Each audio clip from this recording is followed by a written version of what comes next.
I'm actually really nervous because this is my first time DMing, so it's like... Well, it's not my first time DMing, but it's my first time DMing a campaign, so it's like, it's a big thing. So. You got this. You got this. Just relax and have fun. You got this. That's, at the end of the day, that's what I want to do. I want to relax and have fun. I have so many thoughts going through my head, but let's focus on getting through this session. So, the date is the 26th of Hilderall, post-Apostle year 763. The Apostles, 763 years ago, once ruled the land, and a massive war broke out between between the 13, essentially, Apostles. Some were killed, some went into hiding, but the reality of it is that all of them were immortal beings. And one of the Apostles that was killed in this great Apostle War was Bakal. Bakal was the king of dragons. As you guys know, in our pantheon here for Velstera here, Bakal he's an apostle of dragons, and he was the biggest tyrant who tried to take over Velstera multiple times himself, only to be stopped 500 years ago, just after the Apostle War, by Hilder and the citizens at the time. While Bakal was feared, he did indeed have children, and those children, after the war, were essentially raised by what remained of the Apostles. And because Velstera at the time didn't have any rulers, these 4 children ended up becoming the rulers. These were Bakal's dragon children: Spirazzi the Death Dragon, Skasa the Ice Dragon, Zyfel the Luminous, and of course the Berserk Dragon Hismar. All of them were, of course, brothers and sisters, and at the time, all of them did indeed get along as much as they could. But as you know, sometimes sibling rivalry can get in the way, and it did at times, and of course they fought. But the biggest thing that really harmed the siblings was an unknown plague that absolutely hit the kingdom, and what once was a proper kingdom fell into peril after it devastated the continent and its resources. The boundaries between what the siblings normally protected slowly turned gray, and what started as that bitter sibling rivalry turned into a war for what remained. And while some wars did break out, more so that the tensions are now higher than ever, all the nations are on the brink of war, but it's the land of Zyfel that is in the most dangerous predicament, as it is the central region, but the region with the most harvestable resources, at least what was remained from the plague. This adventure is, of course, going to take you across Velstera in search of resources, allies, and a way to stop the ever-increasing tensions in between the siblings. And of course, let me give you a good old map here. We know that there are many, many regions. The region ruled by Zyfel is known as Empyrean. Empyrean, for those of you who are taking notes. The land of Hismar, the Berserk Dragon. That is known as Eramenthia. Erementhia.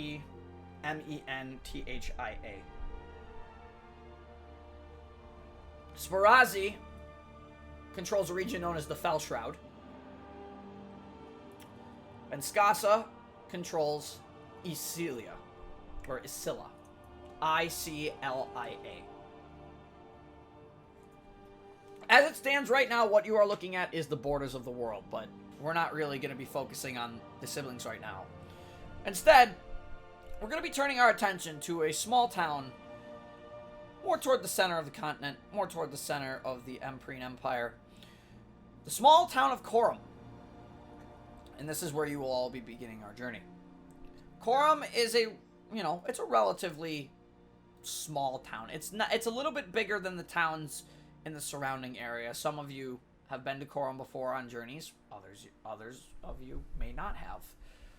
For one of you in particular, the Empyrean Empire, the Empyrean region, is considered home. And you decide to take a visit into Korum, once again, just to kind of get away from things. And this takes us into the wonderful town of Korum. A lot of the stuff with Korum, more specifically, it has all the amenities you could have in a normal town. You have a lawmaster, you have a smith, you got a tavern, you've got some farmlands on the outskirts, and of course you have that central market. But on the fateful evening, of course, of the 26th of Hilderall, we find ourselves in a tavern known as the Dancing Dragon in the town of Korum. And within, we find ourselves a little tabaxi playing cards at a table right over here. If you would like to describe your character once again, Sickle. Of course. Hello there, I'm Sickle. It's just Sickle, nothing else. I'm a very small tabaxi, 4 foot flat. We're mainly red, bright green eyes, floofy hair on my head, and I have a sword and a little kind of like a cape type of thing as well. And I'm playing cards. You are indeed playing cards, and across the table from you sits a bit of a younger gentleman, and you guys have been going back and forth for cards pretty much all night. It's early evening. I would say probably it's around 5 o'clock. I mean, you can consider it early evening, or you can consider it the start of night. Hilderall, obviously, with it being more of the time of the year where the weather starts to get a little more comfortable. It's not as cold in the nights. It's sort of a spring day. And at the table, you see, across from you, Sickle, you see a man at about his 20s. He's 6 foot tall. He's got green eyes. But you can't really see his face, like, fully right now. He's currently wearing a hood, and he looks across from the table, and he says, "You beat me again. That is the 3rd hand in a row you are running me dry."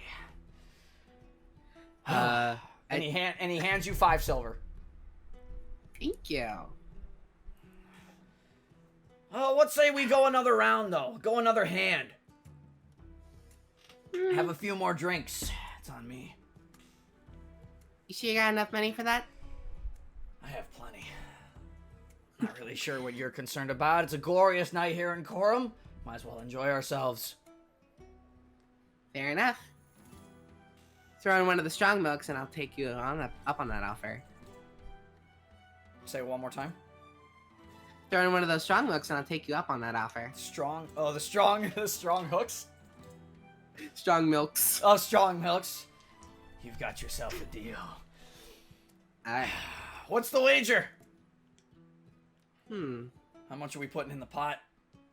3 silver? 5 silver? Let's go 7 silver. 7 silver. Oh, we're going for a high roller, I see. Okay. Alright, show me what you got. Mr. Actually, I don't even know your name, but who cares? I'm too drunk anyway.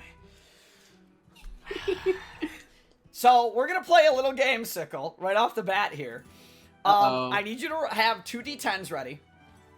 2d10, okay. You ever play blackjack? Nope. Okay, so your goal of blackjack is to get to 21. Gotcha. If you roll a 0 on the d10, it's a 10. Okay.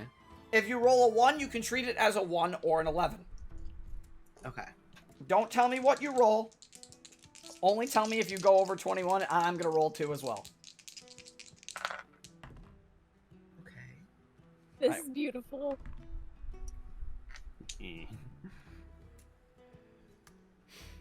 And the gentleman across from you, I just turned my dice on a complete accident. The gentleman across from you, you see as 1 card. You see that as 1 card is a face card. It's a 10. Well, it's a 10 or it's a face card in blackjack. Both of those mean 10. So he sees the 10, and he's got another card face down on the table, and he takes a look at it. And he sets it back down on the table. I'm going to stay. At this point, you can tell me what you rolled. I like my my number, my total. Yes. I rolled a 12. 12. Okay. This is blackjack, so you have the option to hit or you stay. Hit, obviously, you're gonna roll another d10 and add it to the 12. Yeah. I'll hit. Why not? All right. Go ahead and Where's roll my another. other? Go ahead and roll another d10 for me. We'll do if I can find my D10. I'll just use a D100. I know how that rolls. That works. Ooh, perfect. What'd you roll? Not quite my total is now 20. Your total is now 20. All right. You're called to hit or stay. Stay. All right. Show him. And he flips over the card, and you see that he has a 16 on the table. I throw out my 20. God damn it. Are you sure you're not cheating? Cat's on it. 4 hands in a row? I'm lucky. What can I say? You're buying the next drink. Works for me. And he hands you the 7 silver from the pot. Beautiful. And what about you? As he looks across the table. Do you want in? And across from you, sitting next to you, Sickle, right next to him, is a hooded figure, but all you can see sticking out of the hood is a beak. Oh. Steleno, if you'd like to place your character on the table, right here for me. Ooh. I'm missing a D10. He looks over to you. You want in? You've been quiet sitting there all day, enjoying a drink. Just takes a quick little sip. I think I enjoyed my time watching. Might as well play a little bit. And he looks at and he leans in a little closer to you. And he kind of gets a look. He sees the beak, but now that he gets more of a closer look at you, he wasn't really paying a lot of attention. He's actually going to make a perception check because this guy is drunk as hell, and he gets a natural 18. So yes, he will be able to see what you are through. I'll roll on a disadvantage just for fun. He'll still see what you are with a natural 17. I know what you are. I my call God. blasphemy. Say it out. He's drunk, so roll a disadvantage. I did. I rolled a natural 18 and a natural 17. Damn. And he leans in Perceptive. closer to you. You're an icekin, aren't you?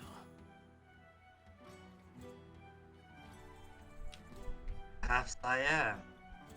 Is there a bit of a problem? Yeah. We don't get a lot of icekin around here in your parts, from your parts. In fact, with tensions being so high on the border, I'm surprised Skasa even let you across. I dabble in a bit of travel. He kind of looks at your gear. If you'd like to describe what you're kind of wearing, just so everybody can in here again, still on what like you're currently wearing, what your character looks like right now. As for myself, Russell Mill, famously known for a Kenku who died 3 times in a famous battle, or that may not have happened. The one shot. Just got my. The one shot's not canon. Okay. No one shot. What was that? Okay. Just wearing some classic leather armor, mainly in the druidic sense. Wooden shield, not much heterochromia. Blue left eye, purple right eye. Just likes to hold a fancy little skivitar for, a party trick that everyone knows and loves. Sure. I did. All right, that's it. Well, so you say you're well traveled, but I don't really deal with Skasa's people well. And he looks back over to you, Sickle. And he goes, "If you want in on this hand, that's great. But as far we'll wager 5 silver on this next game. But as for you," and he looks back over to you, Russell, Put in a gold piece. Sure. I'm a bit of a gambling man myself. Alright. You put in a gold piece, he puts in a gold piece, and 5 silver. Sickle, are you putting in the 5 silver as well? Yeah, I'll put in 5 silver. Okay. Same thing for you. Sickle, roll 2d10s, don't tell me. Stileno, roll 2d10s, don't tell me, and make a perception check.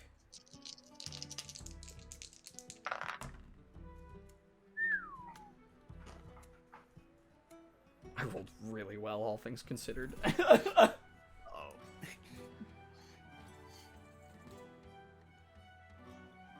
So roll the 2d10s, don't tell me, and then make a perception check for me if you don't mind.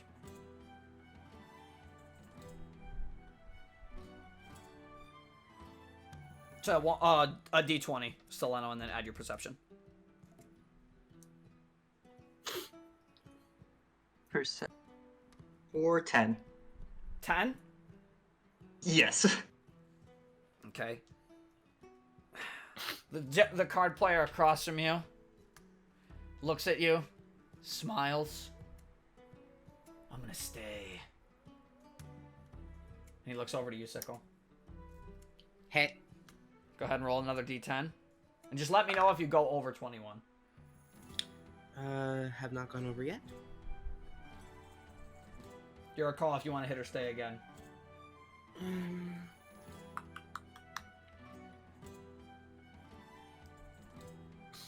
I'm gonna stay. Okay.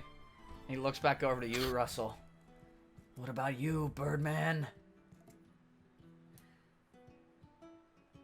I'll give it a hit. Why not? Go ahead and roll another d10. Just let me know if you go over 21.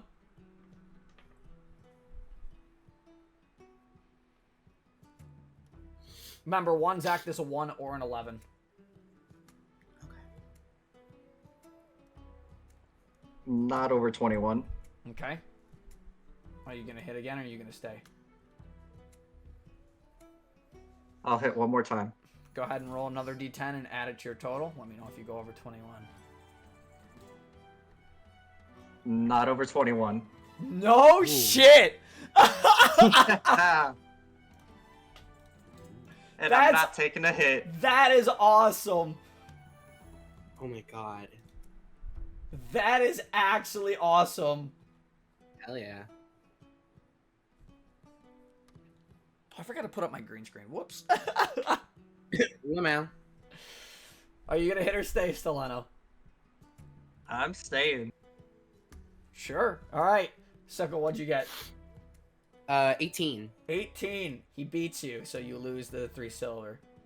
Or, sorry, whatever I put up on the wager, 5 silver. 5 silver. So you lose 5 silver. Russell, what'd you get? Nice. Full on 21. Yeah! Let's go. He looks at you. He gives that smile again. Nice try. He also reveals a 21. Oh. Ooh. So I need you to roll 2 more d10s, reset it. And Sickle, make a perception check for me. You got it. I have a decent perception. No, I don't. I have a +2. Ooh, but that's a 17. You see him slip a card out from his sleeve. And set it, while also pulling the other card back at the same time. Interesting. And I'm gonna lean over the table a little bit, resting my head on my paws. Resting your head on your paws? Yeah, like the thing where like you put your elbows on the table. Yeah. and you, like, You did see it, but I did re-roll, just to let you know, because you did see it. Fair. So what he has now is what he's staying with. You got it. So, Birdman, let's make this interesting.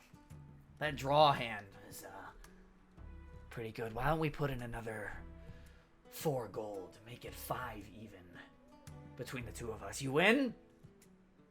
Well, you get to take it all. And maybe I'll buy you a round or 2, but if not, I'll be making my way out. I do believe in another time, separate from the one shot, I used to be a gambling man. He's gonna And- hit. He's gonna hit. Go ahead and roll a d10 and let me know if you go over 21.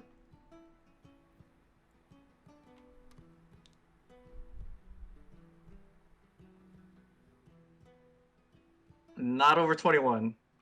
Okay, are you gonna hit or stay? Hold on, I gotta do some math. It's a great start. I gotta admit, I didn't think this was gonna be as going as well as it is. This is great. I love this. This is neat. This is cool. Calculating I love chances it. to win. I will say it is a 50-50. Ooh.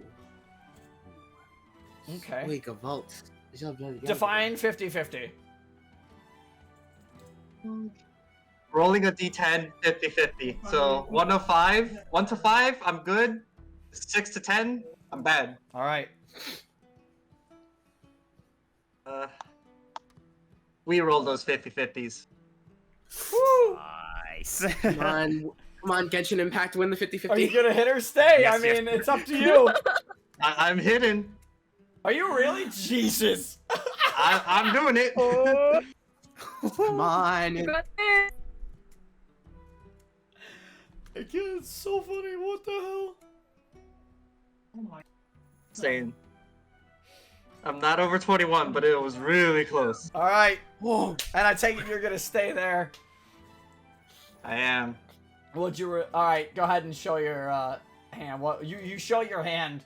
You give a big smile to this guy back. You can tell that he gets the sense that he doesn't like the Icekin. He doesn't like Skasa's Icekin very much. He's kind of, he has something against Skasa that you really can't make out, for whatever reason. So go ahead and you reveal your hand to him. What is it? First roll, a 4. No, the whole thing. Second The whole roll, thing. The whole thing. 4. 20. 20. Yep. Ooh. Perfect. And again, he reveals his hand, and once again, it matches yours.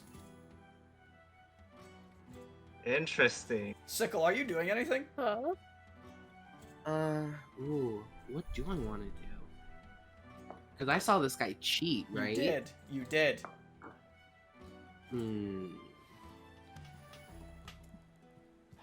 Wow, that's a coincidence, ain't it?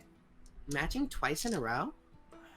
One big coincidence indeed. Sometimes luck is just on my side. What's you say we do it again? We put in another 5 gold. Actually, nah.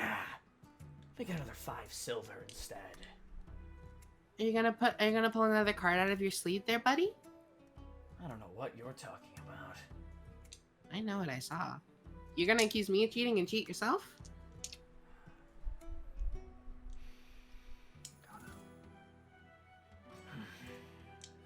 He gets up from the table. And he immediately starts running toward the door. Where's the door? That's the door. Oh, The my door bad. is down here at the bottom. So he gets up from the table and he immediately starts running toward the door. Are you doing anything? I'm just... well, he left his money there, didn't he? He did not. Yeah, you didn't say he grabbed. He did not. So he did grab it. He did not. He didn't put any other money down. But But the money that was on the table already is still there. Yeah. It's still there. I think Sickle's gonna just sit. I think I'm just gonna sit back and see if he trips. Let's hold on. Let me make an acrobatics check. Oh my god. He trips. He Get him trips. at He once. trips. So okay, hang on. As he's running by, this other human that's sitting at the bar, he doesn't see him. This guy gets up, turns around, he slams into him, and just collides on the floor, and this guy spills his drink all over him. Oh, that's Ugh. good karma Oh. right there. God! Natural one. No, it was a 4, but it's still bad. You! Oh, why? And now all of a sudden, with you two sitting on the table, by the way, there was 5 gold on that table between you and him, so there was a total of 10 gold on that table. And there was a total of whatever the silver bet was with you, Sickle. I put in 5, so there's probably about 10 or 15. Yeah, so there's 10 silver there on the table as well. So there's 10 gold and 10 silver on that table. I'm gonna look over to Russell and be like, "It's all yours, bud. You earned it." You get 10 gold. Sure. You get 10 gold and 10 You silver. definitely won yourself that silver there. Not It's all part of the gambling. as you guys are All talking. part of the gambling. As you guys are talking, you hear an older gentleman from behind the bar kind of shout out, "Oh, what's going on with the racket out there?" And he kind of gets up from behind the counter, and what you see an older gentleman. He's almost approaching what you could assume is his 70s. He's a human male. He has gray eyes. He's not very big in his stature. He is kind of just an elderly gentleman. You can see that he's kind of been running this bar for a while here. And he looks over. "Oh, Logan. Oh my god. How many times do I have to tell you? Stop trying to cheat out me customers!" And Logan looks at him. I'm sorry. It will happen again. "Oh, you deserve that drink spilled on you. Now get the hell out of here." "Yes, sir." And he picks up. He's soaking wet from the drink, by the way. And he bolts out the door. He's gone. Sickle does that. Pulls the raspberry. He looks over at one of the people standing at the table. "The next drink's on me. Come over." And that human approaches the bar there as well. Between the two of you, now that you said you earned it, you saw him cheat. Sickle, mind you. Is there anything else you would like to do? Not really. I think I'm just gonna do like that cocky lean back on the table that they do in like all the movies. Feet up the table. Feet up on the table. Yup. Is Yeah. there anything else you'd like to do, Steleno? Not much. Just thank Sickle for catching on to that lowly cheater. Be my guest. Go ahead. Thanks again for catching that, Sickle. I do believe You don't know my his hood name. was You don't know his name. Oh, right. The names have been exchanged. Correct. No names have been exchanged yet. Thank you. Well, Tabaxi. Why did I say fellow? God damn it. Whatever. Thank you, Tabaxi. I myself probably didn't see that, probably because my hood was covering my eyes, but thanks to you, that man's gone. Yeah, you kind of have to get used to spotting cheaters like this when you go in all the taverns. I always play these games straight, though. No sense in cheating. My dad's taught me that. Make a history check for me, Sickle. I'm on it. Oh, what's my history right now? Where's my history? Where is...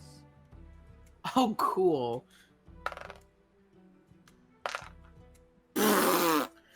That's a crisp 3.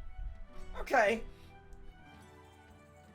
The only thing you would know is what Logan said there was he's an Icekin.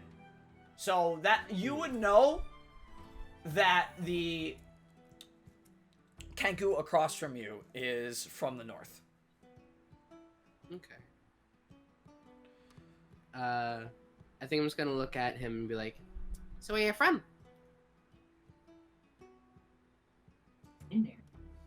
From a bit of the northern region, not too north, just off from the iciness in the bagel groves. Nice, nice. And you? This is my home place. Though not my hometown. That's a little farther out. Make a history check for me, Steleno. Alrighty.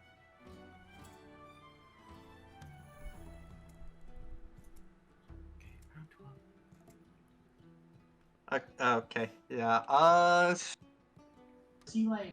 would be solid 5. Solid 5. You would believe him saying he's from Empyrean, but you wouldn't know exactly where. All you know is that Empyrean is the region of Zyfel, so you guys don't really know each other that well. With that being said, you know, a little more time passes in the tavern, and the bell once again rings as the door opens, and walking inside, it kind of turns heads a little bit here.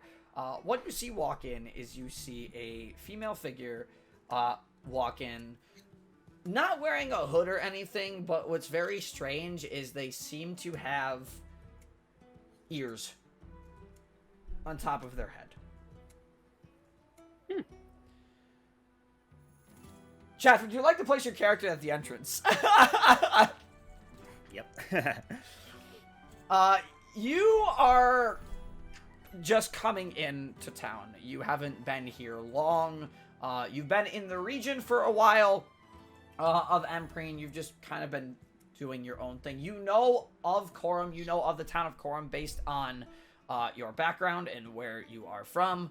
But this is your first time actually in Korum. You've never been in Korum before. So the first place you thought you would look for anything was the local bar or the inn, which is the same building in this case. So what would you like to do?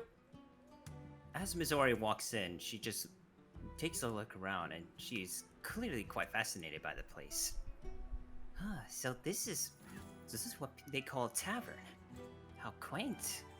I just continue to walk around, and let's see. I would probably go up to the bartender up in front. Sure.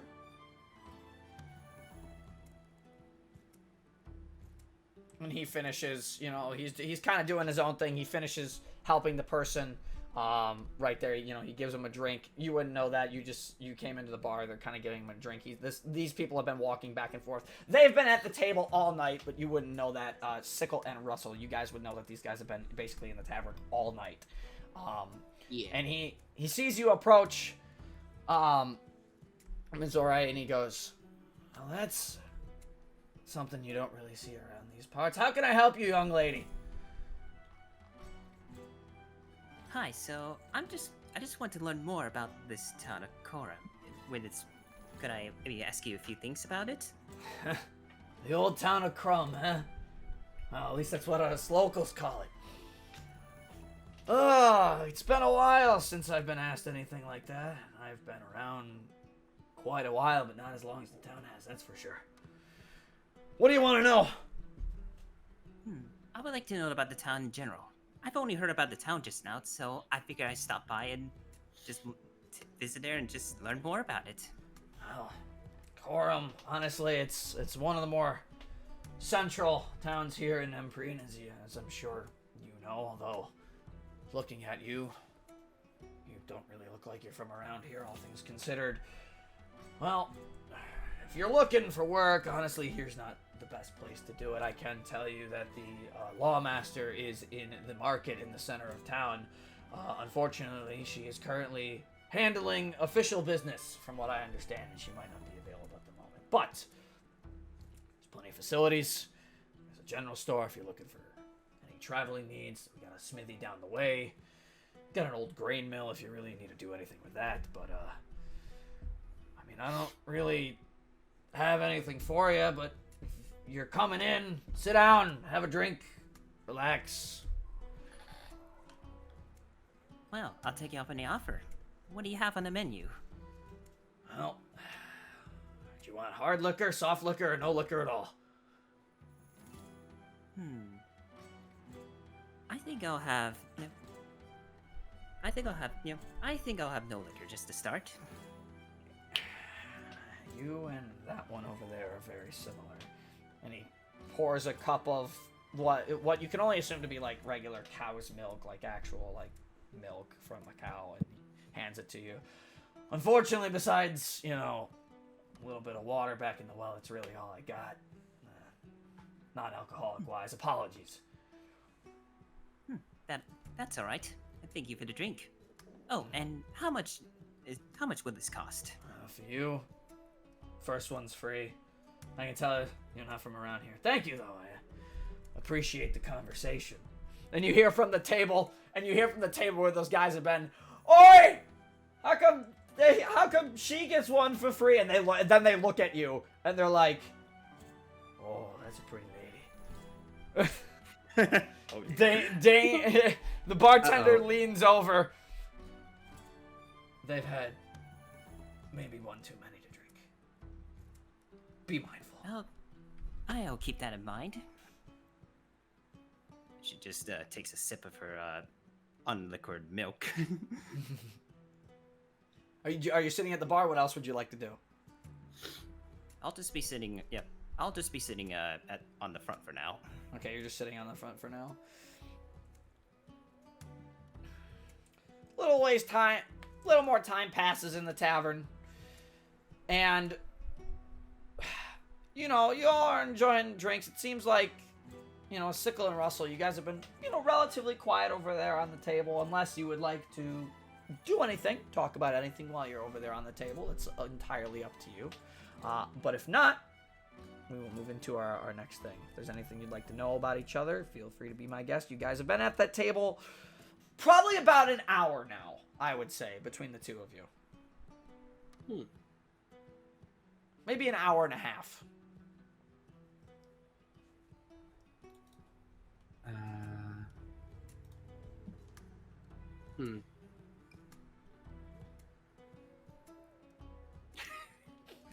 It's all on you. It's all on you. It's Riveting free. conversation. It's free and open reign. Be my guest. Sorry. We're probably gonna throw this out there. Probably watching someone with like fox-like ears probably would catch your attention. True. I think I'd probably clock Mizore just like as somebody else who is more animalistic and be like, oh. Mm-hmm. And I'm gonna. From that distance, make a perception check for me. Yeah, I'm on it. Where is my die? Ooh, I think that's an 18. That's an 18. Yeah, you absolutely get a very clear look between the little rabble in the tavern that's here this evening. You get a very clear look at Mizore. If you would like to describe your character a bit more descriptively, Chaft, that would be fantastic. I am Mizore Masamune.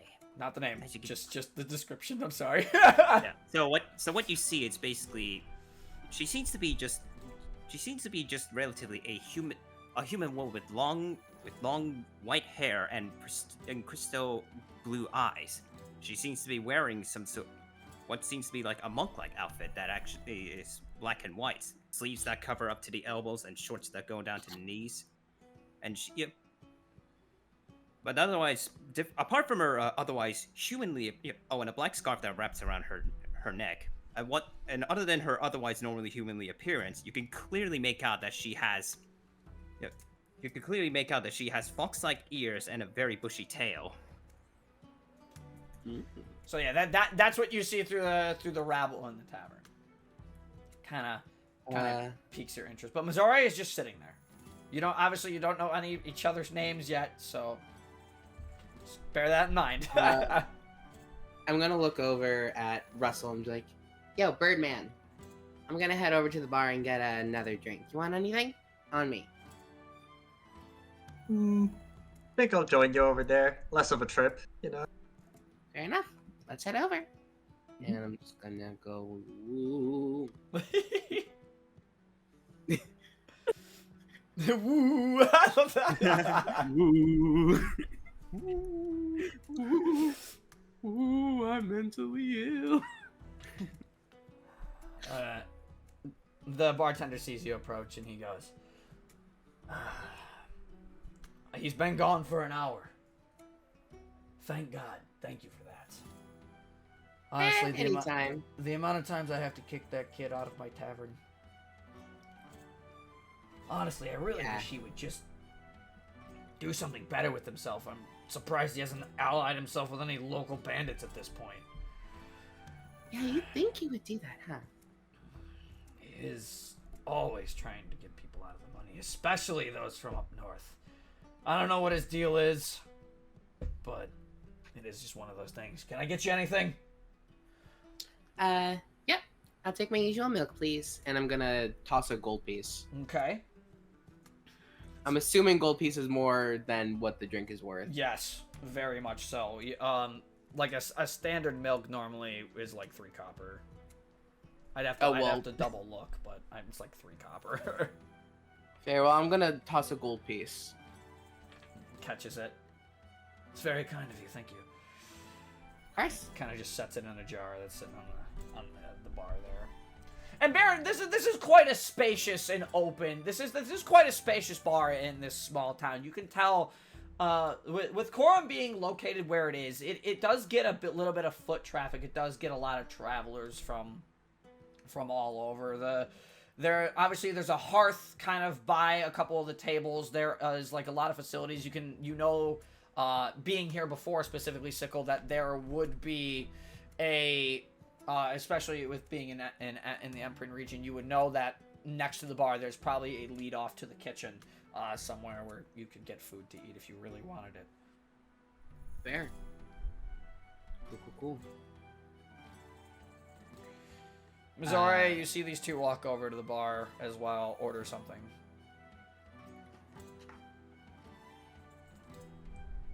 What catches my attention is just the very tiny Tabaxi coming up. I just look over to him and say, aren't you a little young to be in the tavern? Sickle's tail like kind of flicks a little bit, and it's just like, I'm 18 actually. I'm old enough. Oh, I see. You seem oh, I see. Sorry if I assumed. You just seemed a little. I guess I've never seen a Tabaxi of your size before. Fair enough. I am pretty short, yeah. But I see you got the milk too. It's not bad. It's pretty good. Yep. And I'm going to extend a paw and be like, the name's Sickle. And this is my friend, and I'm just gonna turn to Russell and be like, I actually don't know your name. Yes!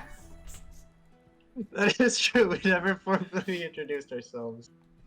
My name is Russell Mill. Pleasure to meet you.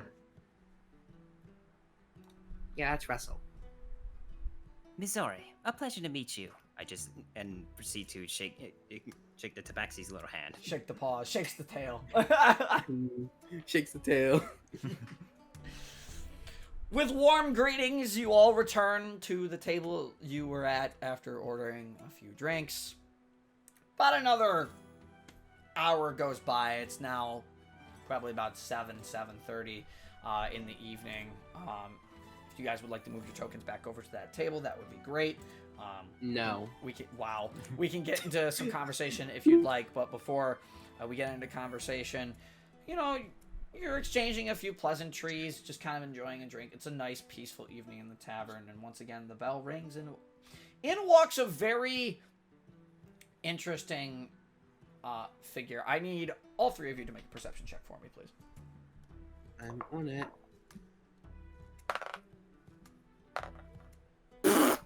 So that's a crisp 4. Nice. All right, you see absolutely nothing. You are so focused on your milk. It's good milk.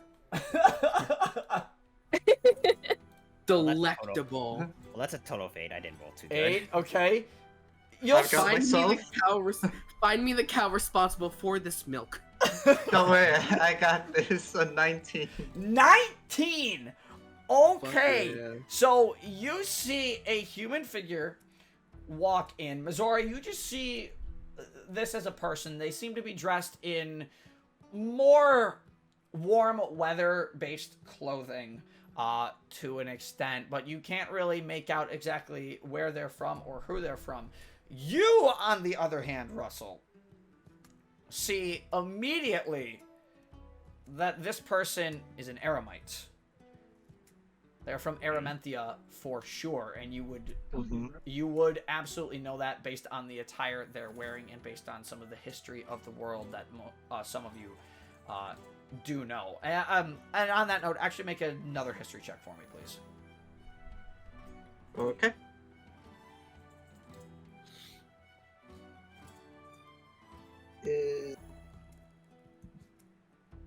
19 again. Wow. Okay. Wow. These are really good rolls. So you would know that you would know that the area of Araminthia, it is a very wide desert. There really isn't a lot of populace there, and the towns you know in the desert would be, from your experience from where you live, to you, the people of the desert are almost the exact opposite. They can, to you, seem a little, not cold.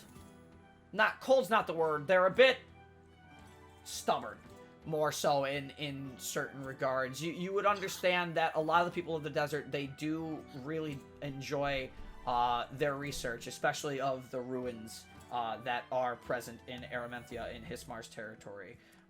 Okay. And what else you see walking in, of course, you would notice that this character has a prosthetic leg. Battleac, if you'd like to put your character on the board and give a brief description of what Russell sees more specifically. Yeah. Oh, gorgeous. So, y'all see a human woman with this very light, almost kind of ash-colored brown hair, real bushy, real voluminous, kind of pushed to one side. Heterochromia, much like you, Russell. One blue eye and one yellow eye, and she's kind of got this like patchwork kind of clothing with these kind of like armor gauntlets on her forearms, and indeed she has a prosthetic leg, and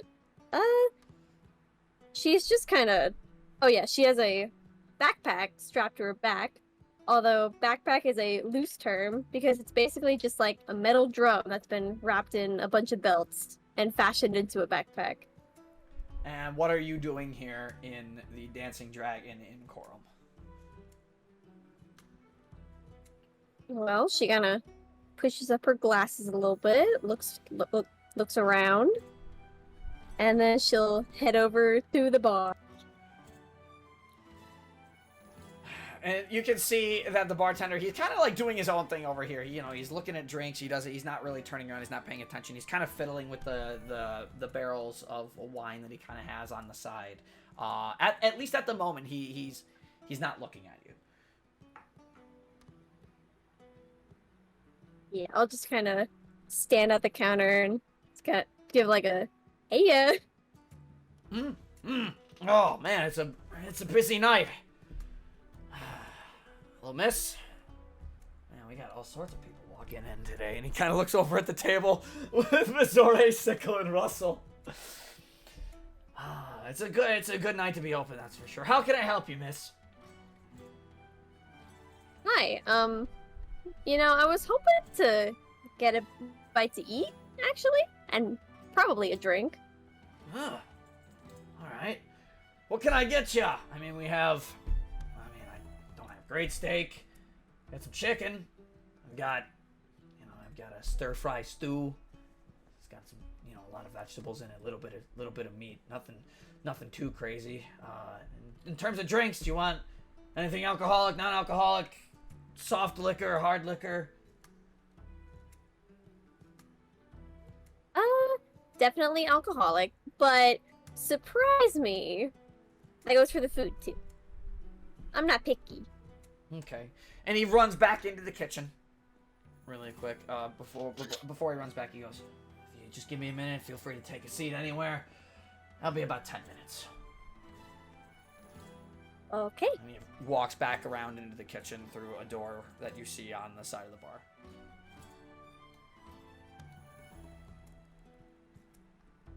So feel free to take a seat anywhere. This counter is far too small. I'm gonna move the table over here. Getting a glance around the tavern, you kind of feel that this is a very homey tavern, Battleac. It's very warm inside. It is, despite all the atrocities with, especially what you've seen on the outer regions with the plague and how it has affected the areas in which you live. The post-plague here, at least in Empyrean, doesn't seem to be nearly as bad. You understand why Hismar is so interested in this territory, or at least parts of this territory, per se, with that. And a few minutes pass. Oh, sorry, do you want to say anything? No, you're good. Okay. So, about 10 minutes pass, you're all waiting patiently. He comes back out and he looks over to you. Miss! I have your food right here.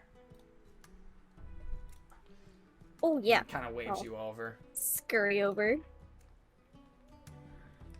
So, decided to give you the stir fry. It's, one of our favorites here in good old Korum. But, as far as the drink goes, and he slides you like this premium pitcher of hard liquor. Now that will knock you on your ass in 5 minutes. Drink that slowly. It's the special dragon brew. Ooh, thank you, sir. And Yeah, how much will this be? So, for the stir fry, that's gonna run you 5 copper. And with the drink, well, I haven't seen your face around here either. I've been giving discounts to all the new faces that I walked in today. For you, I'll put it at another 4 copper for a total of 9. Done and done. Fish around in her pockets for a second as she pulls up the 9 copper. Right, as you're fishing around, multiple figures walk into this bar. Okay, multiple figures walk into this bar. Give me 1 second. Multiple figures walk into this bar. Where is that one? There are, and there is. Oh, so it's giving them. That is indeed multiple figures. That is it's a group of 5. They walk into the bar. You're the closest there. Make a perception check for me. Okay.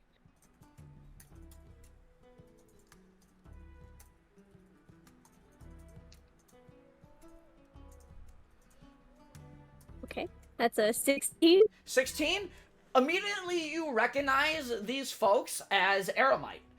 They are of Hismarian, Aramanthia region, so they are local, so they are very similar to your upbringing, which you would absolutely understand. And they all kind of walk in, they're all relatively excited. And you hear this gentleman here, he looks over at his buddies, and he looks over at everybody. Find a table, I'll get everybody around, and he walks up to the bar relatively quickly, while everybody else kind of moves over to this table. This person's left the bar by now. I should probably remove them. So they're all sitting kind of over here now at this table, and this gentleman comes up to give them a drink, and he looks up the gentleman, and you're still like kind of getting your food at this point, kind of getting your drink, and he looks over and he goes, Dane! It's been a while! And Dane, as you now heard for the first time, as you know his name, he goes,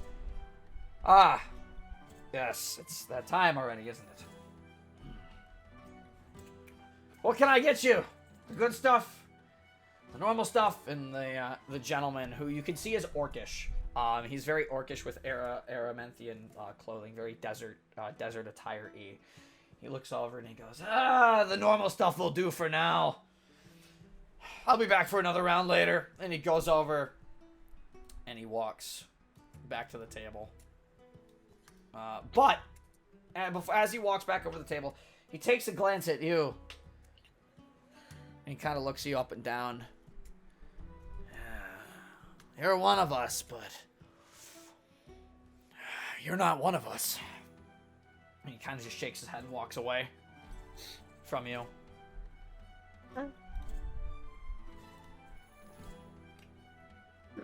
Okay.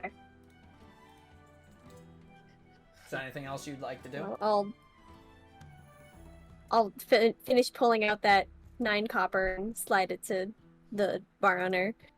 Thank you, miss. Yeah, and thank you. I'll take my stuff and go back to where I was sitting. And he kind of just gives you a little wave off there. While you walk over to the table, between the 3 of you, Missouri, Sickle, and Russell, what are you guys doing? What am I doing? Seeing that Russell probably would have examined Waverly and recognized her background, I'd probably just gesture over and say, "You've been staring at this woman as of late. Is there something matter?"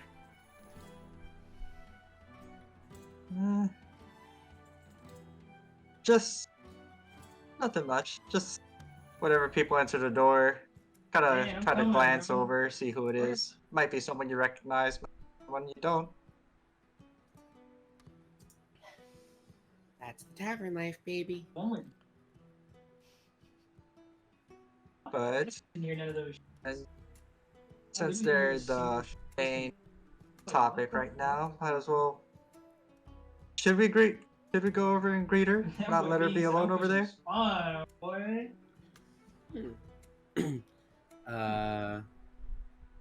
was thinking the same thing. Mizora just immediately gets up.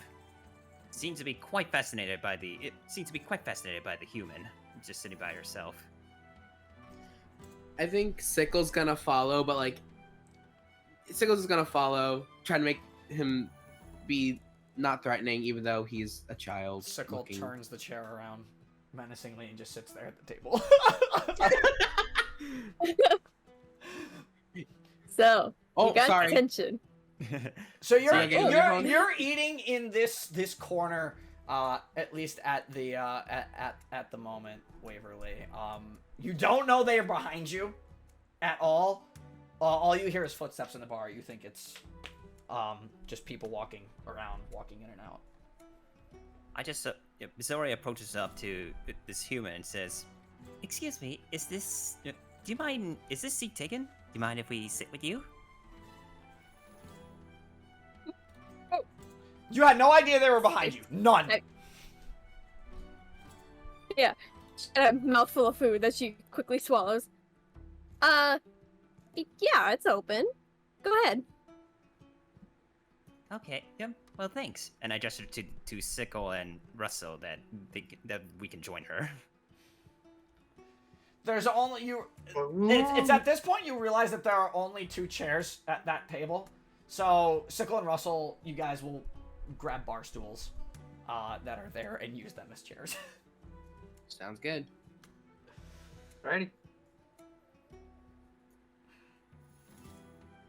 So you're all currently sitting at the table together, and some more time passes. You take a quick glance over at the troop that walked in. They're kind of doing their own thing. They're having their own time. They're having a drink. You see this other gentleman who none of you have really even noticed till now. He kind of stands up. He's been kind of back to the fireplace a little bit, and he kind of approaches. He walks over around the bar. Make a perception check for me. Ooh, come on. No, I'm gonna use a different die. Everyone?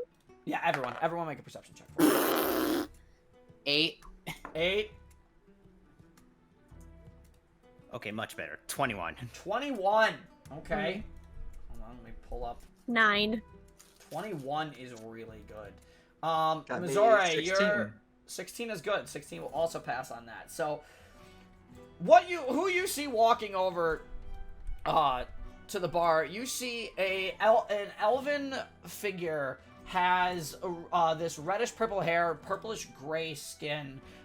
In terms of armor, this person who you see is a bit more armored than usual in the bar. You can tell it is a mix of like leather with like almost like a breastplate mix. With the 21 specifically, you notice that they're on the shoulder plate of this gentleman here. You can tell it's male. I should say that as well. You notice with the 21 on the shoulder plate specifically, there is a crest of Zyfel, which you would know, Mizora, as all the regions have their own crest. All the crests they look the same. The color of the dragon in the center of the crest is different. You see that this dragon crest on the shoulder plate is golden. A golden dragon crest, and around it kind of has like this rising sun, like on the Japanese flag, kind of style halo around it, which is really cool. And you recognize it as a crest of Zyfel, which means this is probably at some point either a soldier or a traveler that works very close with Empyrean in some way. Let me pull up, because there's a bit more of the description I can give you, especially with that. Give me 1 second here. Boop. Let's see. second.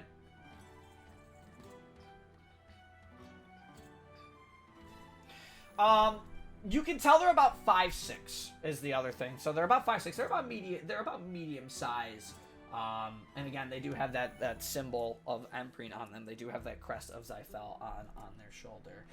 You can't really tell how old they are, but from your knowledge, you know that elven-like folks usually can live for quite a while. So you can't really make out the age with the 21, at least at this point.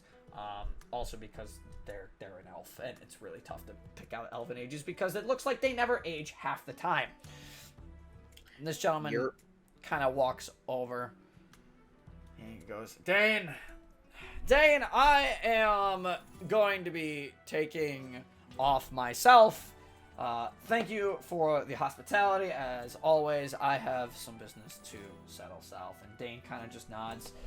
Oh, it's not every day we get a soldier of Empyrean around here, especially one of your stature. So I appreciate you coming by, and I hope you'll visit us again in good little old Korum. And he nods, and he starts to walk out the door. But as he starts to walk out the door, you notice that this gentleman comes back up. And you start to notice there's some shifty movement kind of happening a little bit on the table. Their drinks are done. They're kind of having a merry time, but you start to notice that, at least from the gentleman, from your perspective, you can see the gentleman walking up. No one can really see what his friends are doing over on the table, but you hear a lot of movement going on.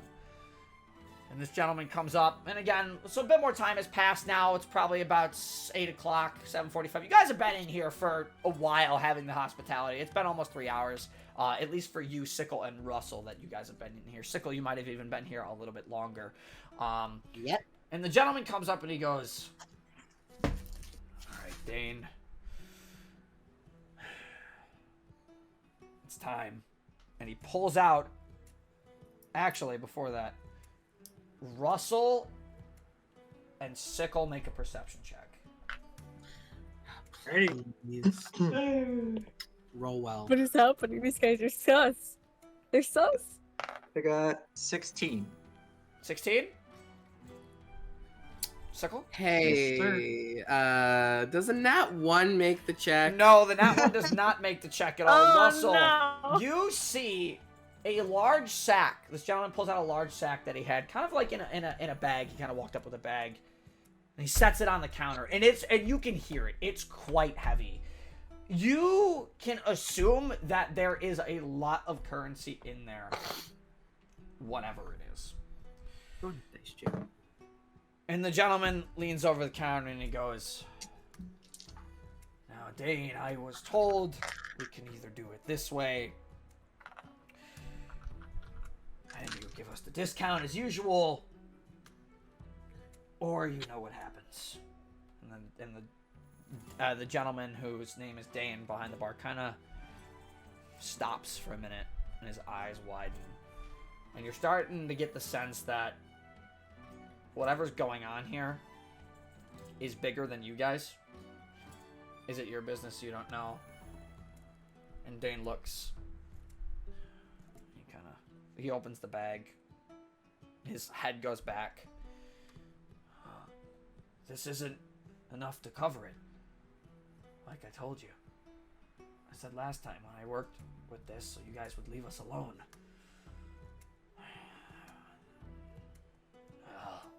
It's a shame you'd say that, Dane. Unfortunately, my employer doesn't take no for an answer. And he grabs Dane's shirt and pulls him closer. You have one chance, Dane. The finest wine you have, and I know it's in the cellar. You bring it up here for that price, or we're gonna have a problem. He lets him go, and he, pushes him back, and Dane kind of, stumbles back into the barrels there. Russell, you see this. Sickle, all you see at this point is you see Dane, his back kind of hits, and he's an older gentleman, so he kind of like holds his shoulder a little bit there, and the bard stops.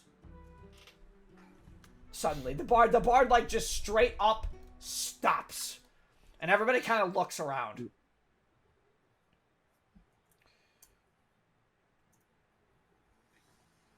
And Dane kind of gets up, looks over at the bard, and he goes, "It's nothing. Please, carry on. I have some business to attend to." And Dane walks back into the kitchen, and you see the gentleman at the bar look over to your guys' table. And he looks over and he just says, "Something the matter?" Specifically looking at you, Russell, because you're the one who saw most of this.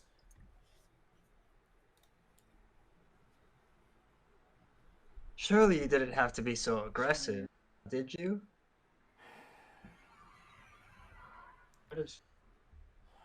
What's it matter to you? Just saying, just customs and courtesies. I like to treat people with respect. Okay.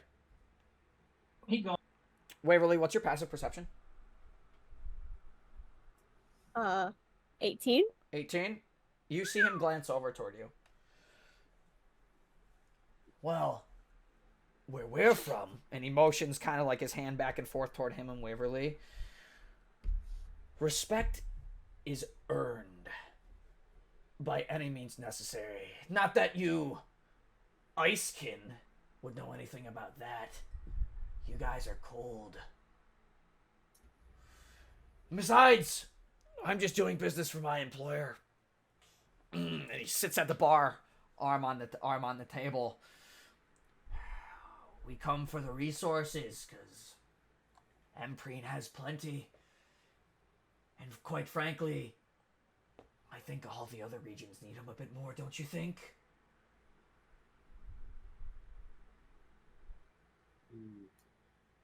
Says that to you again, Russell. Sure, other regions could have more resources. I'll agree to that. Then why are you bothering me? I'm trying to do business here. And you hear from the back of the tavern one of the other folk pipe up, "Yeah, let the boss do his business!"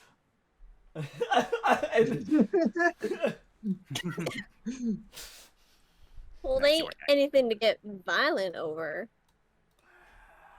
"Well, if you continue to push us, then maybe it might get violent. And I would hate for anything to happen to you. But not so much you," as he looks over at Sickle. Sickle, kind of somewhat subtly just like puts their paw onto their sword. Make a sleight of hand check. Yeah, good sleight of hand. Was that a threat? I'm going to throw something. Is Go that to dice jail. Oh no! What did you roll? Not one. A nat 1? He sees you put your hand. He sees you with a 4, by the way. Put your hand on your sword.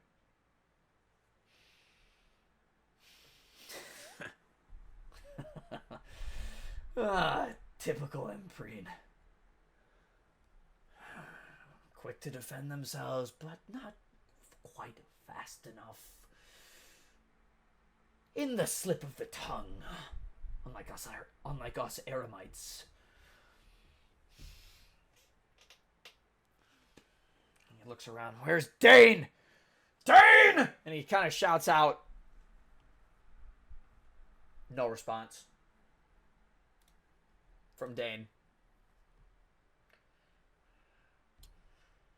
Ooh. Can I jump over the bar and kind of run into the kitchen? Make a Make an acrobatics check. Please, for the love of Zyfel. Okay, Please. okay, 19. All right, you get over the bar. Woo! No problem. And the orcish figure looks at you and he goes, "Yeah, check if that slowpoke is still trying to do his thing." I'm gonna side-eye him with a glare and a show of my fangs. I'm just gonna run over. He just kind of grimaces a little bit. What you see, Sickle, as you come in, you don't have to... Unless you guys are in combat, by the way, feel free to not put your characters on the squares. What you see is you see Dane very slowly, Sickle, as you come around. He is dragging up this very heavy barrel. And you can see that it is labeled Capital Wine. Capital Wine, you would know in Empyrean, is the finest wine industry that the region of Empyrean has. Capital Wine is the main wine distributor and usually has some of the finest products.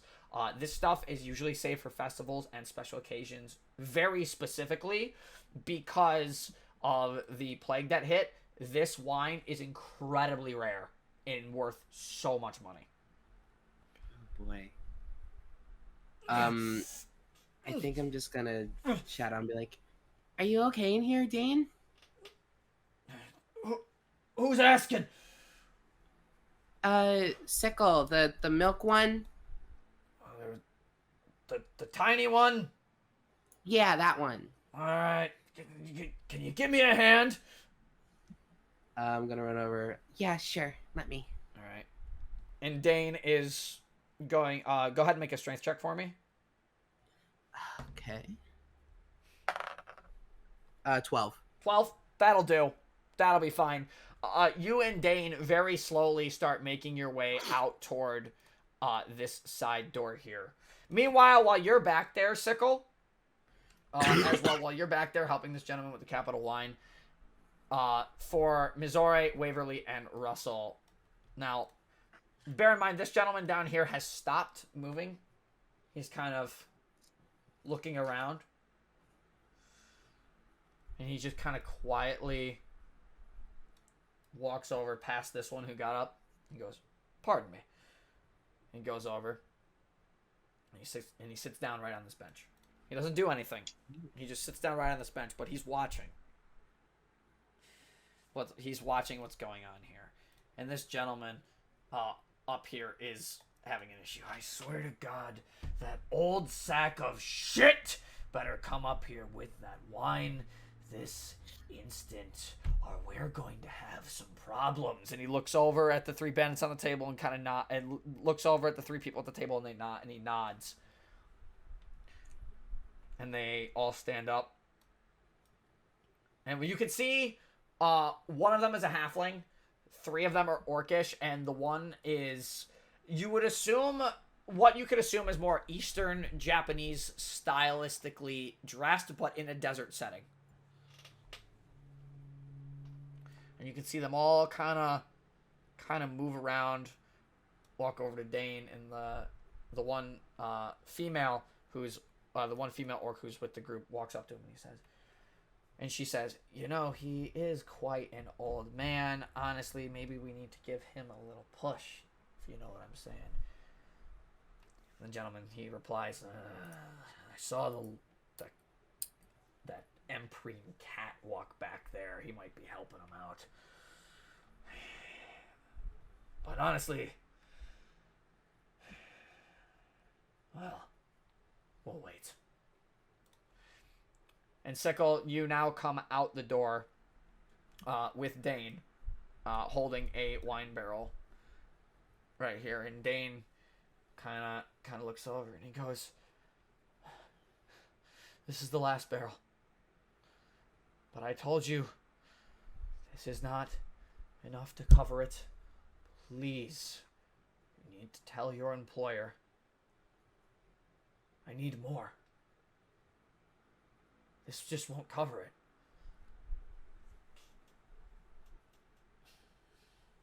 And the gentleman walks over. "Oh, Dane, How long have we been doing business now? Oh, the issue that I see here, Dane, is that Empyrean for too long has held all the resources, and no one else has gotten access to them. You know how bad it is on the outer borders. I'm sure with your age you've heard tales. And frankly, I don't think I'm really in the mood to negotiate. And the bandit, this desert bandit orc looking guy, nods over. Missouri and Waverly, please make a perception check for me. Oh boy. This is gonna get dicey. I have Fuck. a total of 17. 17. It's another 9. 9. Oh my lord. You're not going to see it, Missouri. You will see this. You see from the other side of the table this small little halfling bandit approach one of the remaining patrons in the bar and pull out his dagger and cuts him down. Shit. He is on. They are on. They are on. Hold on, let me copy that. I wanted to put the marker. They are unconscious on the ground. Give me 1 second. I gotta find. I gotta find it because I have all the silly things. Unconscious. Take your time. Boop. Nope. Detach. Nope. Attach. Damn, just like that? What the fuck? Yeah, they're unconscious on. They are just straight unconscious on the ground. Hey. Oh my god, I keep moving it. It's driving me crazy. I keep moving it. He looks back over at Dane. My patience wears thin, Dane. You give us the barrel of capital wine, or what just happened over there will happen again. And again. And again.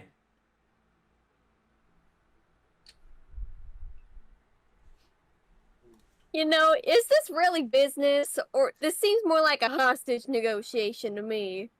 Did you shout that? Yes.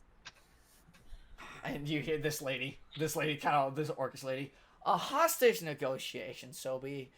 Dane is a good friend. He provides us all with free drinks. We've been enjoying ourselves here while doing business, of course, for the Eremites, something that you would probably know about already, considering you are one.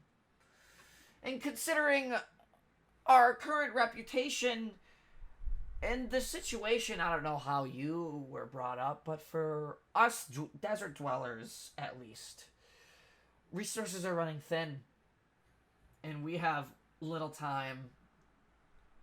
Hismar grows impatient, and there are things we need to do. If that means requiring some other resources to maybe help reproduce them in the desert, so be it. You would know, specifically Waverly with this, that there is a possibility that they would be able to reproduce this wine in the desert in one very specific location in the town you grew up, Port Pellis. Or in the city you grew up in, Port Pellis.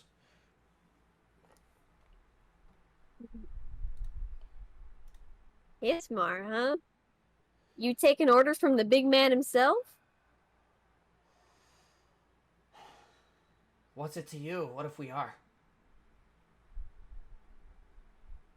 I just want to get on the same page. You know, it's the golden rule, they say. Treat others with respect, and in respect you shall gain back. She looks over at the orcish brute. Respect is a hard thing to come by in the desert, and you would know this. And for us bandits, sometimes we need to get our way a little faster. You asked if we're working for Hismar. No, of course we're not working for Hismar, but we're doing all we can to survive. By scraping it off the backs of poor old bar owners? Empyrean has resources. I mean, what do you want us to do? Not show up to Empyrean and not get resources? You know how bad it is over there across the spires. Doesn't seem very respectful to me. I already told, and the older gentleman turns around. Respect! I've heard enough of that word. Respect is something earned through power alone in the desert. Whether you're a bandit, or whether you're whatever you are. There's no chance of us to help ourselves if we don't do it ourselves. Who does Hismar cares only for the territory? If we need to create a little, I don't know, what's the word I'm looking for? Atrocities to gain his favor, so be it. That gentleman over there, and he points over at the halfling bandit and the gentleman who's unconscious on the table. He's laying down, like he's bleeding on the table. He's just a casualty of business. It happens all the time. Now, if you don't mind, I'd like to finish our deal. And he turns around again.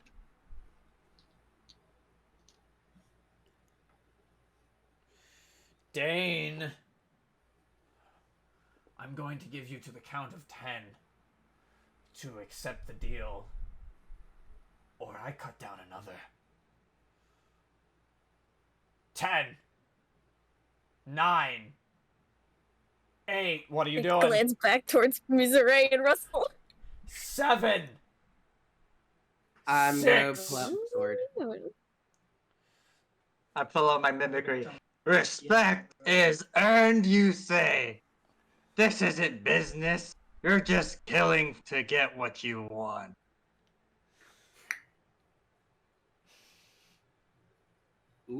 Roll initiative. There we go. Roll initiative. I'm not rolling Damn. on 10. I got a 12. Oh, that was so intense, bro! That was so good. I love mimicry. Oh my god. Oh, it's perfect. I gotta pull up their sheets. Give me a minute. Alright, let me quickly. I'm Good gonna look through lord. all of my shit, see what I can do. Alright, so I need to pull up. Yeah. Okay, got it. Let me,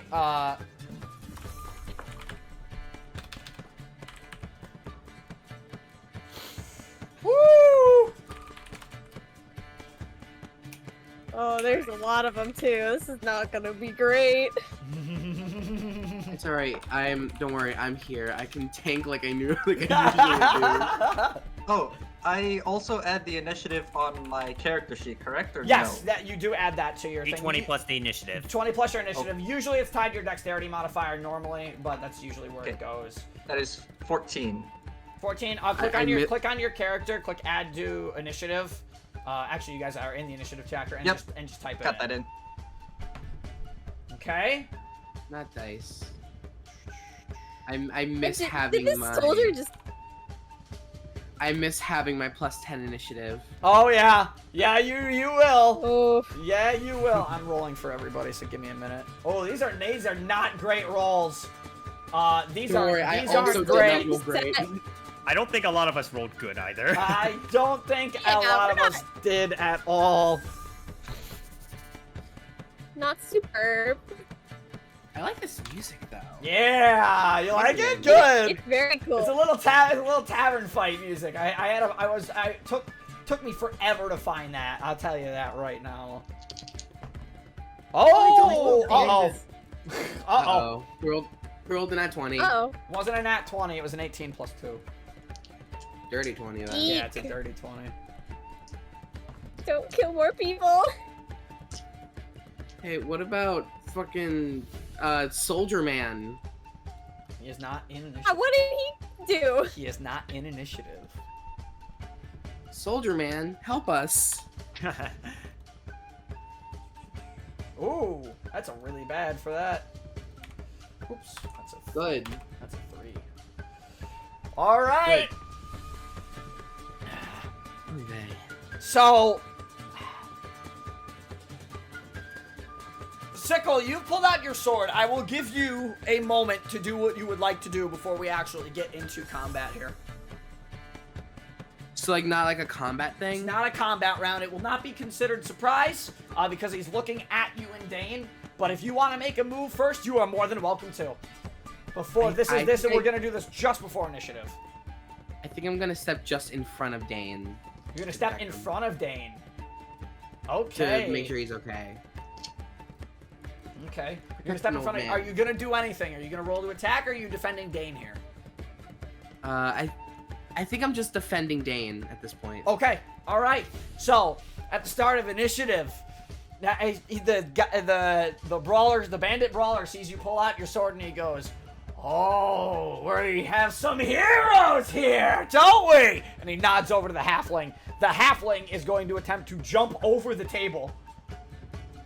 Not go under the table, jump over the table, mind you. Absolutely goes over the table with a natural 18. Ooh. Let me check his movement really quick.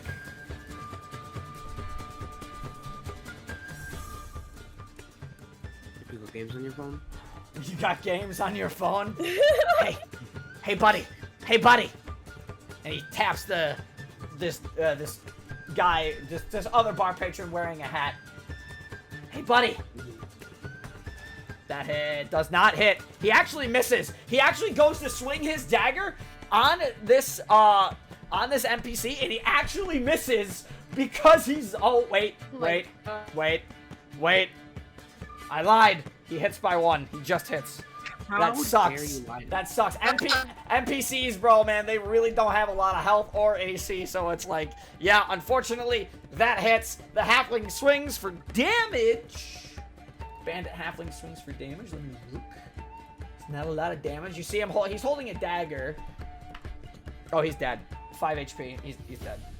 They don't have a lot of health. Okay. He's Yeah. dead. Dead?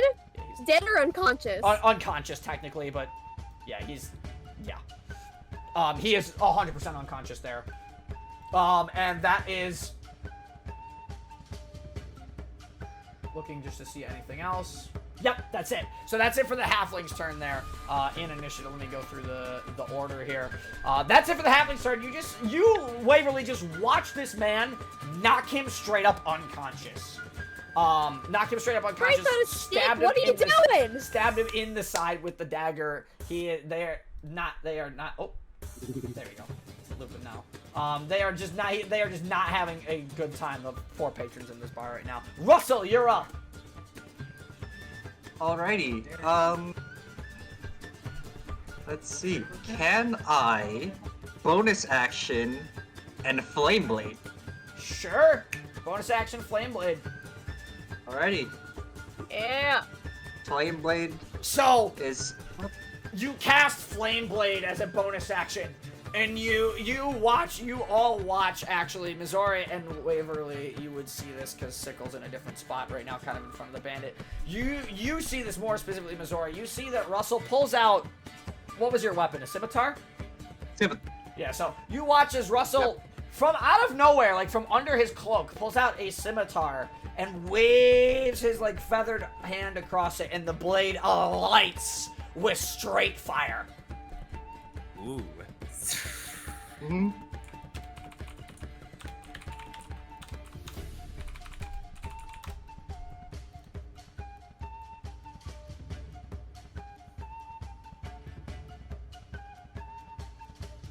All right.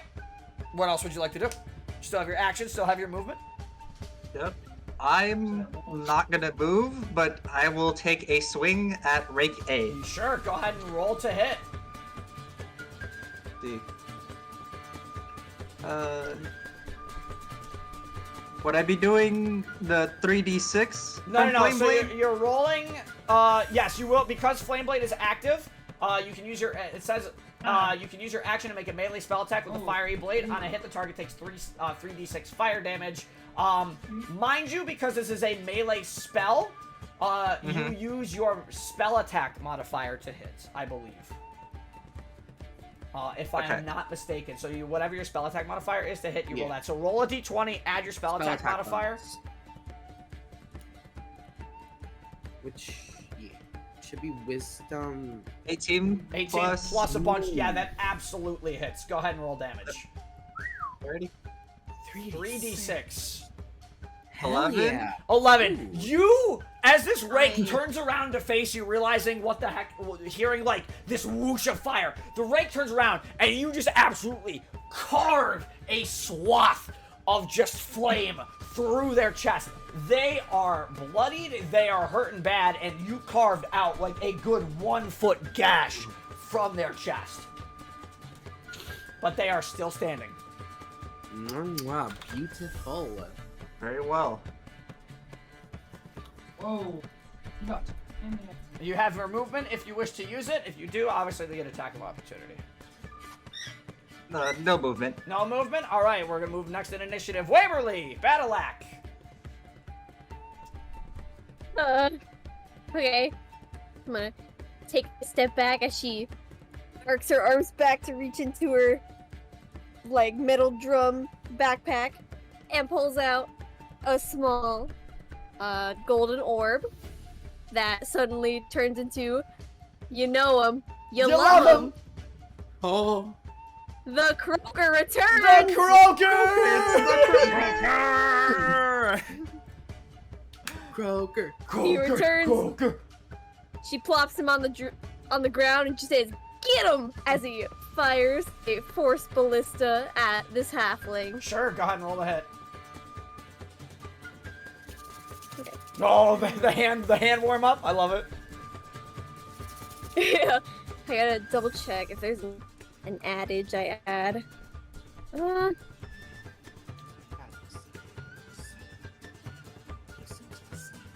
Don't believe so. Okay, I'm just gonna roll a d20 then.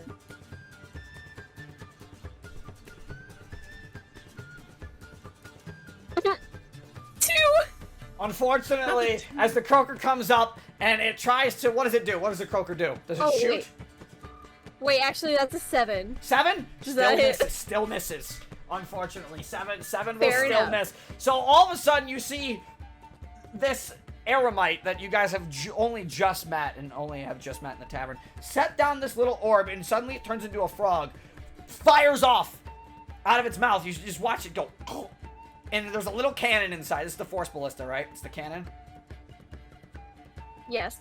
It's a little cannon. You watch its mouth open up, and a cannon pops out, tries to fire at the halfling, but it goes straight over the head of the halfling, and it collides with a stack of barrels along this back wall here, and they just explode into millions of pieces. I wonder if that halfling's gonna get intimidated by just the explosion it caused. No, unfortunately. Is that gonna do it for your turn? Intimidated. Yeah, well, I'm gonna move back forward, and the Croaker is also going to move.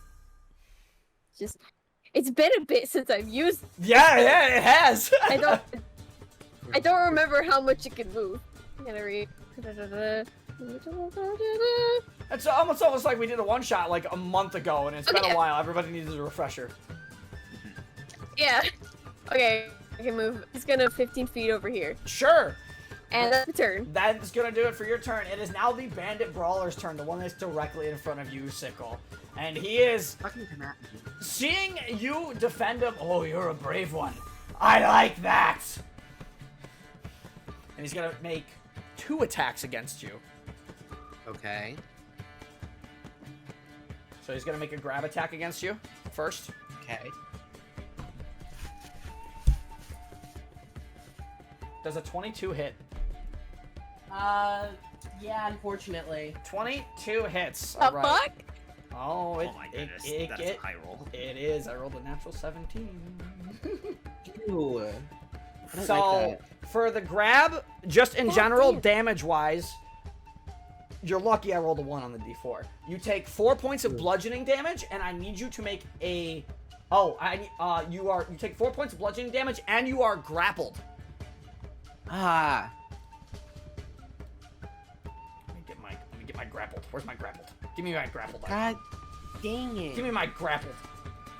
Give me my grappled icon. You are grappled. And now, the second attack is coming in. As he grabs you basically by the scruff of your shirt, you see him clench his right fist, and he just absolutely haymakers you with a fist.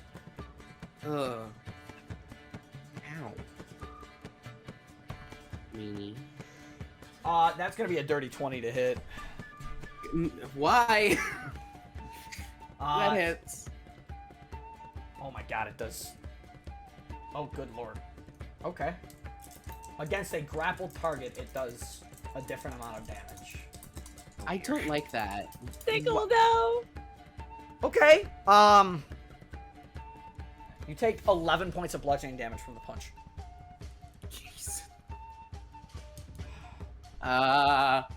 Why did I lose almost half of my health in one turn? Oh. You decided to It's defend. totally not tubular, bro. You decided to defend the poor old man from the big boy. That I did. That I did. So that is going to do it for his turn. It is now going to be Bandit Rake B's turn, who, seeing that her brawler buddy has it handled, is actually going to move over to this gentleman, the soldier here, who's just sitting there. And he kind of glances over real quick, and this bandit's going to try and make an attack on this guy. Come on, soldier, do something. Okay, come on, soldier. I'm a 4-foot-tall tabaxi. Give me 1 second here. Wait until my father hears about this. Wait until my father hears about this. You absolute my- slobber knocker. Both of my fathers. My dad works at Nintendo. So, Dad. just misses, by the way. So you just see this soldier as the rake pulls out a dagger, goes to swing at this gentleman, and he just leans back. He kind of looks over, glances over, and he just leans back. The dagger misses, and he looks over and he goes, "All right, I see how it is." And he stands up, and that's the end of Bandit Rake B's turn. Uh-oh. Bandit Rake B ain't gonna move seeing him stand up. He's like, oh shit. You done fucked up. Mizora, you're up. Alright, so seeing all the chaos come about and seeing that the halfling was actually trying to take out innocents, while the halfling was distracted by the croaker's, the explosion the croaker did, she's gonna immediately just get off her table and just immediately approach the halfling. And she pulls out from her bag a retractable quarterstaff and proceeds to attack with her. Sure. Yeah. Yeah, bestie.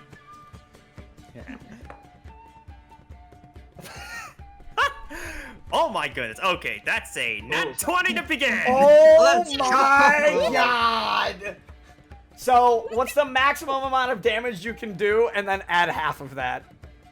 The quarterstaff versatile would do a total of 8 damage, so... 8 crit, that would be damage. 12. So, no. Yep. So, yep. You got And it. then add my mod, that Yep. would be a total of 16. 16 damage. You watch as Mizore pulls out this staff, and this halfling, who just evaded a cannon because they were too small and stabbed a dude, just gets absolutely... You know the two dogs? You know the two dogs, and the one hits the other one over the head with the bonk? Bonk! Knocks the halfling out cold. Straight up. Down.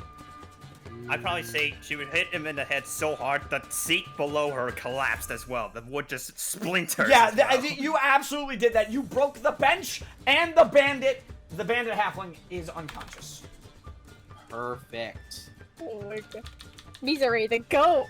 Nat 20 on your first combat roll is nuts. Let's go. Is that going to do it for your turn, or would you like to do anything else?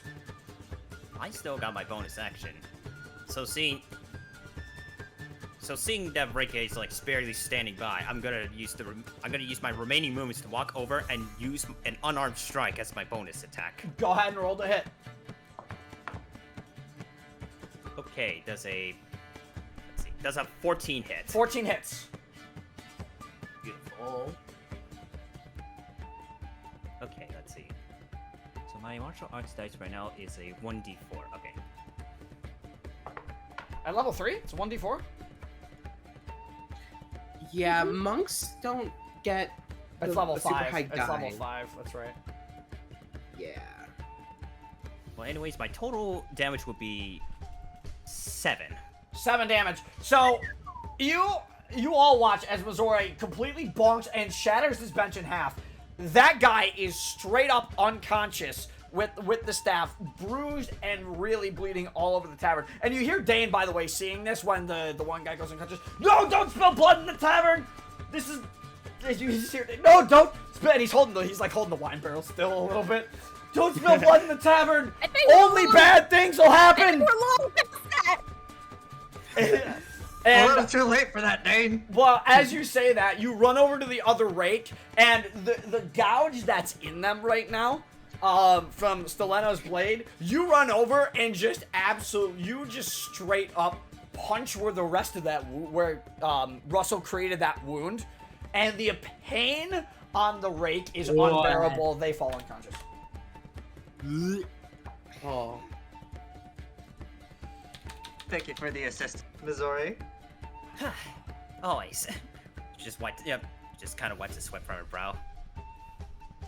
And that'll be the end of Missouri's turn. Yes, it will. At the top of initiative 10, the soldier who just stood up from the table is going to take a swipe at Bandit Rakeby. Oh. Yes, he does He something. does do something. I wanted to keep it a Good. surprise. Hold on, let me look here. Because there is some fun stuff I can do. He's a level 20 So- barbarian. So let me explain something. I'll let you guys figure this out later, okay? I rolled a natural 19, which hits. At 11. Whoa. That's total to hit. Oh my god. That's a third. Oh, 30 to hit. okay. Oh my.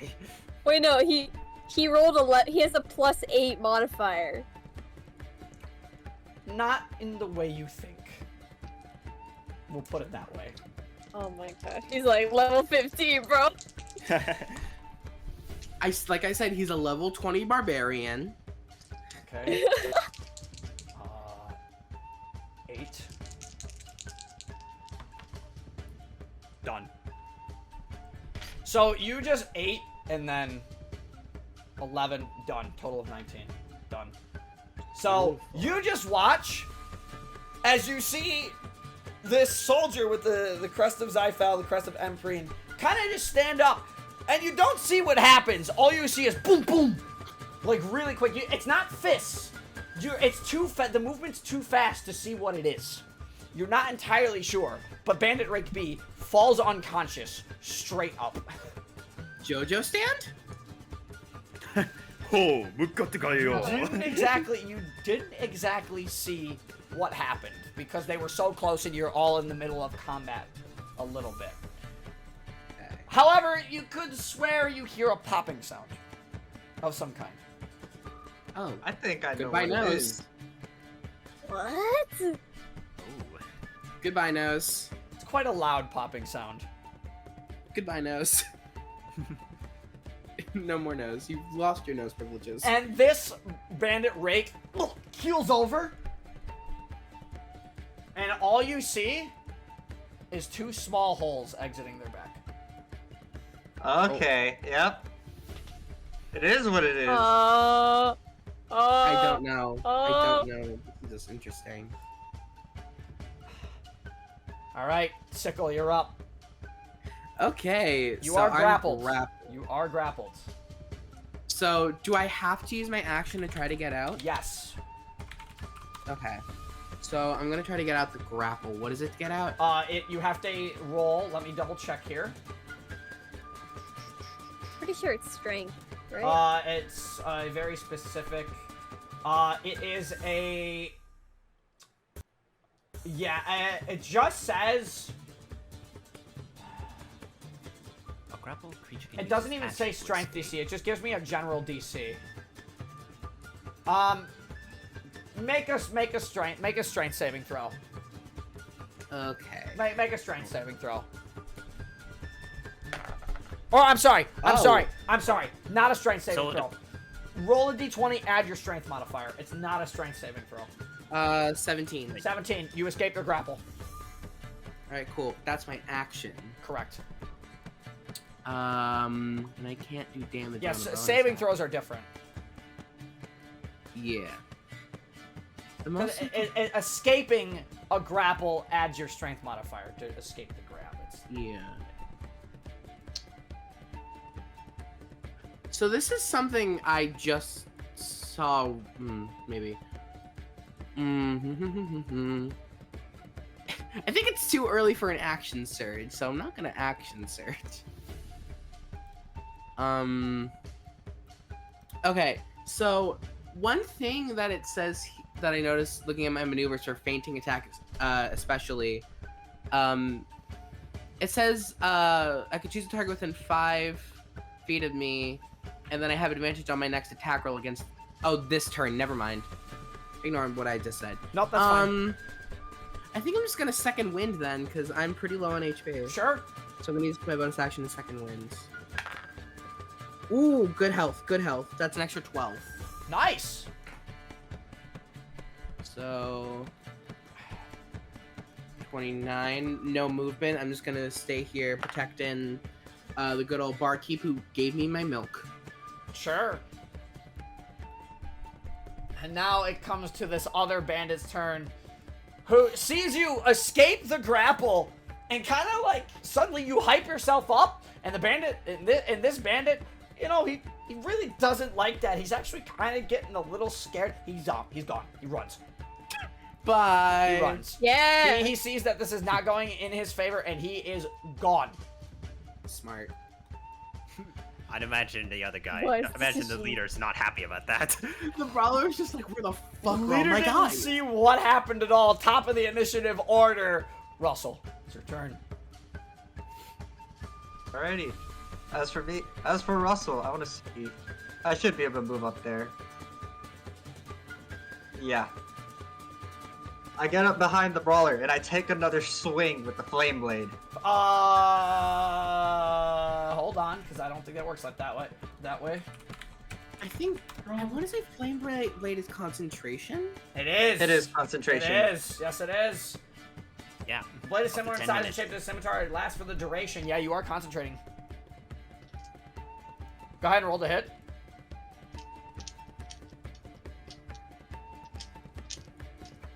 $14 plus Spell attack. 4. Yeah, that hits. 18. That hits. Ready? Nope. 36. 8. 8 damage. That was quite rude of you. He's still standing. 8 damage. He doesn't even feel phased by the 8 damage. Says the one who threw back that poor old man. I can't math! Shit! Huh? I got it. You're good. Is that I've tried mathing. be the end of your turn? Can I bonus action? If I- you have something like bonus action. I cannot bonus action. Nope. Alright, that's gonna That be is the my end of your turn. Waverly! Seeing how almost all the people were swiftly dispatched with, I'll take a few steps forward and call out to the brawler. Well, would you look at that? Seems like all your buds have been taken care of. Seems you're a bit outnumbered now. Okay. He's not responding yet. It's not his turn. He can't. No. Alright. Actually, before I moved, what's on this table over What's here? on the I know the table? map has stuff. What's Yeah. specifically on the table? Nothing crazy, just some bar stuff. There is a plate. It looks like a silver platter of some kind on the table, if you choose to have it. Okay, I would like to pick it up as Sure. I'm walking over, Sure. and then I'm gonna catapult it over towards the brawler. Yes. make a vegetarian. make a strength check. Well, Roll items. I'm casting the catapult spell, Oh! and he has to make a dexterity saving throw. Oh! Ooh. Oh. Ooh, I like this. That's good, cool. that's Wait a good. minute. That's cool. Wait, no, that's actually She cool. says What? that and just yeets a plate at him. That's really cool. Hang on. A dexterity save? Yes. Does a It's like 15? that Does a scene. 15 succeed? Yes, it does. All right. Damn. Does it do anything on a fail? No, it misses, I think. It just misses. Okay. So Ooh. all of a sudden, the brawler hears it. Right? He hears it. He kind of quickly glances back, realizing that he might be in a little bit of trouble here with two people around him. And all of a sudden, he sees this silver platter flying toward him, and he just quickly ducks out of the way, and he goes, "Really? Oh, he's trying to start a bar fight. Oh wait, is that the end of Trying your to turn? start. Is that the end of I your think turn? we already started. Is that the end of your turn? Ben's Uh, Waverly's angry. The Kroger shouts back. All right, Croaker shall attack. Go ahead and roll the hit.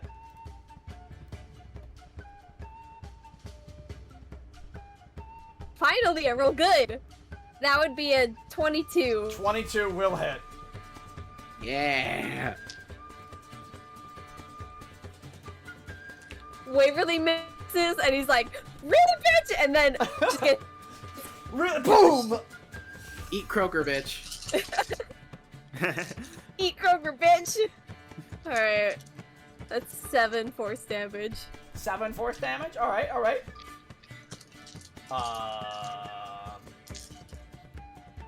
Yeah, take that. I'm trying to think. You- What is math? What is math? What is math? Oh yeah. I got Didn't it. hit anything for shit. I got it. Oh, I like where this is going. He's still standing, by the way. He doesn't look hurt that bad. Fuck. Yeah, Fucking try me, bitch. he really doesn't look like he's hurt that bad. And again, he is going to actually not look at you, Sickle. How dare. He is going to feel the searing pain of fire that hit his back, and he hit the force ballista, and he's going to turn around, and the first person he sees is you, Russell. Hi there. And How you doing? He is going to, again, make a multi-attack. I'm sorry. No. Not the bird boy. Let me think.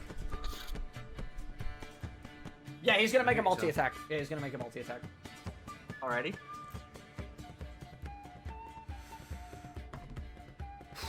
God, you guys are gonna hate me. That's a natural 18 plus 5. Does 23 hit? Ugh, that hit. All right. You're going to take 5 points of bludgeoning damage, Okay. and you are grappled. I also need you to make a concentration check. DC is 10. Very. Does he not make a strength save? No, that's on your turn. Oh, okay. I need you to make a concentration check for me, Stallone, because you took damage. Yes. That's still D20, correct? Just a D20. Yeah. Just roll a D20. D20 and then add your con. That saves. Con. Yeah, that saves. Because it was lower than 10, the minimum's 10, so you saved. So, the Okay. con is up. You are grappled, though, however. Very well. Wait, hold on. Nope, not that. Click. Attach. I love this. Alright. But, that's the first part of the multi-attack. Second part's coming. I'm gonna roll another attack, the Haymaker. As you can see, this brawler, you know, he's pretty beefy. He's jacked up. He grabs Russell by like the hood. He grabs Russell by the hood, pulls him closer, and is just going to uppercut your beak with the haymaker.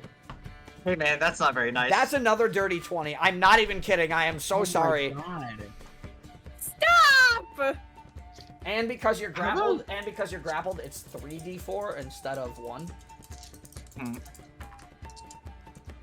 But Hey, the rolls weren't great. You take 7 points of bludgeoning damage. And I need you to make another concentration check. Yep. Save. Still got it. You're good. Still have Flame Blade. Beautiful. Hey, dude, have you considered chilling the fuck out? This is not Where I'm very from- baby girl of you. Where I'm from, we really don't know how to chill out. This isn't Mizore, your turn. This isn't very baby girl of you. So seeing that the big giant big beefy orc's the only one left, Zora's just gonna immediately beeline towards him. Sure. And seeing that like Sickle and Russell are also getting hurt, and she sees that he just hit her, it's just like she just rushes out to it's like, leave them alone, and just proceeds to attack him with her quarterstaff. At advantage, because you are flanking. Flanking is a thing in this campaign still. Beautiful. Alright, let's go. Okay, one of them did not roll too good, but this nets to about... Let's see. Alright, this nets to a 24 to hit. 24 definitely hits. That's gonna do... Alright, that'll do 8 damage. 8 damage is very, very respectable, but the brawler is still standing. He's taking your blows quite well. Alright, next thing I'll do is... I'm gonna spend a key point.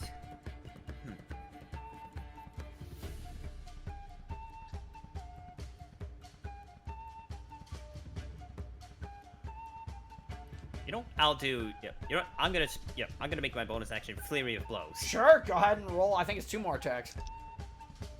Yes. Oh, the flanking roll still applying. Flanking rolls still apply. Okay, well, I don't think the first one's gonna hit. That's only 11. 11, he's going to use his reaction. He has a riposte. He has something similar to a riposte. He's going to use the reaction Meat Shield. He's holding Russell, Oh no! and he pulls Russell in front of you, Mizore. I need you to roll damage, and whatever damage he rolls, Russell, you take. I don't like this. Bastard! Oh, jeez. Oh, jeez, that's not good. Oh no! What had to roll back damage? How much That's damage? How much vile, damage does Russell take? That's a 9. You take 9 points. Jail. Oh, You Jail. take hey. 9 points of damage. Jail. I need you to make a concentration check with another DC of 10, and he no longer has a reaction. However, Mizora, you still have your second flurry of blows. Okay. Phew. Plus your con. Concentration out. Plus your wait. con. Well, add your con mod. Nope, still out. It's Still plus out. 1. Plus Ooh. 1. Flame Blade fades. Like. That I was really hoping one of you was just gonna miss an attack, so I could have did that. That was cool. Gosh dang. And it just accidentally hits Russell, just like, sorry! And just proceeds to strike again. At But advantage. this time... It's like... But this time it's a 20 to hit. 20 hits. Absolutely. So just making sure that she narrowly does not hit her, hit the Kenku. Okay, this one still hits pretty well. This one hits for about a total of 8. 8 damage. Nice. Looking to hurt after that punch. He kind of used Russell to sadly block a blow, and unfortunately just couldn't really do anything to avoid the next hit. But he's looking hurt. He's looking hurt, but he's still standing. Sickle. Oh, yeah. All right. So now that I can actually attack, bonus action, I'm going to do fainting attack, so I get to roll this with advantage, and I add my superiority die. if it You already hits. have advantage. You're flanking. Well, I get to have my superiority die. Which Oh, is the way okay. I'm doing That's it. fair. That's fair. Dirty 20. Dirty 20 absolutely hits. All right. It's going to be 16 damage. Oh my god! Wait, Wow. no, wait. No, 13 Oh. damage. I'm That's sorry. still a lot of damage. Still good. And fuck it. Action surge. Sure, go ahead and roll another attack. Wait. Does anybody Get want to his be in a ass. better? Does anybody want to be in a better position? Would that ungrapple I'm me? if good. it- No, it does not. Okay. Unfortunately, it does not ungrapple you. Actually, cause Waverly, you kind of want to be farther away because you're more spellcaster, right? Yeah, but I'm good where I am. I don't Could need I movement. Could I do my maneuvering attack on Dane and see if he can move? Actually, no, wait, what am I doing? Can I call out to the soldier man? Sure. All right, What are you saying? maneuvering it. Let's see if I hit. No, that's a nat 1. I'm Nat ending. 1, yeah, unfortunately that misses. I'm ending this. Let me just Is make that sure your maneuvering it. Third one tonight. That's my third That's his nat. third nat 1 tonight, Let me yes. just make sure. Yeah, I have to hit a creature for That's that not to go. very Oh, pog. unfortunate. So that's That gone really then. nat 20. It's not helping. I wanted to be nat 20 so bad, but I still got to do decent damage. Yeah, you did. Is that that's the end of your turn? Yeah, unfortunately. Russell, it is your turn. Make sure you consume that Flame Blade spell slot as well if you haven't already. I have. Okay. And then it's an action to It is ungrapple. an action to escape the grapple. It is a d20 plus your strength modifier. Good. Okay. Now I have 3 dice and dice. You jail. are Does you the are 7 ungrapple. you are still grappled. Very well. You try all you might after Sickle landed a big blow in the brawler looking. He's really hurt, but even as Sickle hits with the, I think you have like a rapier. As you stab in Yeah. with the rapier, he still hangs onto your hood really tightly, Russell, and he's pissed. Mhm. He's pissed. Uh, That was your action to try and escape. You have your bonus action or movement left, although technically you can't move because you're grappled. technically I can't move, yeah. Okay. Then I will... Can't do cure wounds. It's not bonus. But I could do healing word on myself. That you could, and I. Yeah. I will bonus action healing word myself on level 2. So I I just gonna looked use at a- our initiatives. You're gonna use a level 2 spell slot? Okay. Yeah. I just looked at our initiatives. Go 14, ahead 13, and roll 12, your 11, roll your 10. healing. Can you target multiple people with healing word? No. Question. I don't think so. Mm-mm. Okay. Not unless you have twin spell. Ah, gotcha. Okay. I think there's like a Yes. mass healing word spell. Good healing. 6 There is a masculine word. plus- That's level 3. 6 plus 2, 8. Hey, nice healing. Beautiful. Not double digits, but I'm still hanging on. Sure.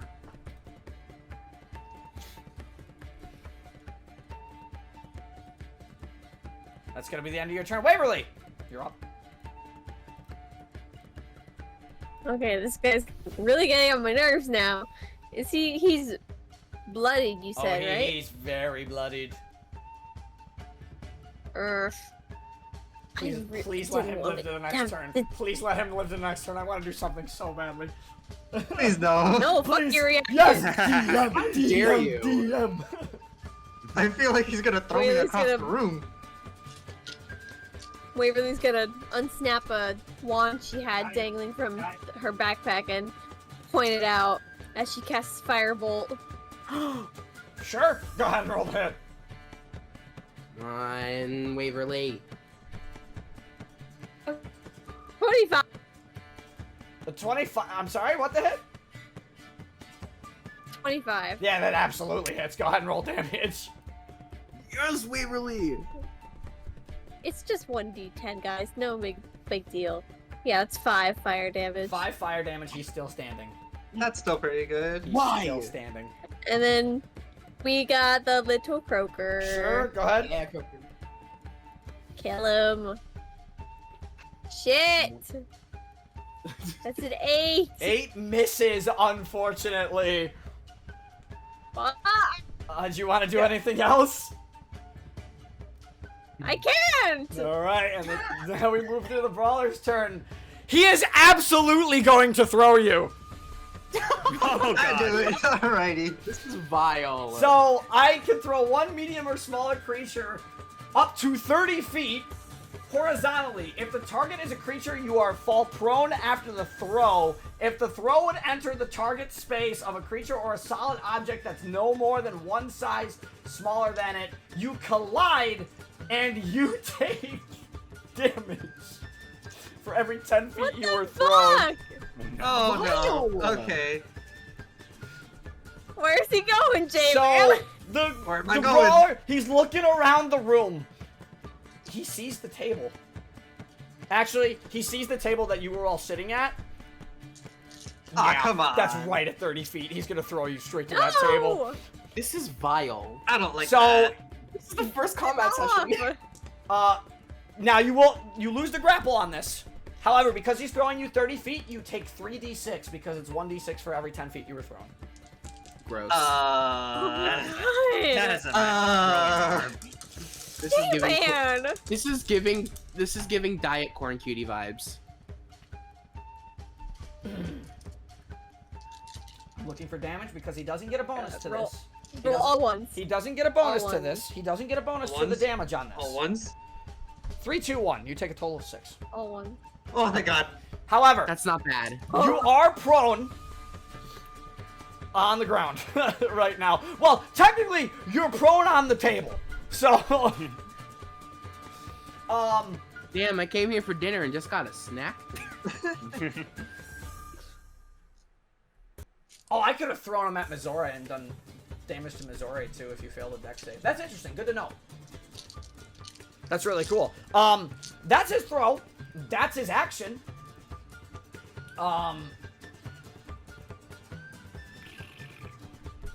Yeah, he's got nothing else. And realizing this, he goes, looks over. Sickly looks over to Dane. I need everybody to make a perception check for me really quick. Hey now. That's a 7. I don't notice anything. Get I'm out of noticing- here. Finally, I roll good. 22. I rolled a 19 total. 6, 4. That's actually good. So you hear from the outside, they said they're in the tavern! That's all you hear. Uh-oh. And the brawler kind of That's smiles. The brawler kind of smiles. Do what you're gonna do, and he's gonna walk out of your combat ranges. I would like to take an attack of opportunity. You and Mizori both get to take an attack of opportunity. Be my guest. Not at advantage. Fuck. Don't let him Um, run. 8. Let me see. 15 to hit. 15 will hit. Just hits. Beautiful. Okay, then I should be able to hit. That's 21 hits. 21 absolutely hits. 13 damage. Yeah, he's done. He only had 3 I'm HP. He dead. only had 3 HP left.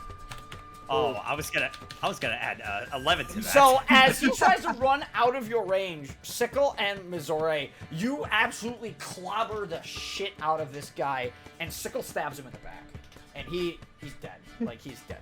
He's gone. Oh.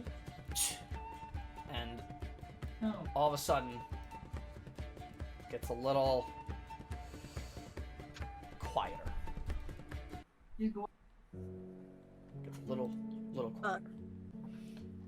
Fight's over, but of course, as you saw, you heard them.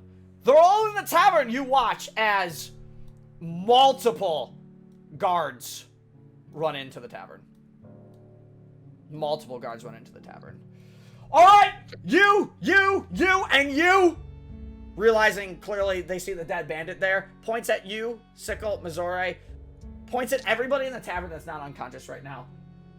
Drop your weapons. and come with us.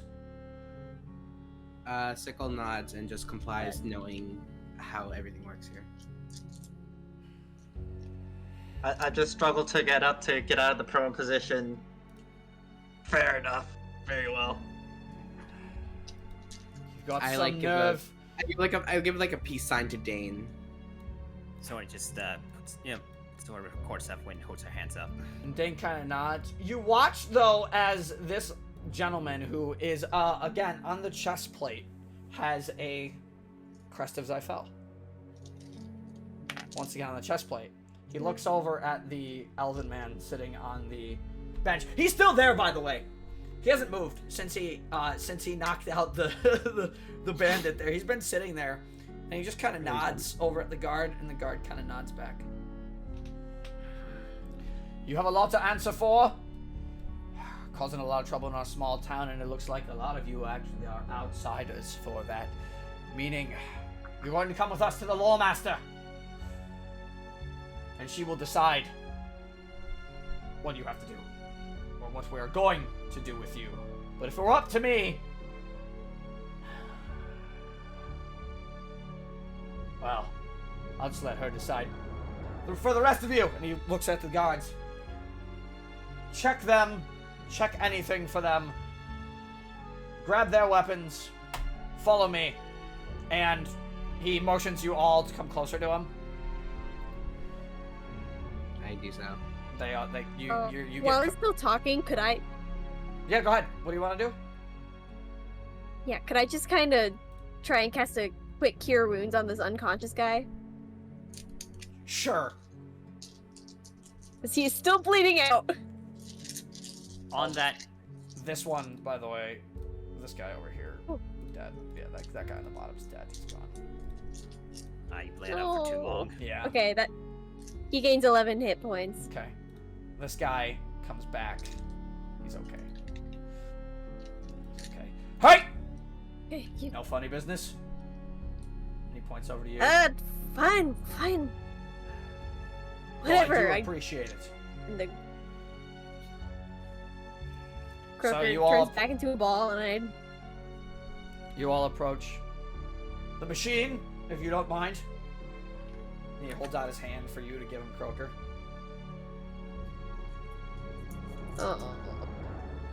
I loop around, and I count him over. You are all manacled, and you are led out into an evening in Korum. It's about,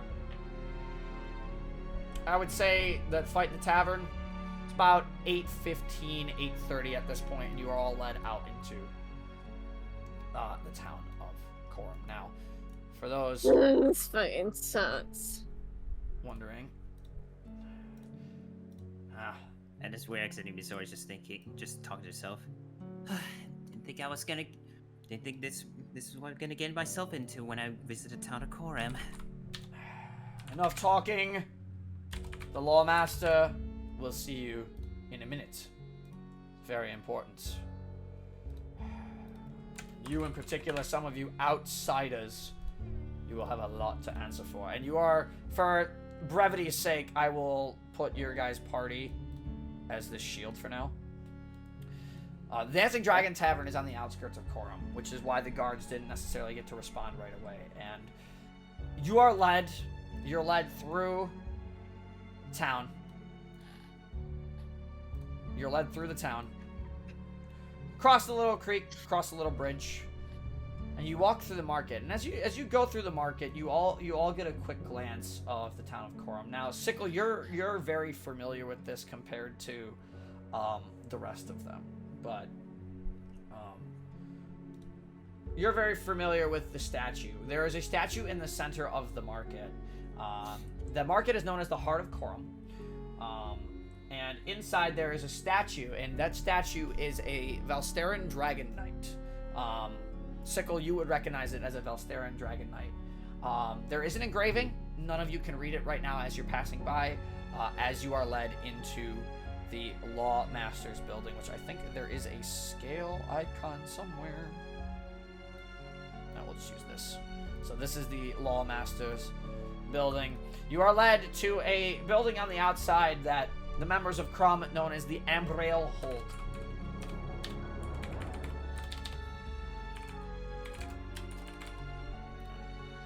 Do this real quick. I didn't put this on until then. And he goes, "Alright, wait here. I have to make sure the Lawmaster is ready to see you." Alright, sounds good. Do any of you want to say anything, at least at the moment? So, Sickle- who is Sickle- this Lawmaster? Cool. She. Make a history check, Sickle. Gladly. Okay, 13. 13? Yeah, that'll do. So, you know the Lawmaster in the town of Korum, it's a generation. It is a family that has run it. In fact, the name Embryo Hold is the actual last name of the Lawmaster that currently resides over law in Korum, or as Korum. It is a dwarven family. You do know. And all you know is that the last name is Embryo.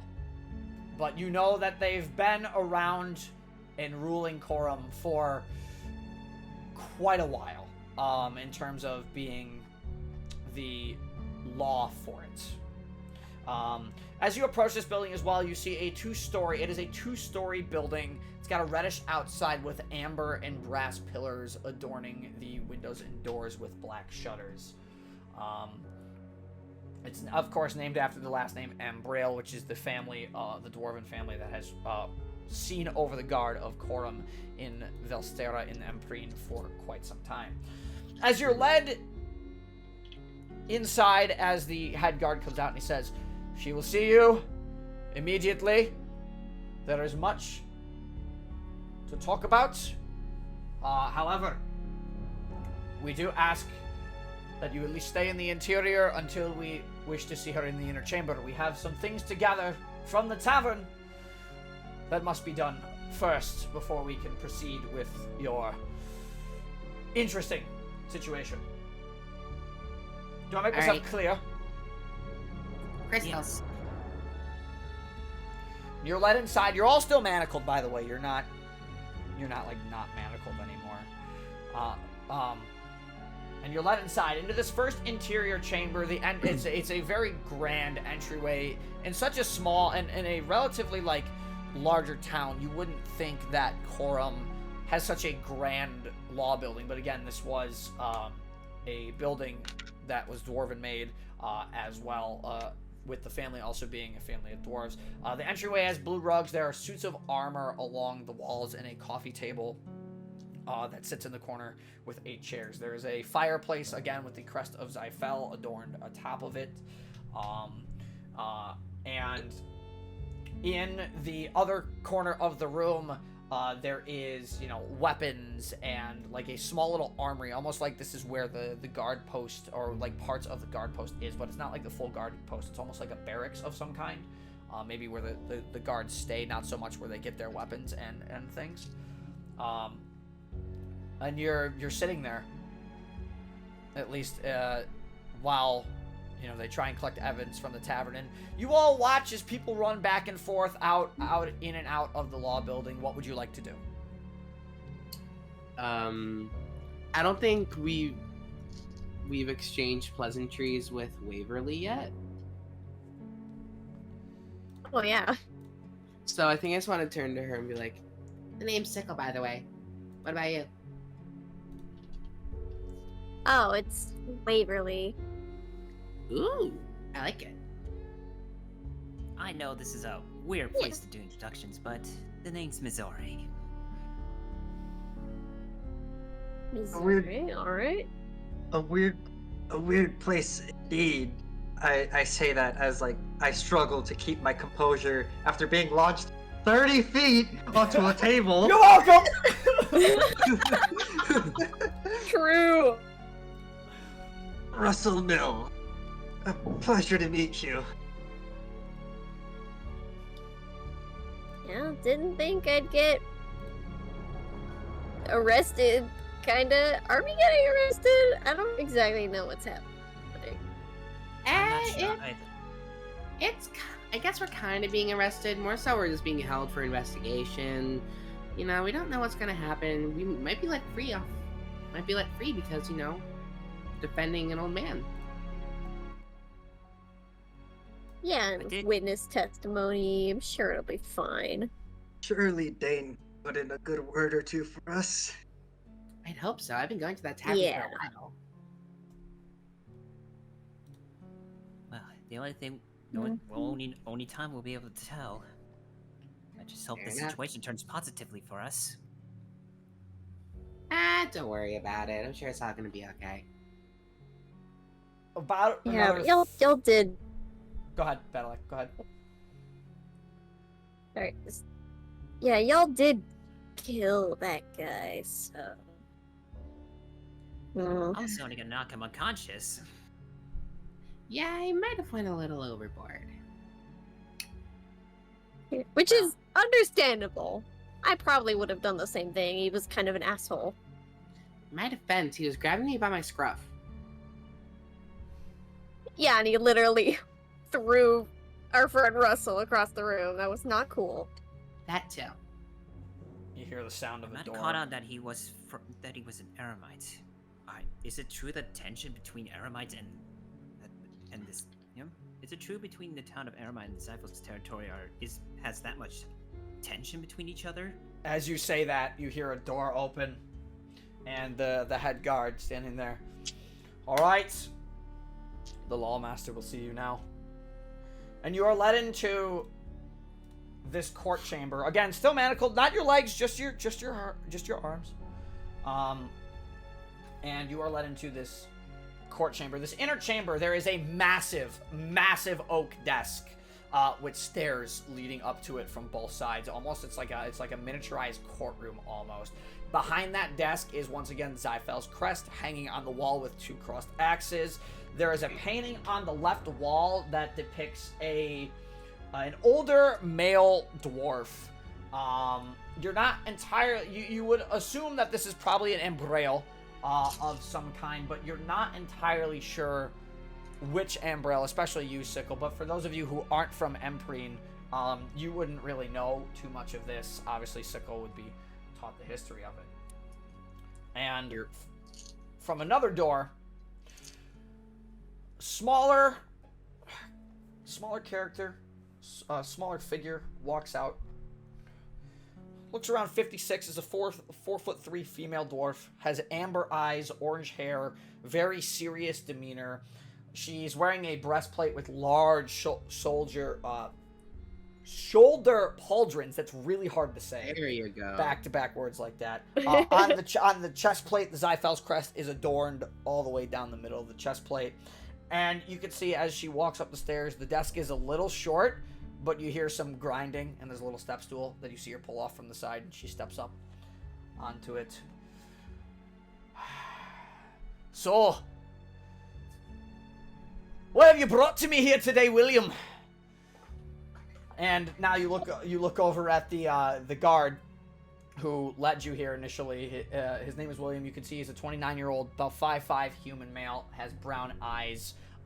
You would assume with the way the lawmaster addresses him that he is captain of the guard here in Korum. Well, ma'am, we have it's come to our attention that there has been a brawl at the tavern tonight, and it would appear that there were some outsiders involved, and the altercation turned, well, bloody, to say the least. We did find a few dead, some eremites in nature, others our own people here in Korum. Unfortunately, we did lose one. Yeah. That's a damn shame. And these outsiders, you say? I mean, I look at the group in front of me, and I see an eremite, two icekin, and an Empyrean itself. You especially should know better here in the town of Korum. You know here that we had an issue with violence in the tavern. Explain yourselves. I want to hear your story first. And please, address me as Lawmaster Glido. Glido. Okay. Griffin clears her throat a little bit and just goes like, Master Glido, I apologize for the ruckus we've caused. We had good reason. I swear it. A few people came in, I guess they were Eremites, and they were threatening the poor barkeep, Dane. Dane. That's the name. Dane. Threatening the poor barkeep Dane violently. It seemed it was about to turn. And we simply stepped up to help protect him. Because we didn't want anything bad to happen. Well, I appreciate an Empyrean helping another. But you, looks over at you, Waverly. You're an Eremite yourself, aren't you? What business do you... yeah. What business do you have here? And were you with them? No, certainly not. No, they were us. You're cutting in and out a little bit. Oh, sorry. No, I wasn't with them. They were all pieces of shit. And what about you two? Your kind are quite rare around here. As she looks at Missouri, she's got her elbows on her desk now, and she's kind of like covering her mouth a little bit, kind of like with her hands a little bit, but it's more like the elbows are on the desk and it's like a fist clenching a hand, or a hand clenching a fist there, with her covering the mouth. That kind of thinking pose. Yeah. Thinking emoji. You're a rare sight to see around here. A kitsune. I haven't seen one of your kind in a long time. Well, not since my father. And she looks over at the painting on the wall.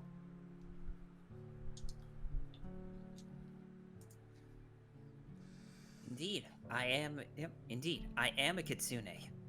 Just merely merely visiting the town of Korum to see what it was like before I got caught up. Before we got caught up in this mess that we're here to discuss. Or you start trouble.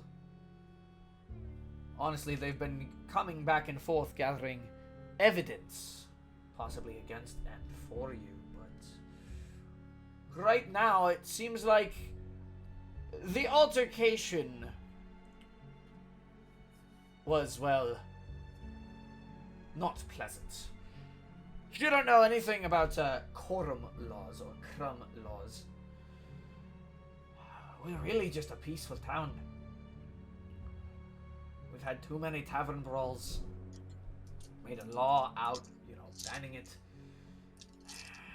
There's that idiot, though. There's the Logan. Trying to scam people out of his money because we don't allow people to, well, fight others in the tavern. But you broke that law of Korum today. And honestly, that is grounds for insubordination to an extent. Just breaking the law.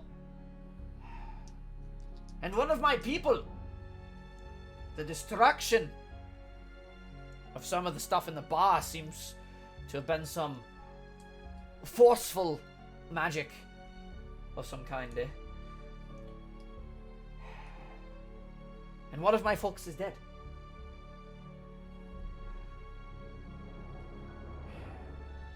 But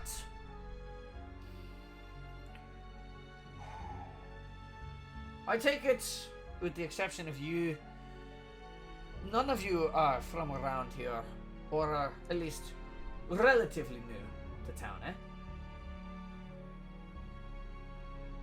Mm-hmm.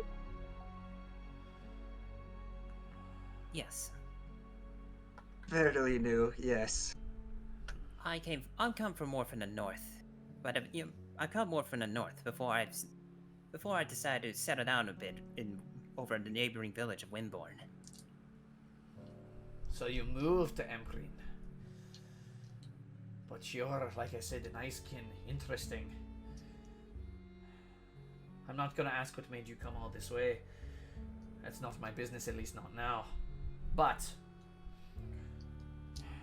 William! And William kind of, like, puts his fist kind of, like, on one of his shoulders. Yes, Mom! And he goes, and she goes, what evidence have we gathered to support their claim that they were defending or, well, just causing trouble in Korum, eh? And William kind of steps up. Well, ma'am, we have discovered that the bandits that they were tussling with, we found an insignia on the dead one. They're the Tremix bandits. Group of bandit mercenaries out of the Eremite territory, out of Erementhia. And I know we've been dealing with them for some time, haven't we? And Godot, her head perks up at this. Now that is rather interesting. Not so much insubordination as you are interfering with military business, interfering with the law in this town. It's really hard for me to hold the Scottish accent on a side note. Fair enough. You were doing you were amazing. Fair enough, fair enough. It'll only get better as we go, you know? So interfering with official business, that is grounds where I could try you.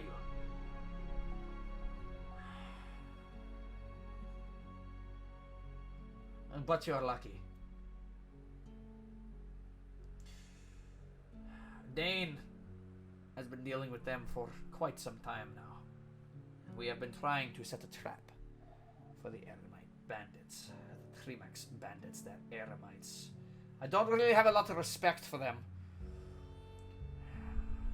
Hismar the Berserk seems to be edging his way ever closer to our borders. I feel it is only a matter of time before he crosses them. And what will happen to our little town now and then, I honestly could not tell you. But Dane did speak up on your behalf. And he did say you did an admirable job defending them. He did see one of you get thrown across the room.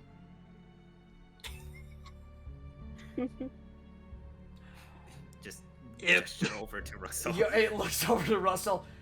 You're Looks a at bird. Russell. You're a bird. You can fly. You're a bird, you can Unfortunately fly. for me, Lore Master, what was the name? I'm sorry. Glodell. Lawmaster Glodell. Glavel. My kind have been cursed to no longer fly. So It is damn unfortunate. That was a nice table, you know. That was the table I liked to sit at when I went to the tavern. But they That's spoke up on your insensitive. behalf and said you defended admirably. But I have to ask, this is such a strange group of people, but yet you have seen yourselves tied together by what? Fate? Destiny? This is a very weird circumstance to happen in Korum. Tell me, Blackjack. what do you think?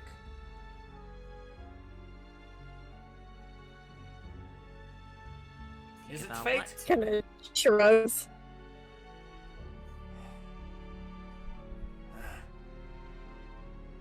Well, no matter. You did Dane a great service, and while I could, indeed, go after quite a lot of you right now for, well, the insubordination and interfering with official business,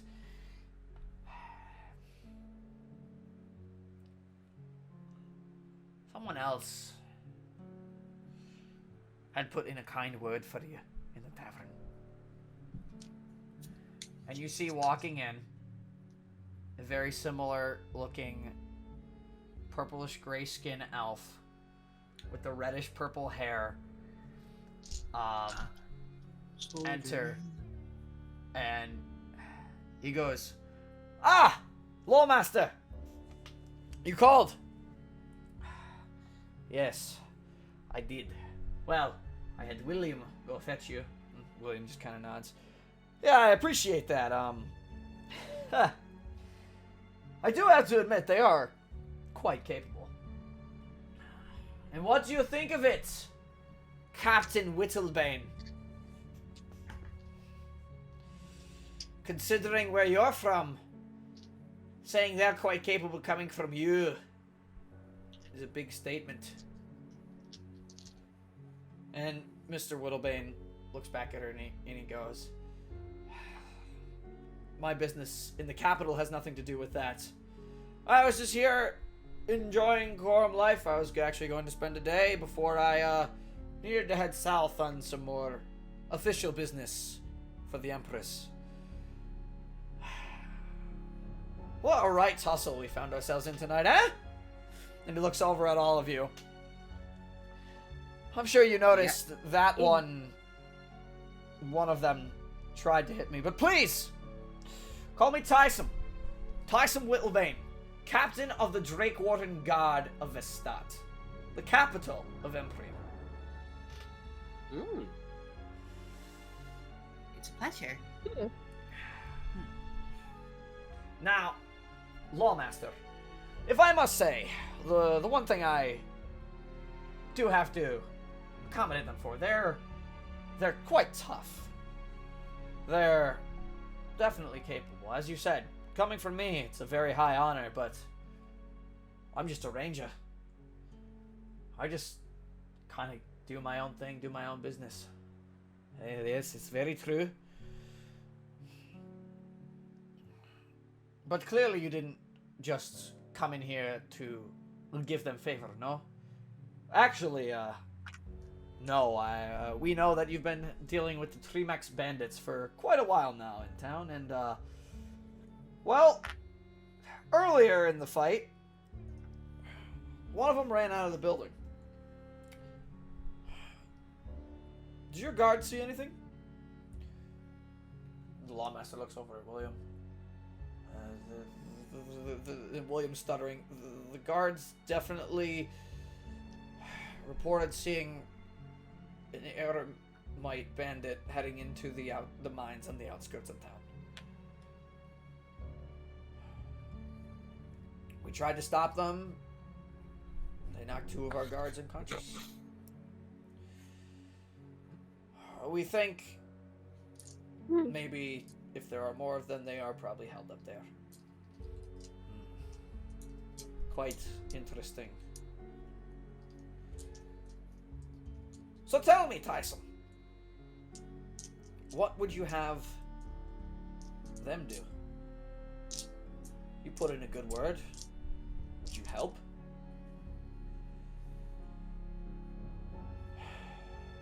And Tyson kind of glances over at all of you, kind of gives a little smile. I think they can handle it.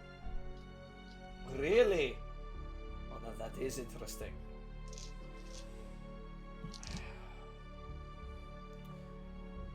So, I don't even know who you are, really, but frankly... Actually, you know what? Who are you? Who am I addressing?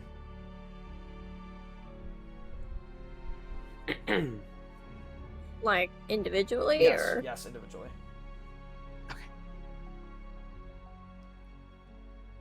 The name's Seko. Mizore Masamune. Russell. Waverly Fontaine. Didn't realize we were doing last names. Well, it seems there is more need for your abilities. Now, I'm still a little cautious on this situation. Again, some outsiders walking in, causing trouble in a town that they've probably never been in before. You can see why I have my reasons. But like I said, this is official business, and if Captain Whittlebane over there is giving you his favor, I see no reason why I shouldn't. However, I do ask that you do this under the jurisdiction of Korum, and you report anything you found. Of course. Understood. Not a problem at all. How confident? So what exactly are we like doing?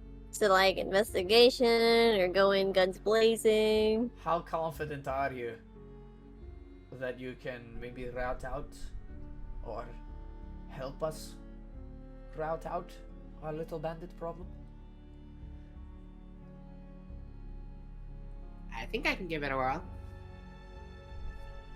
I mean, we did quite a number on them in the tavern, so I feel like we got a good chance. If this means being able to help you out, I'm more than happy to help. Well, then consider yourselves temporary wardens of Korum. You know, you're lucky. Not a lot of you come in here and receive fair judgment from me. But there was plenty in the tavern. Dane is very kind and caring.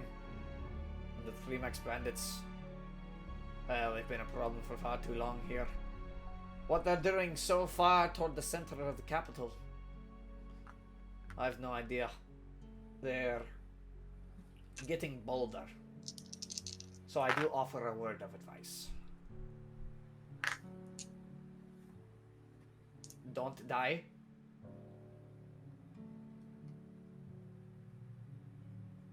Wasn't planning on it.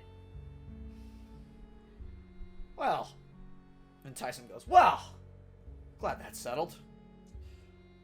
As far as me, Lawmaster, I will be heading more toward the south in the coming days. I shall rest up here. Where would you like them to stay? Because I'm sure you're not going to be sending them out in the dead of night, no? Yes, it's very true. Some of them look worse for wear. Looks at Russell. Yeah. We'll send... Clearly shaken. We'll give you temporary rest under my watch. You may stay in the barracks of the Amrail Hold tonight. Thank you.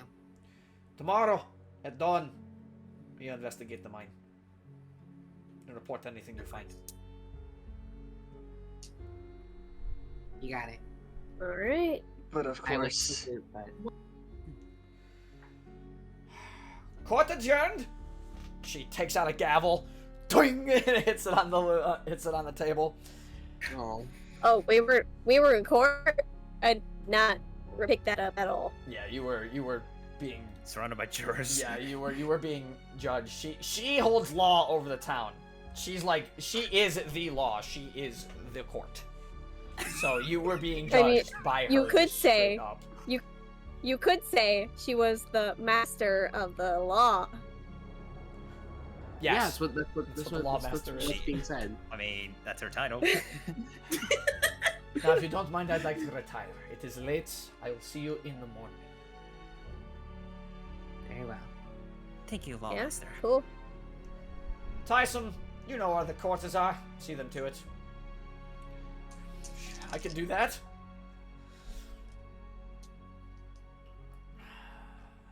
Tyson walks over to all of you, and he has he kind of motions over to William. William unmanacles you guys,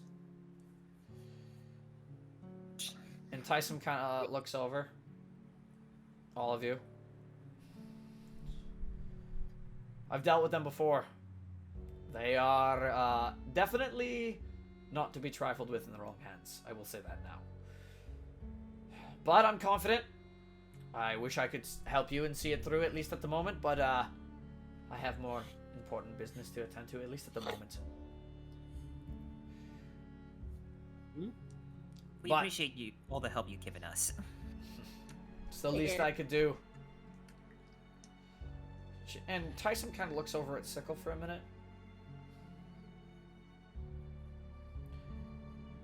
Hmm? And he just looks. And he opens his mouth to say something, but he doesn't say something. He doesn't say anything. Well, let's get you some rest. At dawn. Oh yeah, sorry. At dawn, I'll take you to the mine. But from there, that's the least I can do. Mm-hmm. And you're all led into the barracks. You are under guard. You are still a little, because you're a bunch of outsiders, with the exception of you, Sickle. You are kind of on watch a little bit with the guards. There are ghost guards posted outside your door. Yeah. But you can get a long rest. Can I? Sounds good. Go ahead, Battle. Could I have gotten my croaker back? They'll be giving it to you in the morning. Oh, for whatever. Fine. So you're led into the barracks. You all get a long night's rest. You may all mark off a long rest for you here. And Yes. is there anything you'd like to do in the night? I would just think about conversing for a bit, just recalling the events that just happened. Sure. Yeah. Sickle's looking at their, like, they have a little necklace on that has, like, an engraving on it. And they're just looking at that. I go over to Russell saying, "Still look kind of beat up. You okay?" I'm feeling fine. I found the running joke of the campaign. Oh. Already. You're a bird. You Oh. can fly. Don't make it. Oh my god. Sorry, continue. A long rest is all I'll need for now. Let me help you out with that too. And seeing that, and she decides to actually cast like Hand of Healing just for the heck of it. Don't And waste you can it. see like the remaining key points, with the remaining key points, 2 yellow fox spears just sort of appear out of her hands, and then it just sort of phase into Russell's body and sort of making him feel better. Thank you, Missouri. Holy shit. The fuck was that? Oh, just a little bit of healing arts. I've learned those I learned that from my mother when I was young. Seems I still got it. Damn, alright.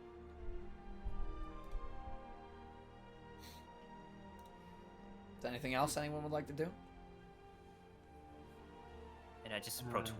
I probably would just approach Wabbit. It's like, so, about the Aramites. It's true you're part of. Did you and those bandits come from like the same general location?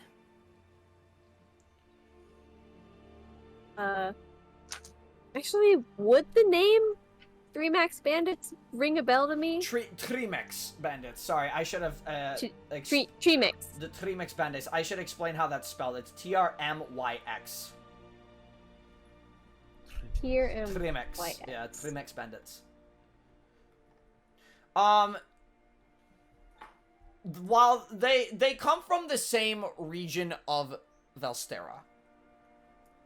So, the general term Aramite is a term used for the people of Hismar. As Hismar's region is known as Aramenthia, a lot of the people started calling you Aramites. So yes, technically you would be from the same region, not necessarily from the exact same area. You would all be from the desert. You would all be desert people. That's essentially what it is. Yeah, okay. Gotcha. Like for example, like Skasa's is the Ice Kin. They call them the Ice Kin. Right. Mm-hmm. You're called we're you're called Aramites. you're called Empyreans here in the ruling area of Zyfel and stuff like that. So yes. Okay. Yeah, I mean, they're definitely Aramites. Got the looks, got the attitude. That's not a doubt. I've never really heard of them before. Probably not from the same part of Aramenthia, but you know. I see. It's very different from where I grew up. Instead of place I grew up, it's just place I grew up was nothing more up in the snowy ice-capped mountains. And I do remember that. Well, and I do remember there's snow as far as the eye can see. So I thought it's quite interesting that there's very different types of people outside of where I live.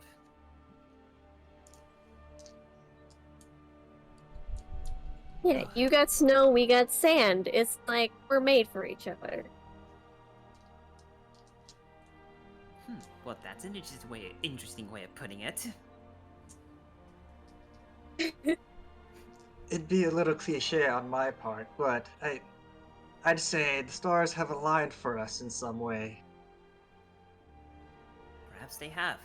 Even though it's a weird circumstance that we ended up in the mess of a tavern brawl, now we're suddenly commissioned to try to take out a group of bandits that just invaded the tavern. Yeah, you know, it's a very interesting turn of events. Yeah, pretty sure that's not what happens on a daily basis. I've only just been into the town of Korum, and now here I am. And now here I am with you guys. Yeah, at least we don't have to pay for lodging. I suppose that's an optimistic way of looking at things. Fate is indeed a strange thing.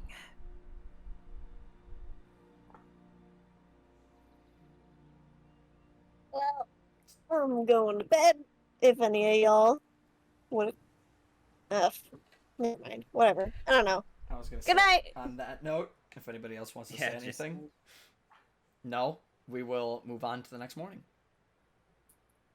Yeah. So the morning of the 27th of Hilderal comes. It's a little cooler this morning as you exit your lodgings. You can feel a little bit of a chill. It's probably around mid 50s, so it's not the warmest, but it's not the coldest here. It's comfortable for at this time of year for being in Empyrean. You wake up in the morning and the first thing you hear is boom, boom, boom on your door. It's the Lawmaster! She requests your presence once again in the courtroom, if you don't mind. 5 more minutes. Sickle jumps out from their bed. Zora just What? stretches and then proceeds to reach for the door. William is standing at the door.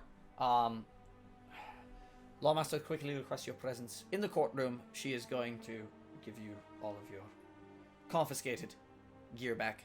And then we're going to take you to the mine. Alright. Unfortunately, Master Tyson had to leave on some urgent business. Actually, late last night, he did say he would not be escorting you to the mine.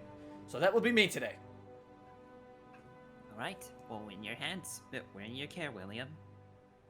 Could you give us a couple more minutes? Some of us are still trying to get up. And she just looks over Waverly. Clearly trying to get her 5 minutes of sleep. Sickle goes You over gotta and just starts savor the patting her sleep. with his tail. I'll give you 10 minutes. Sure. Just knock. Yep, sure. You can knock on the door if time's up. Okay. And William closes the door and walks away. Sickle starts patting Waverly's face with their tail. Get up. He just like my actual cat. Just a Yeah. quick little wakey wakey. Wake up. We gotta go. Fine. Fine. Oh my god. Waverly's disheveled hair waking up in the morning. It's like static electricity all over the place. Sickle chuckles Oh yeah, a it's bit. all over the place. Sickle just chuckles a bit. Good morning. You suck. Yeah, Sickle's extremely full of energy, like they've been up for like at least an hour.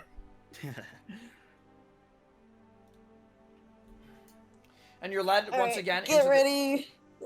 you're led once again into the inner court. Lawmaster Gludo is waiting there for you. Ah! So here come the temporary wardens of Korum. I'm sure William already informed you of the news that Master Tarisum will not be directing you to the mines, but we scrounged up what we could last night because we know that the bandits might be an issue, especially if one of them escaped. So here is all your gear back. And on top of that, she unveils a sheet that was sitting on the desk of the oak desk. There's one for each of you. Use it wisely. And you all can add to your inventories 1 potion of healing. Ooh. Ooh. So the 1d4 plus 2. Or the 2d4 plus 2. Well, thank you kindly, Lawmaster Ghetto. Thank you very much. And I want to make sure that is the right potion I gave you. Hard no. Potion of healing 5e40. Yeah, okay, that's right. 2d4 It's plus yeah, 2. okay, that's it. Yep, I gave you the right thing. Just to double check. 30d6. All right. Yeah, no, not that one. All right, William, take them as far as the entrance of the mine, and hold your ground. Just wait for them to return. Stand guard. Yes, Mom. And he leads you off to the entrance of the mine. And as you pass through the streets, you notice Dane walking out of the house, a little worse for wear. He's got a pretty big bruise on the back of his shoulder that you can see, and he goes, I see you're going to help us out after all. That's right. Of course we will. Oh. You know it. Well, the next time you stop in the tavern. And he rubs his shoulder. It's on the house. Thank you. Thank you kindly. You take Well, care of yourself. We'll hold you to it. And let's hope we don't have any more tavern brawls from last night. That's all you hear from Dane. Just a deep sigh. Yep. He Mood, just woke up. honestly. You can tell he's been the owner of that tavern for a long time. He has seen that a lot. He just woke up. He's tired. Yeah. And you are directed through the rest of the town, through a residential district, and eventually you are led to the entrance of the Korum mine. Ooh. Ooh. Ooh. Yeah. Ooh. So feel free. Fancy. You're free to move What's about up, this dude? map. You are free to move about this map as William takes you up to the carts in this area. You got games on your phone? You got games on your phone. No. This is as far as I can take you. The 2 unconscious guards that one bandit knocked out that escaped did say he ran this direction into the mine. So please be mindful. This is a town mine. There are bound to be some dead ends. There are areas that might not be finished. There may be things that may be undiscovered yet in the mine. It is dark in there, just to let you know. But if you are going to try and do it sneakily, because we don't know if honestly the bandits are inside, stealth is a precaution, and it might be worth. You got it. Understood. With that, I will set guards outside. I will be taking my leave. I have business to attend to with the lawmaster and other business in the town. More so, cleaning the tavern. Yeah. Very well. A few Roger questions. that. Just a few questions. Do you know how many of those bandits are there in the cavern? It's hard to say. The 2 guards only reported the 1 running in. There could be more inside. We don't know. Just, it is dark. Be wary of an ambush. Keep your senses about you. And if you do need some light, try and keep it low. I Okay. ask, And also, is there anything we have to be wary about? Potential traps or combustible minerals? No, nothing of the sort here in the Crumb, in old Crumb. It is mainly an iron and metal mine. Shouldn't be trapped, shouldn't be anything like that unless there are more bandits inside. And they did set up some traps. We don't know. We've gone to so many different directions in this mine now. It's quite large inside. You could get lost. Just, like I said, be mindful. Be well. Thank you Understood. for your help. William nods. Be Good luck. mindful. Be mindful. Good luck. And hopefully we see you a safe return. Mm. And William walks off. Bye, bestie. Does leave a couple guards behind. I'm not going to put them on the map here, but they're like on the outskirts.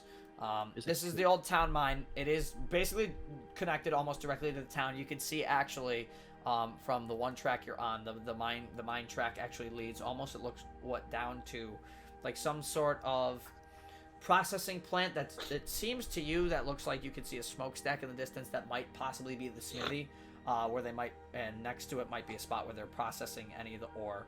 You can see that these carts do have some ore in them. It seems like there's no one around right now. It seems for this, they have told people to stay away from the mine, especially considering that there possibly might be a bandit incursion in there. They are aware of one threat. But what would you like to do?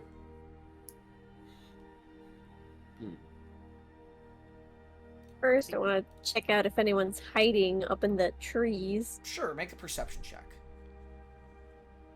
I'd probably just go and investigate some of the Because- woods. Actually, what's your passive? What's your passive perception? My passive is 18. Yeah, there's nothing in the trees. Nothing that you can see looking around. Cool. I It's would funny just because go- I also rolled an 18. Ooh. I would just simply go to one of the carts and just examine the ores. Go ahead and make an investigation check.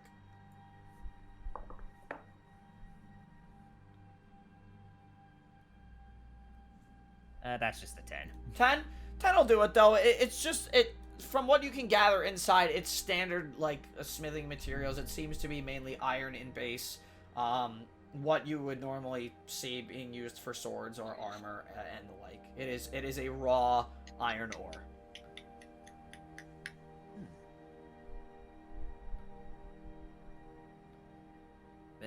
Then I would just turn to the group. Shall we get going? Into the caves. I'm ready if you are. Let's go ahead. But can we double check to see if there might be anything lying around? Like, are we free to see if there's anything we could take along with us? Yeah, go Ooh, ahead and goody. go ahead and walk around. Let me know. Make an investigation check as well. Okay. Can I like check these boxes over here? Yeah. I was about to say same here. for Yeah. me. Go ahead. Go ahead. Investigation. Investigation check. Oh, how interesting. Okay. Investigation. Uh-huh. Okay. I'm not adding anything. Not 20. No, I rolled a 7, then I subtract 2, so that's a 5. Yeah. To you, it just looks like mining equipment. Well, I For me- found some boxes. I got a 12 Good for you. that area. The wrong thing. 12 for that area.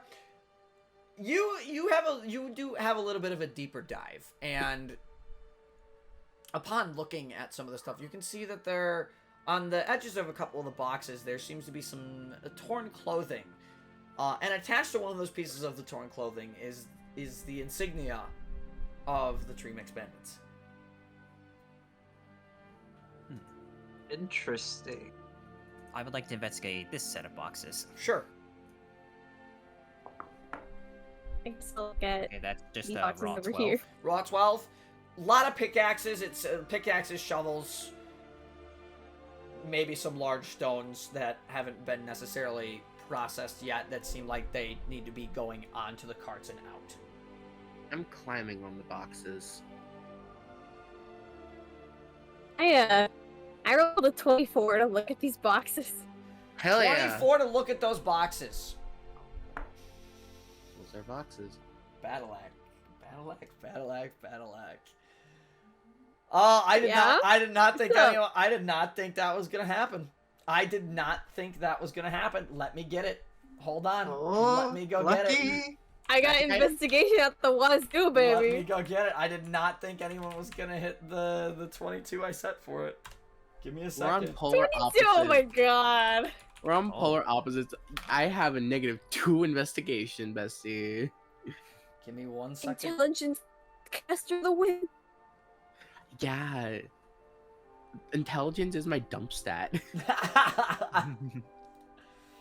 Which is funny Honestly, considering my dads are wizards. Give me one Both of sec- my dads are wizards, and I made my dump stat intelligence. Give me 1 second to find it. Where is it? 1. Is that? I think that's it. Hang on.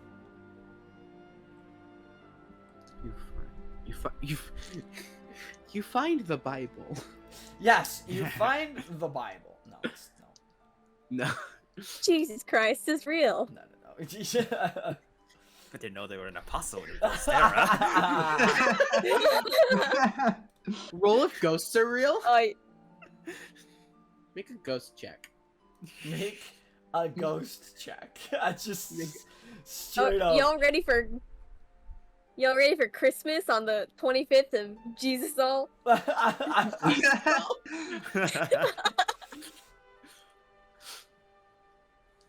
Looking through those boxes. I think I found it. Hang on. Is that it? That's it.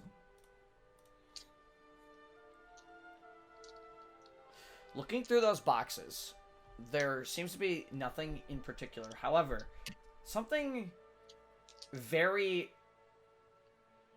rare that you can find. You might not be able to use it right now. But there is a pair of finder's goggles hidden within that. Fucking yoink!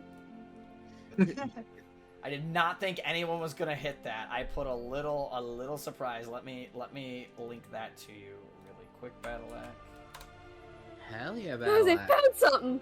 Awesome. For this, I am not going to have you. I will still have it require attunement, but in terms of the second part of it, don't worry about that.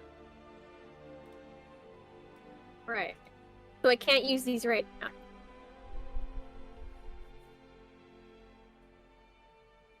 No. Can't you? Okay. You can't use them right now, but you do find a pair of finder's goggles amidst all the Okay. all the mining rubble. Ooh. Oh, these are cool. Mm-hmm. Okay. Found some cool goggles. Don't know what they are, but they're mine now. Hell yeah. Sickles yeah. is doing a handstand on a box. Nice. All right, are we ready to go? I'm ready to explore this cave, bro. Sounds good. Sure. Let us Let's go. go. All right. Sickles Alright. gonna march. Sickles gonna march and be like, by the way, since it's probably gonna be dark in there, right? Oh. Yeah. Yeah. I could lead. I can see in the dark really well. Worst comes to worst, I also have some torches on me. Oh, that's important. And if Alright. anything, I've got my flame blade. Yeah, you It's got all your alright. spells I also back. have a tinderbox with me. All right. So you enter Yeah. the mine. So, in the mine, Please place your tokens down here. gotta Okay, pick so at the bottom, from alright. side to side, side to side. Stop! Shut up! Not now. Hey, Pikmin, why'd you get kicked out of the campaign? Oh, Uh-oh. copyright.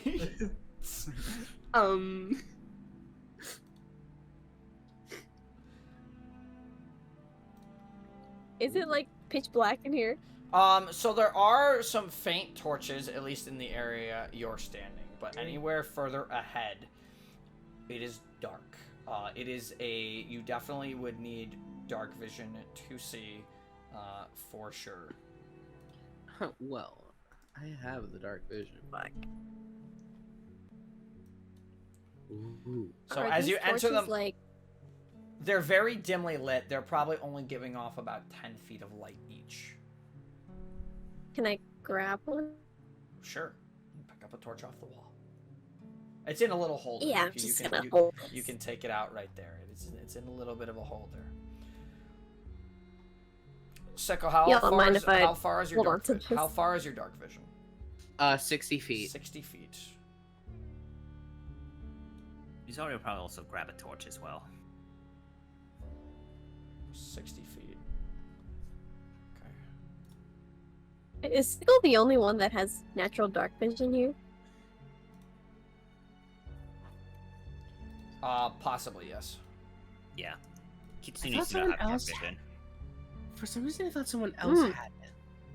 But that might have been a racial thing, I- or like not a racial thing. I think Think it Oh, was Allarine had dark vision. Allarine had dark vision. Oh, just not that's earrings. why. I gotta go a little further. Just a little further.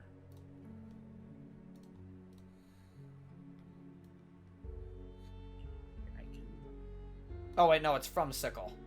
So yeah, it's from you, Sickle. Yeah, it's 60 feet. Yeah. Here, hold that up there again. Okay. Yeah. Sure. There. 60 feet. Here, let's just. There we go. I honestly should just move the other fog, but it's more fun to cut it. So Yeah. that's about all you can see. Sickle, you can see some mine carts lying ahead. The torches again very dimly lit on the walls here, but they seem to fade as you go further in. The torches get more and more sparse as we get deeper, guys. Stay close. Misori just nods. Got it. And I think that no, I'm picking the wrong character. It's me. I'm gonna say move forward. So I guess we just walk up to the entrance. Guess so. And I'm turning my phone on silent. How dare. Hate getting texted in the middle of D&D. It sucks. Fair enough. Stop. Nah. Back up, all of you 2 squares. Oh, Waverly, with your That hard. passive perception, Uh-oh. you hear Oh. voices. More than one. Sounds like you hear Hi. 2 of them.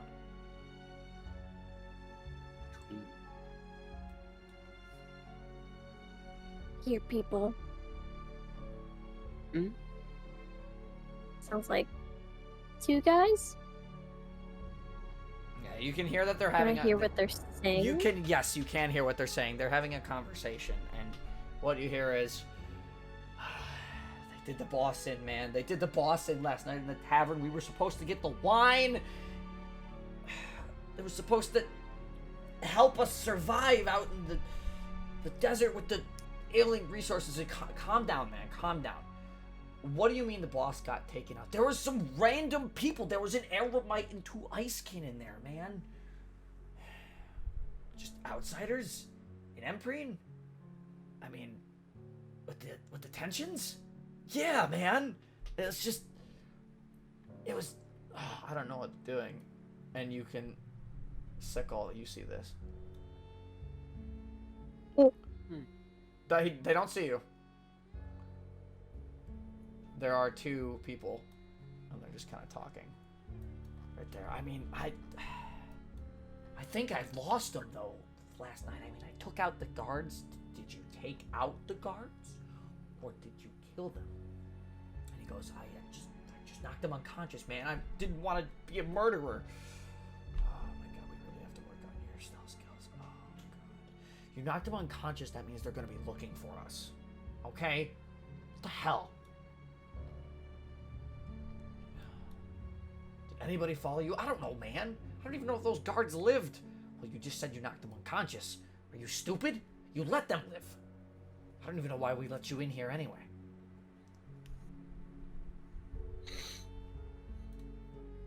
What are you doing? I'm just gonna kind of whisper to everyone, being like, I see 2 people up there. Overhearing their conversation, Misori would actually just put on her, try to use her Kitsune powers to try to hide her kitsune identities and puts on her merciful mask, which is a black kitsune mask for people seeing that.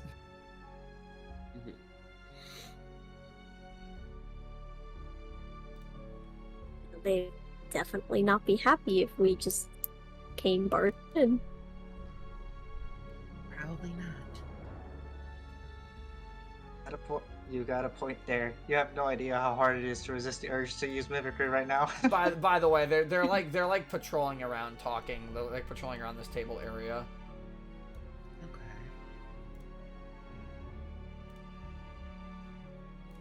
Sickle, from your point of view. Oh yeah, you actually can see quite a bit from your point of view. Hell yeah. So you can see that the chamber opens up, like, quite a bit. Okay. It's a wide space.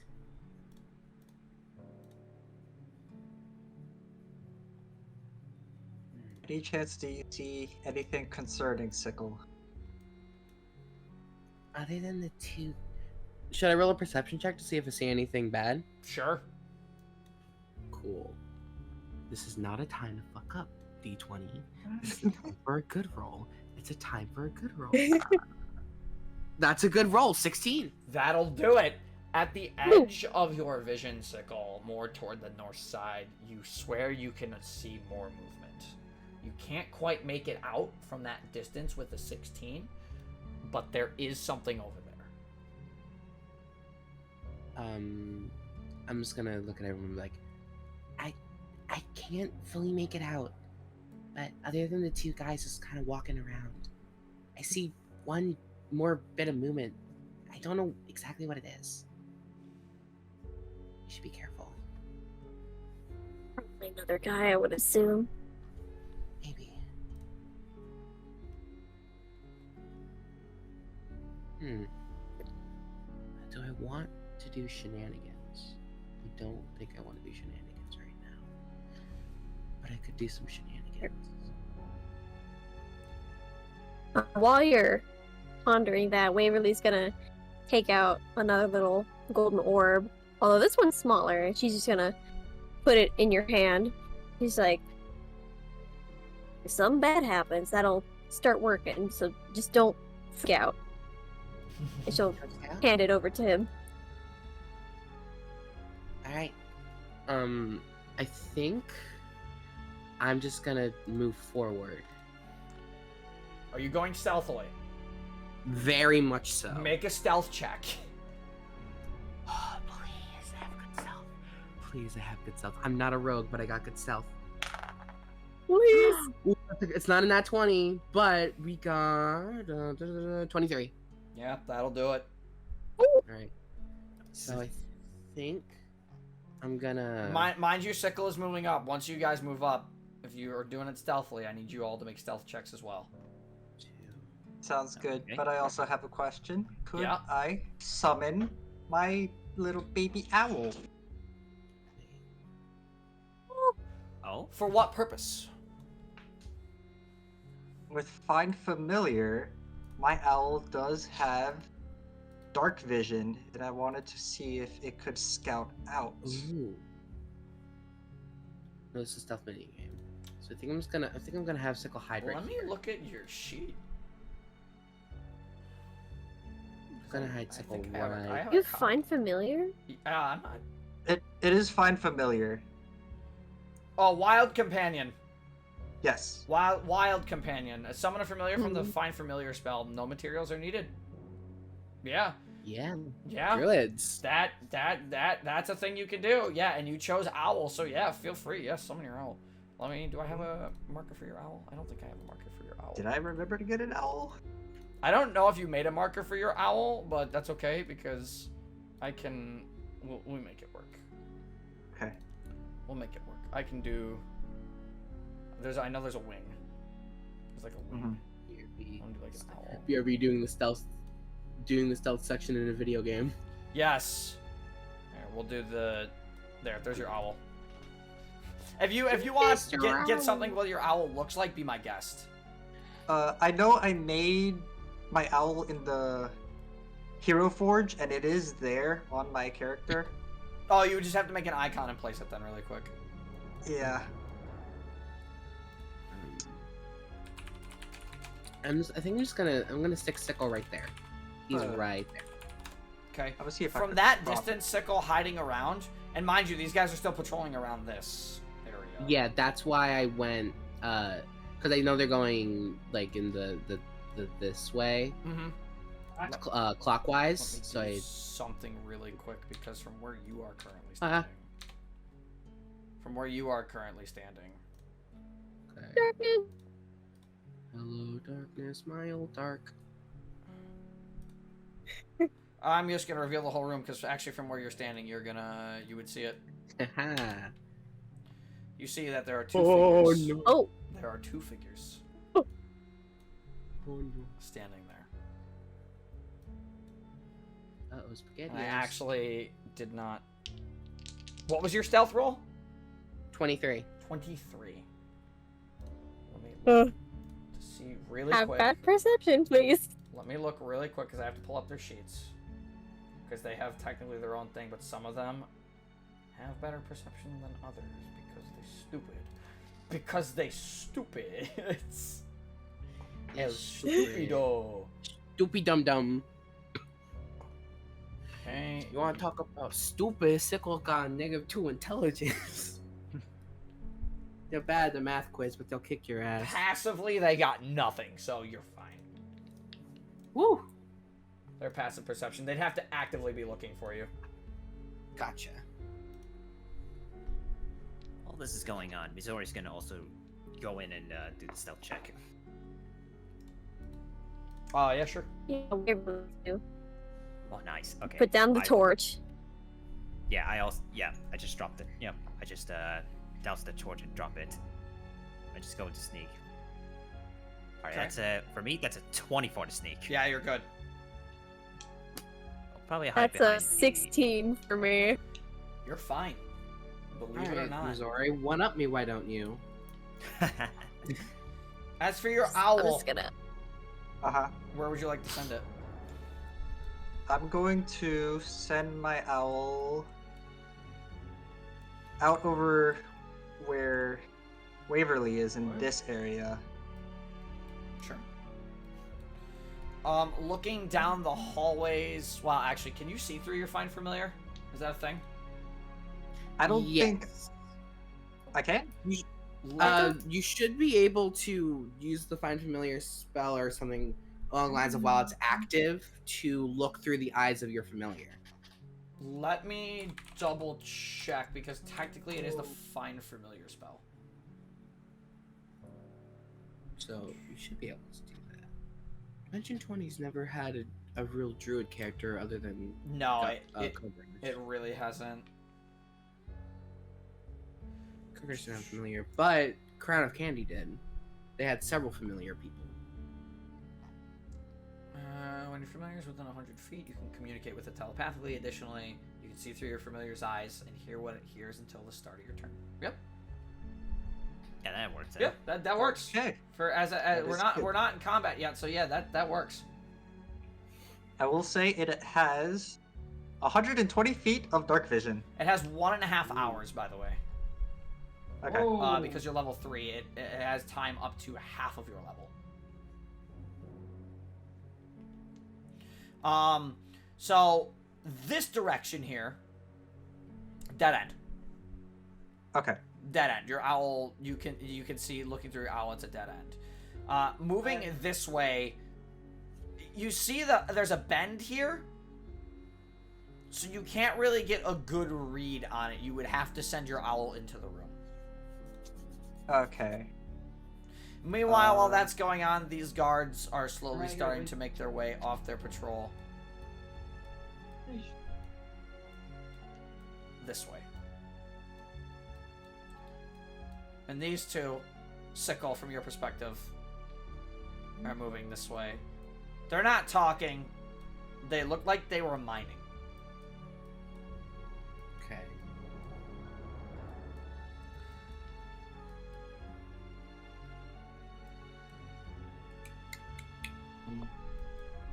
guess for me, I'll send my owl a little closer. About. Is there good to see like further into the bend? Further into the bend, yes, you would be able to see the room from that spot of the bend. Your owl would actually see. Go to 120 for me, Chef. From the owl's spot. It's not in front of the owl. It's from the owl's spot. It's gonna be a little. Well, tell me when because it's gonna be. I can't see how far. Yeah. I'll keep going. You're at 90. I didn't Okay. realize how big this map was. Oh, it's huge. Yeah, this is a large... Oh, okay. I see the map now.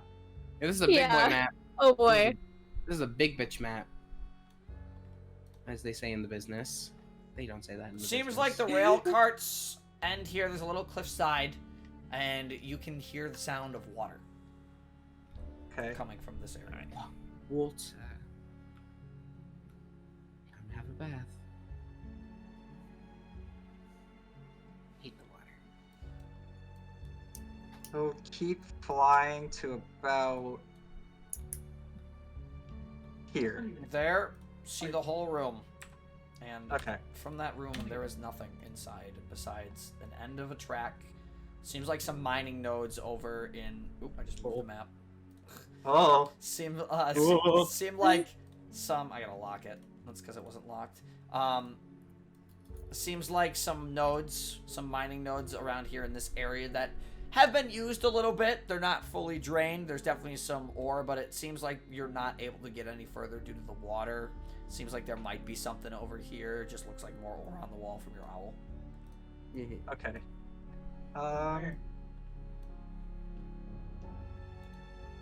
Let's see.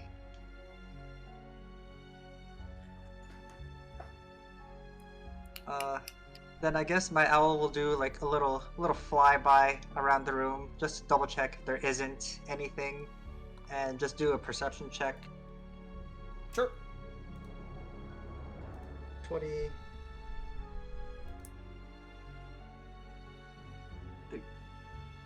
Plus 3 from the skill, and then which one is perception again? Wisdom. Perception is your wisdom. Where? Oh. Plus 1. So 4. I almost said 14. 17. 17? Yes. Nothing really of note in the room besides just the ore that's untouched. Okay.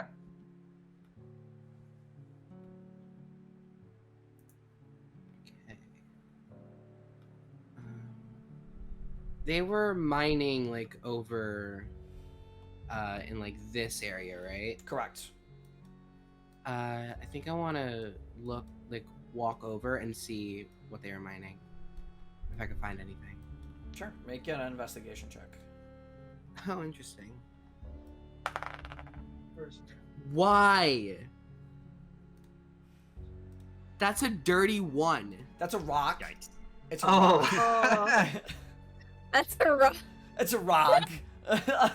Just a rock. Are there little bits of rock on the floor? It's a rock.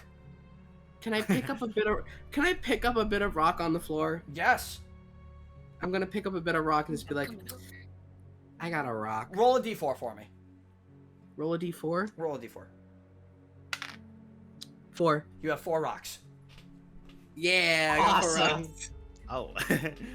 I'm adding that to my inventory. Also, do you Can mind if I I just name my owl real quick? Investigate. Sure.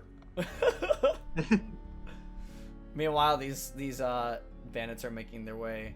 They're just these bandits have been chatting the whole time, but they're really not paying any mind to you. It just seems like they came out here to do some work and then are kind of returning to where they once were. The fact that it wasn't even a nap. I'd be looking around the mine carts. Mine carts, nothing in particular that you would see. It is just mining equipment in the mine carts, some ore in there. And then tables over there. May I? There is nothing on the tables. Like the map, Yeah, how the map shows, there is nothing on the tables, maybe except a couple hammers. So not much of interest. No, nothing much of note. It seems like it's a mine. Like That's fair. I will send my owl Talon nearby Missouri. See if How far can your owl go from you? There's a limit, I think. I don't know if there's a limit. Fly 60 feet. I don't think there's a limit of how far away it can be from you. It's a limit of how far it can be until you can't see through it anymore. Yeah.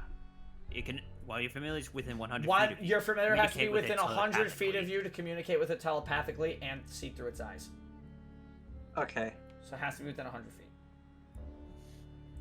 Also, mind you, during this time, as well, with flying familiar, with you looking through your owl, you are deaf and blind. Fair enough. Yeah, it even says your familiar must be within 100 feet of you. So yeah. Yeah. From here to my familiar, I'm good. That's 45 feet. I got a rock. I got 4 rocks. Such a fantastic. What kind of rock? What kind of rock is it? I want to try and look, investigate. Sure. Go ahead and roll an investigation check. Yeah. Make a rock Just check. because I feel so bad. Just you get natural 20. It's just Oh a boy. rock. Make a rock check. 10. Make a rock check. It is. They seem to be very small pieces of silver ore. Ooh. Ooh. And Yeah, hold on to those. how far can my owl see from here? Like, is there a wall? I got you. Okay.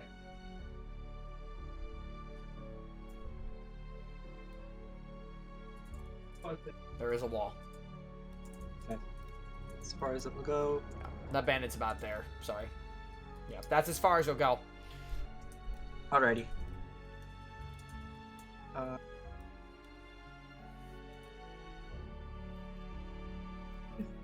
Then, since you said I'm currently deaf and blind, You are said? deaf and blind while looking through your familiar. Yes. Okay. I'm gonna do something real cute. I was gonna fly on top of me and will guide me to where I need to go, so I don't stumble into a minecart. Sure. That's cool. Yeah, that's actually kind of clever. Feel free to move your token where you want it to be. Which one is attached? Boom. It kind of looks like he's Yeah, like it's fine carrying for It kind you. of looks like it's flying for him. Yeah, it does. I'll go. Bling. Is here? Would here be good? I want to measure. Yeah, measuring here is good. Okay. Is there a wall over here? Yeah, you see, here, let me grab the fog here.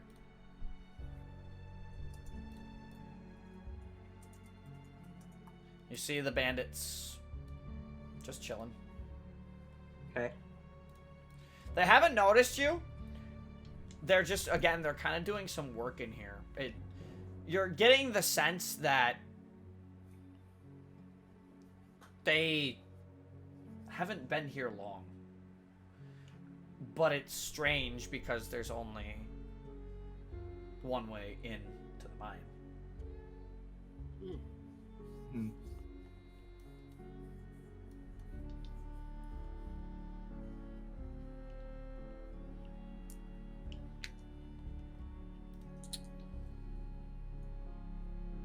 Not sure what to do.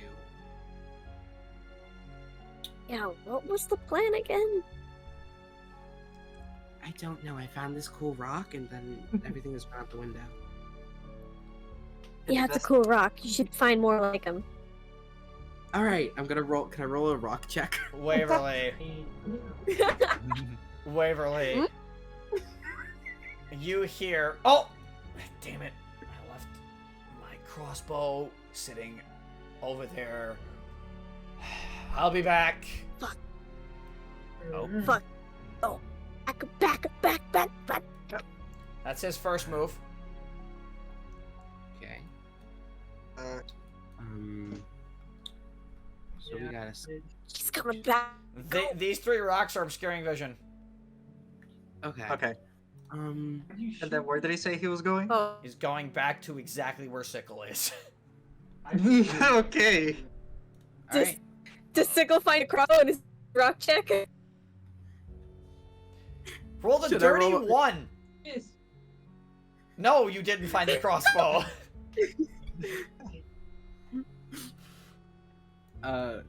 He's coming back. Okay, I'll find more rocks later. Make a stealth check as well, both of you. On it. Ooh, that's even better than last time. 24. You're fine. Nice. 24 C's.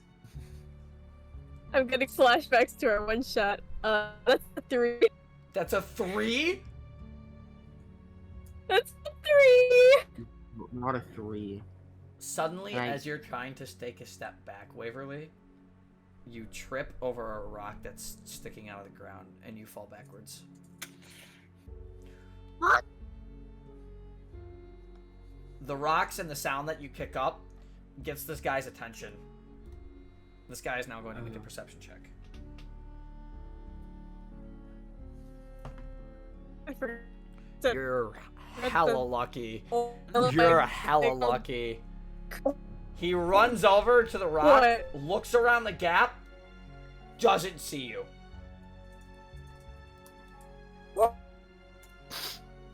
I just I tuck and roll on rolled- the ground. I rolled terribly. Good. What'd Good. you get? Did you get a 1? Got a 2. Was it a dirty one like mine? No, it was not a dirty one. It was just a flat 2. You have to work for a dirty Oh one. my Yeah, you do. god. You have to have negatives for a dirty 1, but Bro, how? Hey, I got 2 rocks out of it. I got 4 rocks out of it. It's the best day of my life. you got 4 small pieces of silver is what you got. Because Four Waverly rocks. identified it. Ah! Here it is. He picks up his crossbow. He finds it in between these 2 Not rocks. even breathing. Walks back. You guys are lucky! Let us have this one. Let us have this, man. Yeah, best day. At this time, you guys have probably been in the mine as well for... Like, since you walked into the mine, it's probably been about 30 minutes. Okay. He's been in there that long, I see. Okay. So, Okay.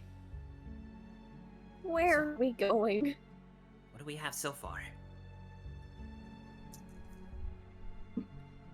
So far, 4 bandits. Nothing else of note. I don't want to risk Talon flying over and alerting them to see anything else. I got these, and I just show the rocks I got. I got these. They probably don't mean anything, but I got them. What did you say those rocks were again? Rocks. They're silver. Oh, those are quite. Yep. Oh, those are quite rare. You should hold on to them, Sickle. Will do, and I'm gonna put them in my little pouch. Mark Okay, off 4 what pieces of silver. path- 4 tiny what- pieces of silver ore. Ooh. So instead of 4 rocks, I have 4 tiny pieces of silver. Yeah. Yippee. What It doesn't count toward direction your money yet. did you want to go in? Oh yeah, what direction? Dead end.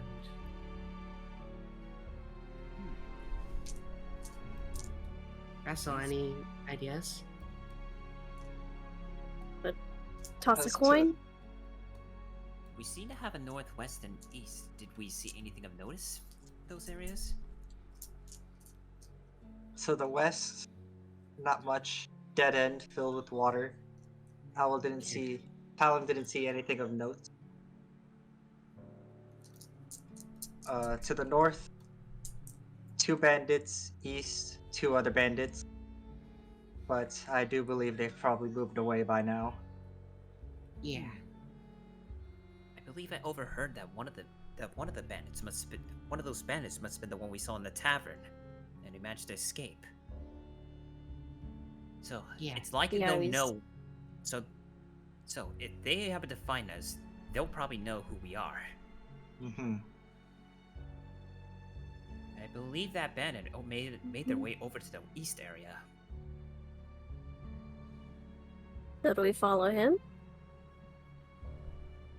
I'd say we should, but let's be careful. But again, let's be stealthy about it. You got it.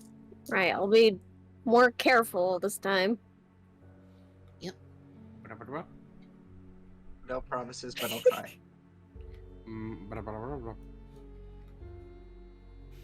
Watching all your tokens move very slowly. Stop. Sickle.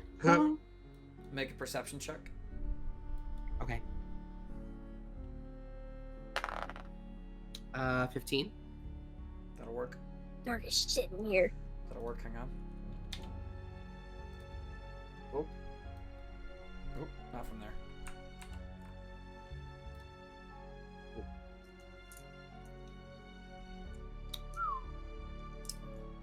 That's what you see. Okay. Now, with the 15 perception check, you also hear these bandits start talking. I just want to get back, man. This has been too long. I'm getting the creeps here. The entrance that we came in. Long journey. Sooner we get out of here, the better. I agree. The other bandit goes, I agree. And honestly, the real boss is going to be real pissed that we didn't get the wine. And they continue to walk. What were your stealth rolls? Did we use the previous one? Yeah, Oh, use, did we use your previous stealth roll besides you, Waverly. Because you are out of sight. What was your previous sickle in Missouri? 24. 24. You guys are fine. And they just start moving. Sickle, you watch them move out of sight around the corner. They're really not paying much mind to you. They do not know you're there at all. I signal everyone to go forward and I just start inching my way. Zori just follows Sickle. Continue just along. behind you.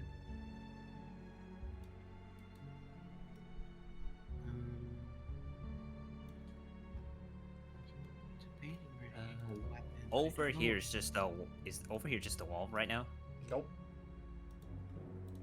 Oh, so You can't Sickle see. be able to would can't Sickle see. be able to see with his night vision? Not. Okay, so down toward this way, you can see another path. Up toward this way is another path, but the rest of it's obscured. Mm-hmm.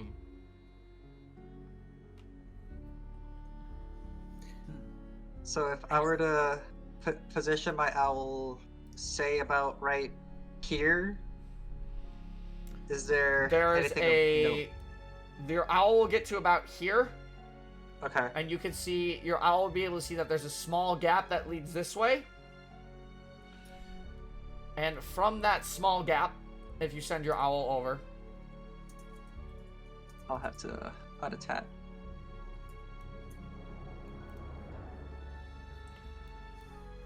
I'll put him there. your owl can probably get to here and be okay. Okay. So your owl can see in to this chamber, for the most part. And you can see the two other bandits as well. Hold on, I have to use the fog tool because fog tool is cool. I like fog tool.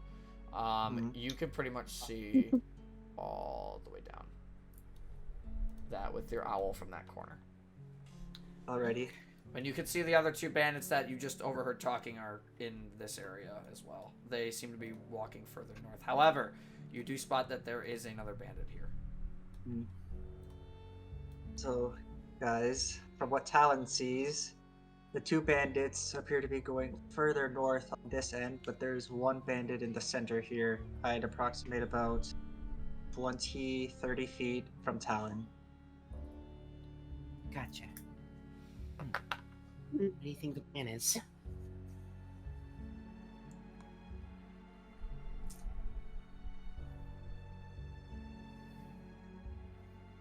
the plan. Great plan, guys. Great plan. It's a good That's a great plan. plan.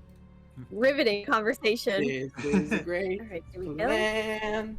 This is a stealth mission after all. So do we Oh, go sorry. up? You're fine. Do we wanna? Yeah, do we wanna go up or do we wanna go to the right?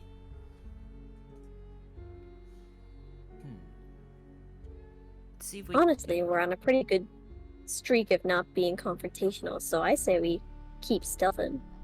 I agree. Could I have my And that owl means go up. do a perception check on any more like potential voices with keen hearing and sight? Sure. Okay. Go ahead and roll a perception check for me. It is, Let's go, Talon! Okay, so +1 plus where is it? 13. 13? Yeah, you hear from the bandit in the middle here. You two better hurry up. My relief is almost here, and I am sick of standing around. Okay. He is facing this way. Okay. So So Two bandits. it's to Talon. His back is to Talon. okay. So the bandit in the center is facing away from Talon, looking north. Either our best option is to slowly creep up from behind, or we keep going north to try to flank both sides.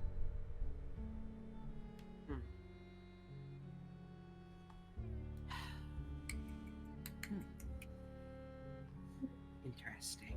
In this case, how about we do a pincer attack? Talon watches as the bandits retreat out of his sight. Yeah. A pincer That- attack might be a good idea. It Two could of us. work. Two of us will go over take the path up north, while two of us will go through this narrow crevice. Mm-hmm. If you say that there's only one bandit, we could try to knock him unconscious. We could Yeah. do that. Talon I'd doesn't prefer see not- the other two bandits, so he appears to be alone. However, he did mention someone might be relieving him soon. Oh, that's not good. So we'd have to take him out quick. Yeah. Yeah, and then find somewhere to hide him.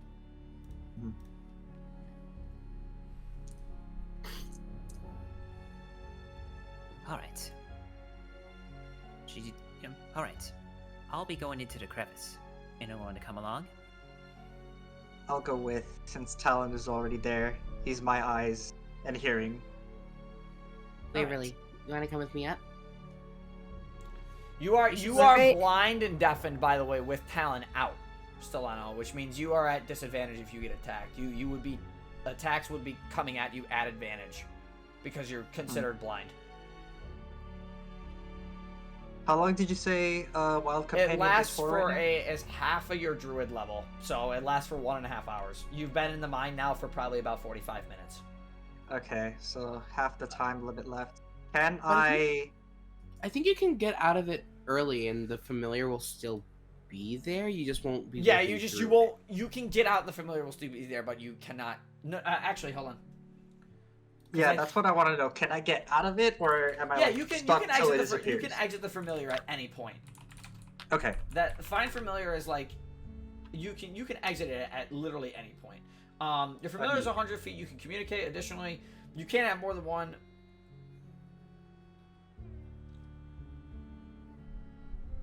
Yep.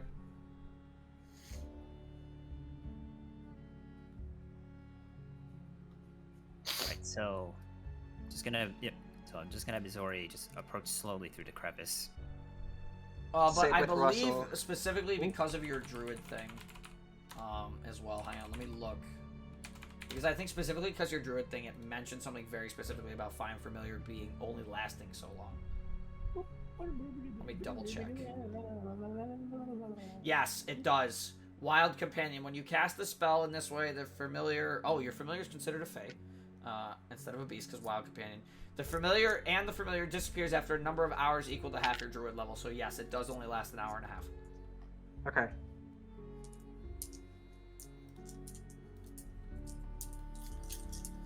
From your perspective, you see nothing right now, Mizori?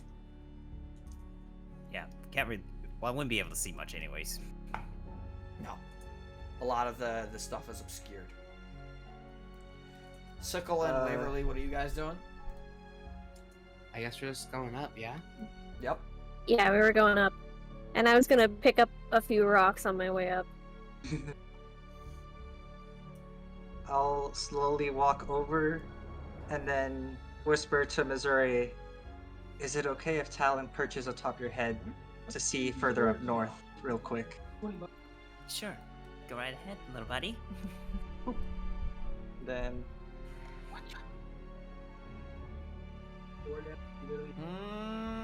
Oh boy.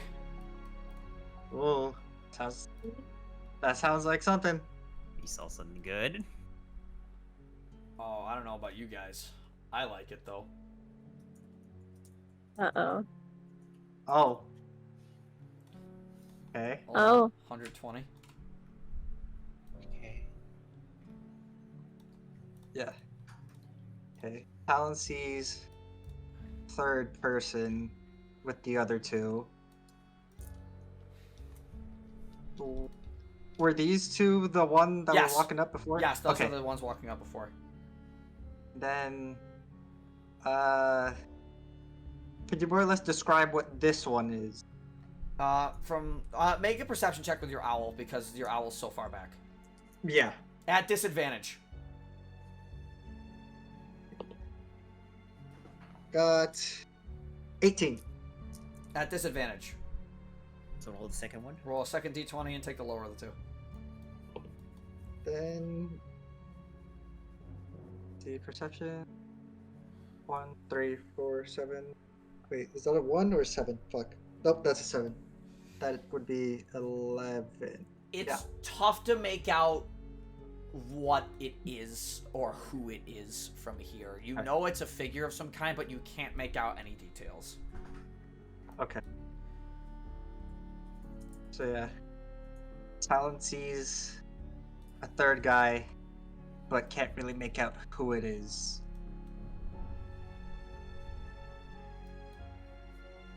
Then from there, Talon watches I will- as the bandits continue to walk.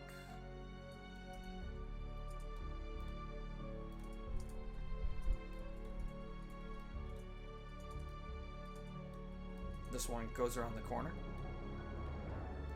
And this one just fades out of Talon's vision with the corner of the wall Okay. here. Because the wall kind of blocks the vision going this way. alrighty. Then, Waverly from that... Let me... Hold on. Let me confirm on that for you. Waverly, make a stealth check for me, please. Oh boy. This again.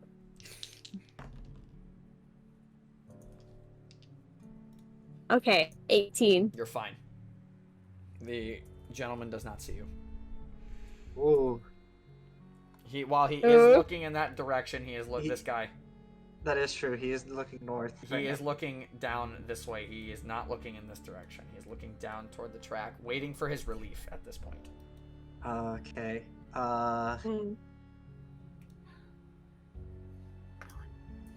Is there... Out of curiosity, is there anything I could maybe climb?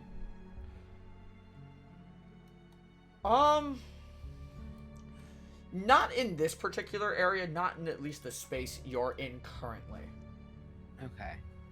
I ask because I have a climbing speed equal to my walking speed. No, that's good to know though for later stuff. That's good. Yeah. Okay. The last thing I will do with Talon, if I move Talon from here to about there, maybe? Would it be able to see in this general area, or is it this one's blocking? I need Talon to make a stealth check at that point. Yeah. Because with the fluttering of the wings.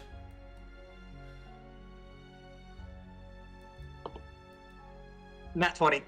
You lucky son of a bitch.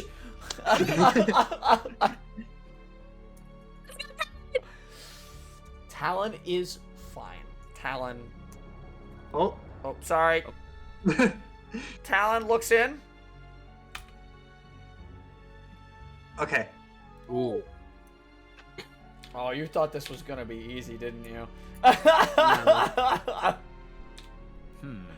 You're gonna throw some shit at us. Okay. Missouri. I'm well aware. Talon sees another guy. Should I perception check to see where that guy is facing? Yes. Okay. Oh, this That would is not be- going that would great. be 19. 19. He's looking at his buddy, but his back is against the rock he's standing next to. Okay. And with the perception roll of 19, you can see next to him, he has a crossbow. Okay. So, that's alright. There's another guy there. From what Talon sees, he has a crossbow next to him, and he is basically facing our direction. So we can't quite take out the center bandit unnoticed.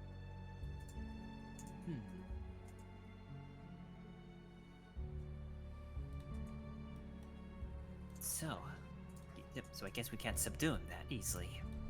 Subduing Not him quite. may not attract the attention of this other bandit that you mentioned. Then from there, I will disengage the Find Familiar so that I can see with my own eyes. Okay.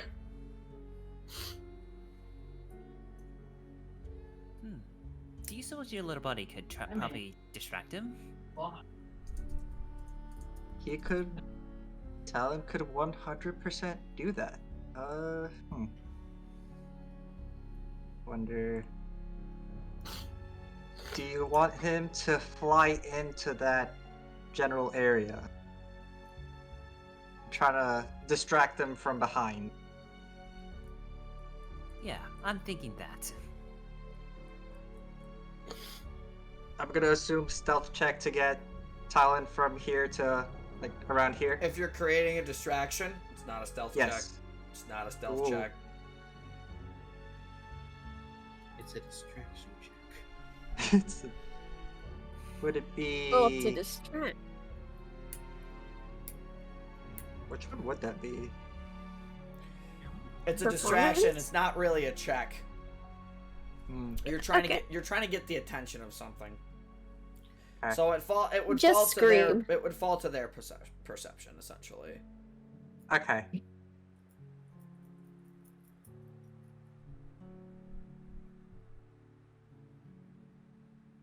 Yeah, I guess in that case, Talon will just slowly but surely fly over like the outer edges till it gets to about here, I'd say, perch on top of a rock. Hearing the wings flap, the thug turns around toward that direction. Missouri, make a stealth check. Ooh, Oh. alright. Oh shit. It's alright, I got good stealth. Dirty 20. Yeah, that's Hey. fine. He can't quite see you in the darkness. This is considered dark. So even for these guys, they can't really see. He just sees the fluttering. He sees an owl go by. The other guy just kind of glances in the direction, still got his arms crossed, leaning against the rock. It's another owl. Rolls his eyes.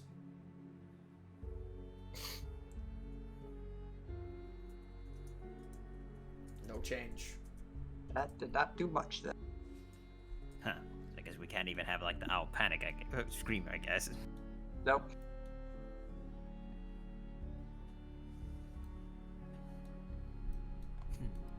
Well,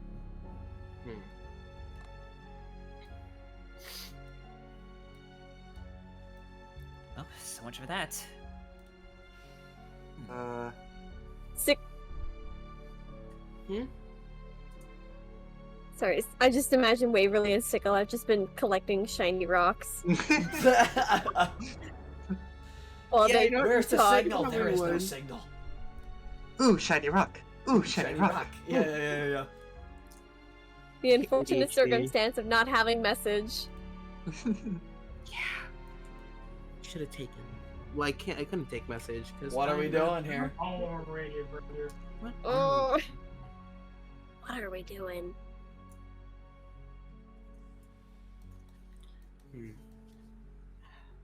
Best At a we could do is rush at them quickly. No guarantee we can't alert anyone else. Well, just Zora just gets her quarterstaff ready. Let's say we cause a little ruckus. Grabs my scimitar. A little ruckus. Sounds like a plan. All right, on my mark. 2, 1, 2, 3, and she just immediately like beelines towards the She immediately beeline towards this. Move towards to where you want to be. So I would Waverly, go here. Waverly and Sickle, you guys do not see this, but you will hear it. I will give you, Shaft, an attack of opportunity. And if you want to do anything, Stellano, as well, you may also get an opportunity to attack this gentleman. Oh yes, and keep in mind she actually is using her sky she is using her polymorph right now. So she hid her fox-like features and is wearing her merciful mask right now. Yes. Which is just for flavor's sake of just hiding. Go her ahead identity. and roll to hit. All right. Oh, okay. 23 to hit. Yeah, that hits. Hmm. That is a total, and that'll be a total of 8 damage from quarterstaff. 8 damage from the quarterstaff. All right, that's very solid there. I'll switch our music over in a second here. 8 damage, you said? I need to check who is over there on the other side really quickly because they are going to be a non-factor in this. So remove you and remove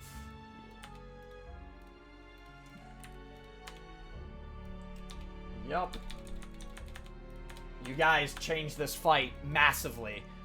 Just want to say that now. So he takes 8 damage from behind. Kind of just holds his head. Ah! What the hell? Russell, do your thing. Whatever you wish to do. Let's see. I will have...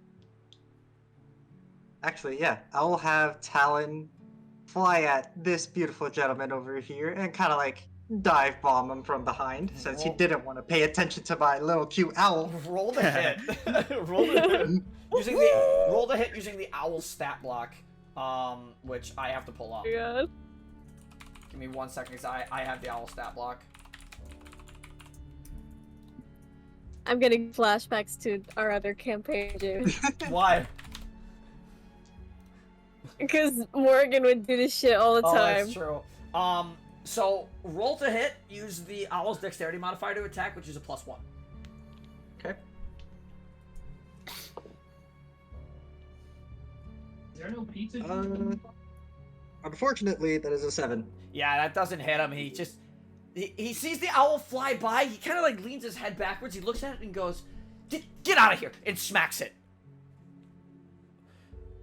But then Or tries as... to swat it. He swats it.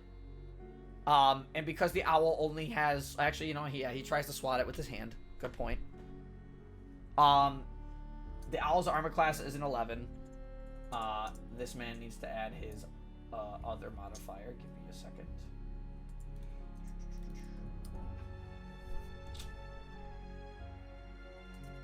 Yes, he just barely hits the owl. Oh, no. Just misses the owl. He actually misses the swipe with... He actually just misses the owl by 1. The owl's AC is 11. So he goes to swing at the owl. The owl just kind of whooshes out of the way. And at this point, he he kind of looks over, sees the dude who got hit, and he goes, shit! And he grabs the crossbow. I need everybody to roll initiative. Actually, more specifically, I need Missouri and Russell to roll initiative, at least at this That was moment. good. Sickle I and got the Waverly just go, bonk. Right, Like, did you 11 hear something? plus 2. That would I be think so. a I'm gonna name him. 13 for This me. is Randall. Randall. You're doing alright. This is good music. This is good music. You guys are doing okay. You guys are doing okay. Can I roll initiative for my owl as well? Yes, you do actually. Awesome. No, I think the owl goes on your initiative. It does. It goes on his initiative, technically, yes. It takes a Okay. turn, like, directly after you. Here we go. Add to initiative, add to initiative. I gotta pull up the initiative order really quick. I'm gonna roll 2d20s for them, add their dex mods. Wow, that dice hit my deck. Oh, that's a good roll, though. Shit. Oh my god, these are both What are good the rolls. races? Oh my god. Oh. Uh-oh. Uh-oh. Alright, time to see what he puts on there. Give me a second. The Ronin Archer. Oh my god. Oh. Oh my god. I can imagine in the Nobuchi voice. It's my lucky day! My lucky day. Fuck us, I guess. Gotta find the other stat sheet. I have one more. How can you have a negative initiative? He has a negative initiative. How the fuck? Huh? So wait, you rolled low and then you have a negative dexterity? I rolled an 18. He has a He- -1 to his dex. What the fuck? Still rolled. I rolled a nat 18 and a nat 19. So the Ronin Archer is gonna go first, and the Ronin Archer is going to take his action to shout, "Intruders!" And like that really like Shit. it's in that really like Genichiro Nobu voice from like Sekiro where the dude comes crashing through the thing, and he goes, "We have intruders." Hearing this, I need after this round, I need Waverly and Sickle to roll initiative. So that does it for the Ronin Archer's turn. And for his interact, he's gonna pick up his crossbow and ready it, or he's gonna pick up. Technically, it's a bow, but he's gonna pick it up and he's gonna ready it. As for the thug, who now goes next, he's gonna, after saying, "Oh, what the hell!" he's gonna turn around and he's gonna see you, Missouri, and he's gonna go, "Oh, there are intruders," and he's going to.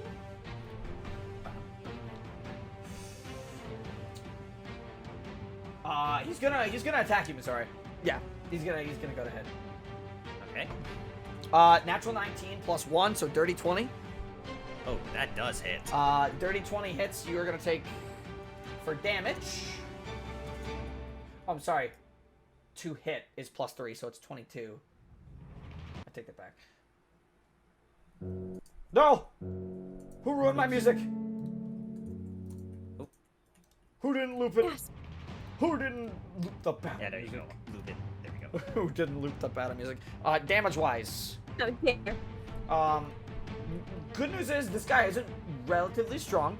You take 3 points of bludgeoning damage. And as a bonus action, he's going to disengage. Oh, these are...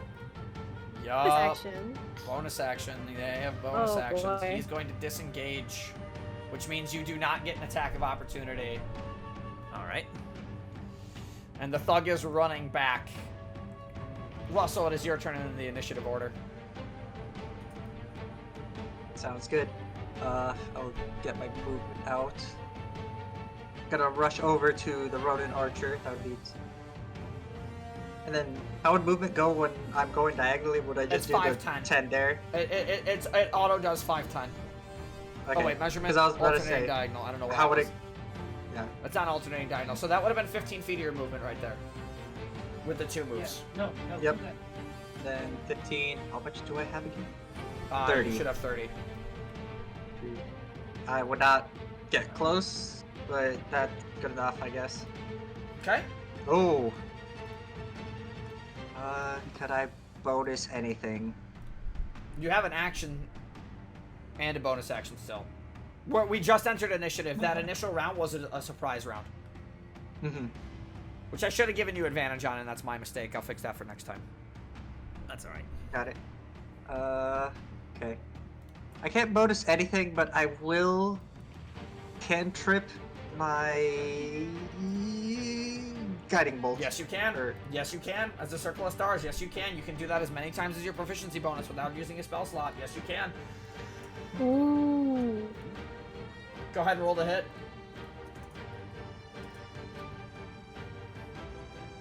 That out. Okay. So this archer sees immediately that misses, by the way. Even with your spell attack modifier. So this archer sees this owl. He tries to swat the owl. I think he kind of turns and he has this moment of realization where he realizes who did it as he sees his buddy go, oh, what the hell? And the next thing he sees this flaming bolt of radiant energy come toward him, and he kind of just leans to the side and it blows up on the rock next to him. Mizore. Can I command my owl to Oh yes, owl. use his talons? Yes, you may. Go ahead and roll the hit.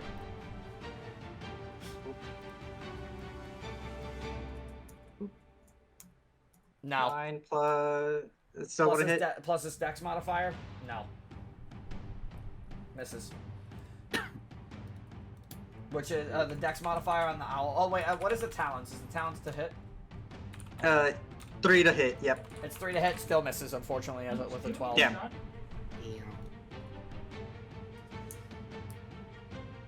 Alright, Mizore, you're up. Okay. Even though she sees the thug get away, she feels confident. She believes that Waverly and Sickle will be able to stop him if they proceed with their pincer attack as she thought. So she's going to turn her attention towards the Ronin archer. Sure. Proceed to attack her with the quarterstaff. Okay, I need you to, as you go 20 feet, I need you to make an acrobatics check because he is standing up on top of a ledge. Oh, okay. So I need you to make an acrobatics check because you can either go around this way. He's standing on a ledge. He's standing on a cliffside that's about 10 feet tall. Oh, okay. So I need you to make an acrobatics check really quick for me. Wait, that's let's see. Acrobatics that uses dexterity, so does a 15 succeed? Yes, you get up there fine. You can move right up to him. She kind of pole vaults her way up with her quarterstaff. Okay, and I then like it. And then Badass. proceeds to attack. Pole vault into I pull out the quarterstaff after I pole vault and whack him in the head. Yeah. Plunk. Yeah. Let's see, does an 18 hit. 18 hits. That's okay. Well, I rolled both. That's only 5. 5 damage? Yeah, just 5 damage. Sure.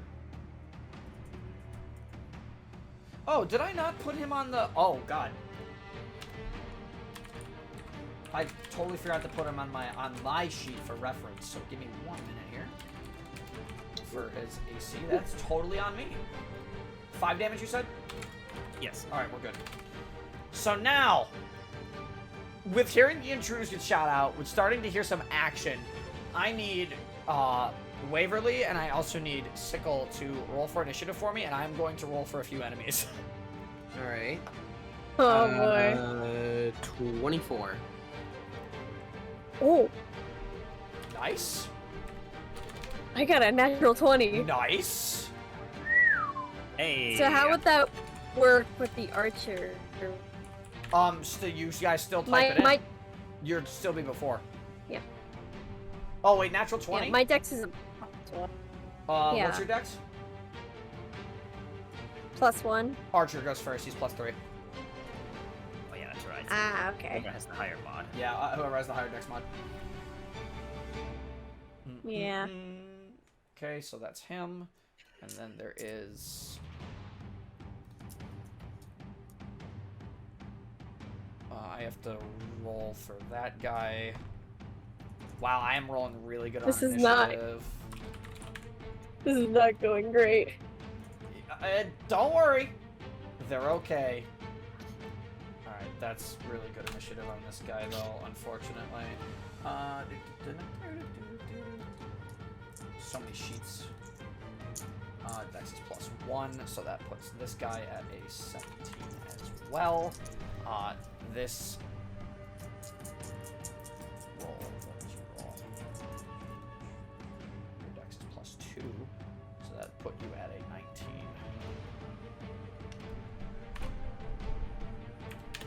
Okay, and then I have to roll for 2 more.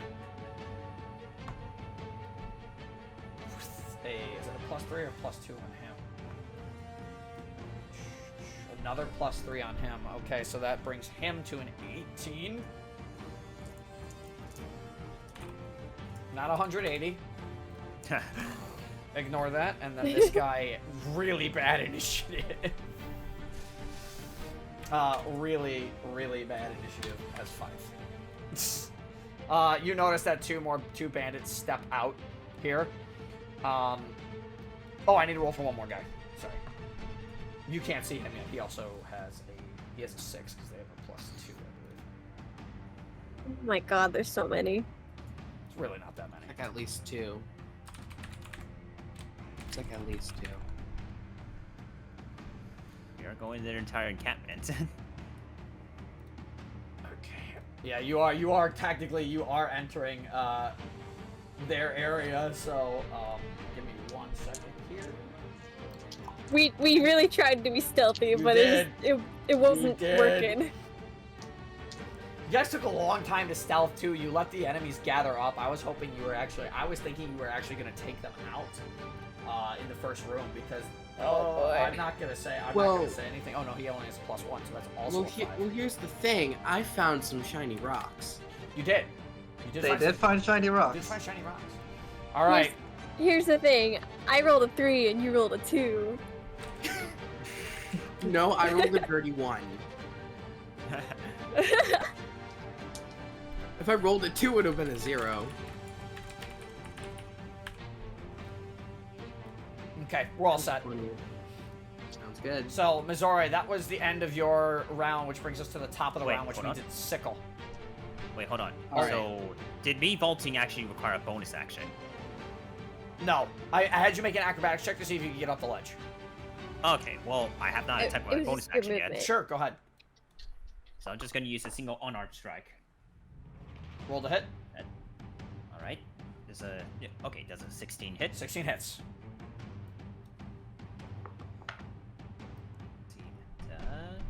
A total of 8. Another 8 damage. That's respectable.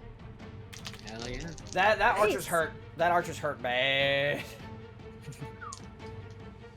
Alright, and that should be all. All right, it's sickle. You're up. Alright. So, I'm going to use my feline agility feature. Sure. And it basically lets me move double my movement speed. Okay. So I just want to move right up to the thug right here. Sure. Go get him! Yeah, and I'm going to bonus action fainting attack. And I'm going to roll this with advantage on the thug. Sure.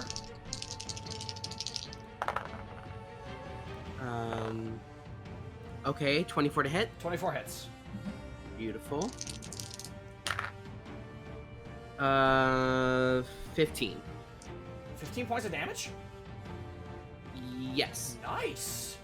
Really good. That Ow. one strike, you coming out of nowhere with the feigning attack, he didn't see it coming, and he just gets absolutely jabbed in the side with your rapier. As you come forward, it's like you're like a freaking Three Musketeer. You draw the rapier, and you like lunge forward with it. You drive him like 5 feet sideways, almost into the wall. There with that 15 damage. You said Yep. you did really good damage there. He's hurt bad too. One of those was a 1, by the way. I want to say. Yeah. Oh my Oh. god. I have a +7 to my rapier attack. Yeah, is that +7 damage? Yeah, it's my fighting style. Oh, that's true. That is true. Yes, that's right. All right, is that gonna do it for your turn? Yeah, I moved, I bonus actioned, and I actioned. It's now gonna be the Ronin Archer's turn, who is with Missouri directly in front of him. Is still going to attempt to fire his crossbow, except he's going to use lethal shot. A lethal shot. Now, granted, he is What? within 5 feet of you, so he does have disadvantage because it is a ranged attack. This guy only has a crossbow. So he's going to use lethal shot. At the beginning of his turn, he's going to expend 25 feet of his 30 movement to deal 2 extra dices of damage when I hit with a ranged attack. What? If I hit, Oh. it's at disadvantage. Is it? You're so glad. Bullshit. Right? Does a 15 hit? It does not. 15 misses. He tries to pull out the bow, but it gets stuck on your arm. You like put your arm out instinctually, so he can't do anything there, and he is panicking. He doesn't know what to do. The bow is kind of like stuck on you. He can't do much with it. So that's actually going to be the end of his turn. Waverly, you're up. It's all right. Okay. I had a Okay, way to stop so- it if that hits. Dude, 5 feet range, and he only had a bow. I made sure he only had a bow too. Hell yeah.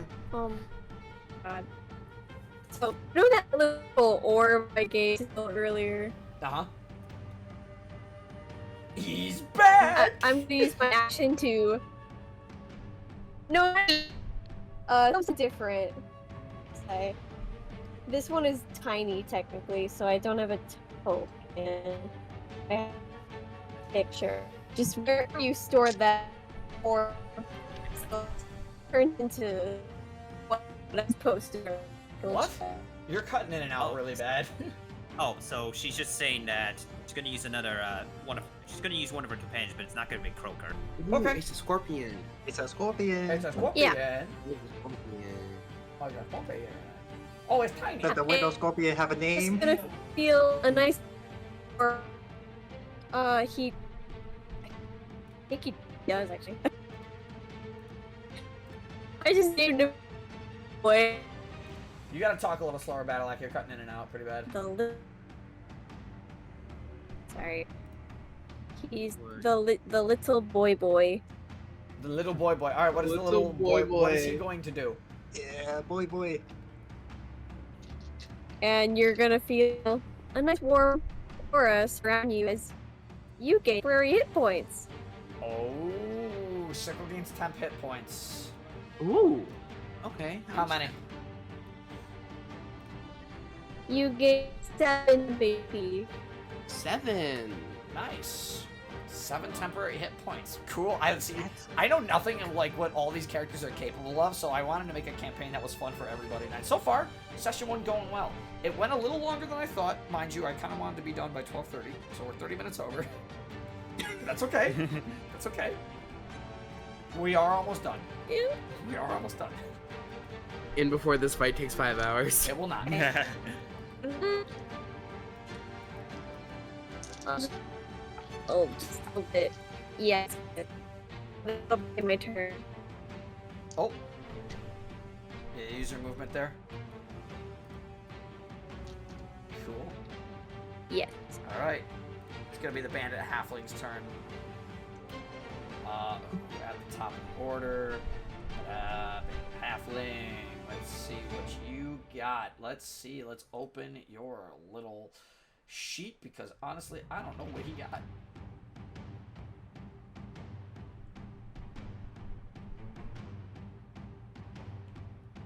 Sure. Sure, we'll do this. He has 25 feet of movement. He was standing right there. So we're going to use 25 feet of the movement of the bandit. 5, 10, 15. Actually, it's probably good. He's going to use 20. I'm going to take a measurement really quick. Yeah, he's going to try and attempt to hit you, Sickle. He has a little sling on his side. It's kind of like filled with rocks, similar to the ones, you know, you were picking up. He's kind of spinning. Rocks. You watch this bandit half like, spin this sling and then you flick it. And it goes to hit you with the rock. Alright. No, that completely misses you. That is a 4 + 4. You swiftly avoid the rock. It is a pebble. It bounces off like your armor and just does nothing. And the bandit halfling is sad. Better be sad. I think I fucked up you. Now it's the Bandit Ronin Warrior's turn. Who is going to use his movement.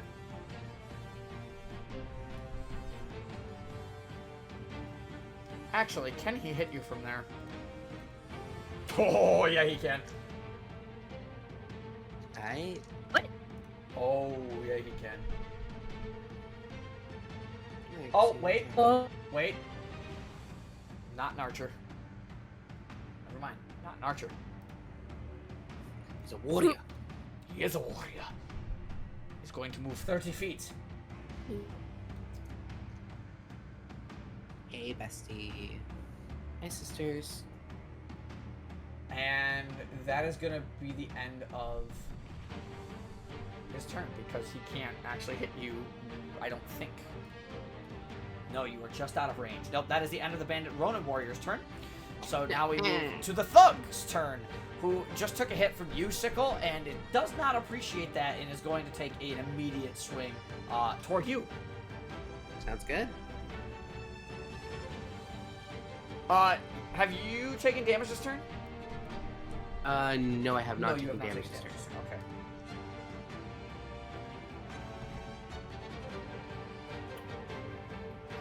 Does a 15 hit? No, it does 15 not. hits, alright. He goes to swing at you with the mace that this guy's been carrying on his side the whole time. He goes to like pull it out, he's tired of getting whacked, and he goes and just tries to swing at you, completely whiffs and absolutely misses. Then for his bonus action, he is once again going to take disengage. Alright. running away like a little bitch. That is the end of his turn. Now we have the normal bandit's turn, who I believe has just 30 feet of movement because he's a bitch. Little bitch baby. He's a bitch, baby. He's gonna Itty bitty little bitch baby. He's gonna move My 5, 10, 15, 20, 25, 30. He's gonna like hop in the minecart. Oh. Cover. Yeah, that does have range. This you see this bandit from behind as this dog runs away from you, Sickle. The bandit who jumps in the minecart pulls out a light crossbow and is gonna take a shot at you. Alright. No! That's a 4 plus 3. That's a 7. That does not hit. So, you avoid a strike. You see an arrow coming. You kind of like parry it away with your sword. Look at you're being a badass fighter right now. That's exactly what you are. Just straight up. You're just a badass fighter. Russell, that brings us Yeah. to your turn. Alrighty. Let's see. No, we're 'Cause I wanted to check. You did say that over here is kind of like. Yeah, there's it's a little cliff. Uphill? Yeah. Could I go No, yeah, bro. here, or is that still in the cliff area? It's if you move here, I would say you have line of sight. I would say you have line of sight. Technically, you have line of sight from where you were anyway, but like the cliff is a little less steep here, so you could like throw a spell or something up there and be fine. Okay. Well.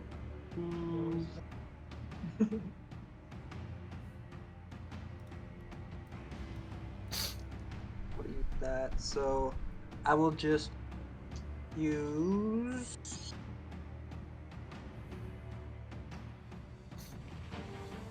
Actually, yeah. Cantrip, frostbite. Yeah, sure. Go ahead and roll the hit.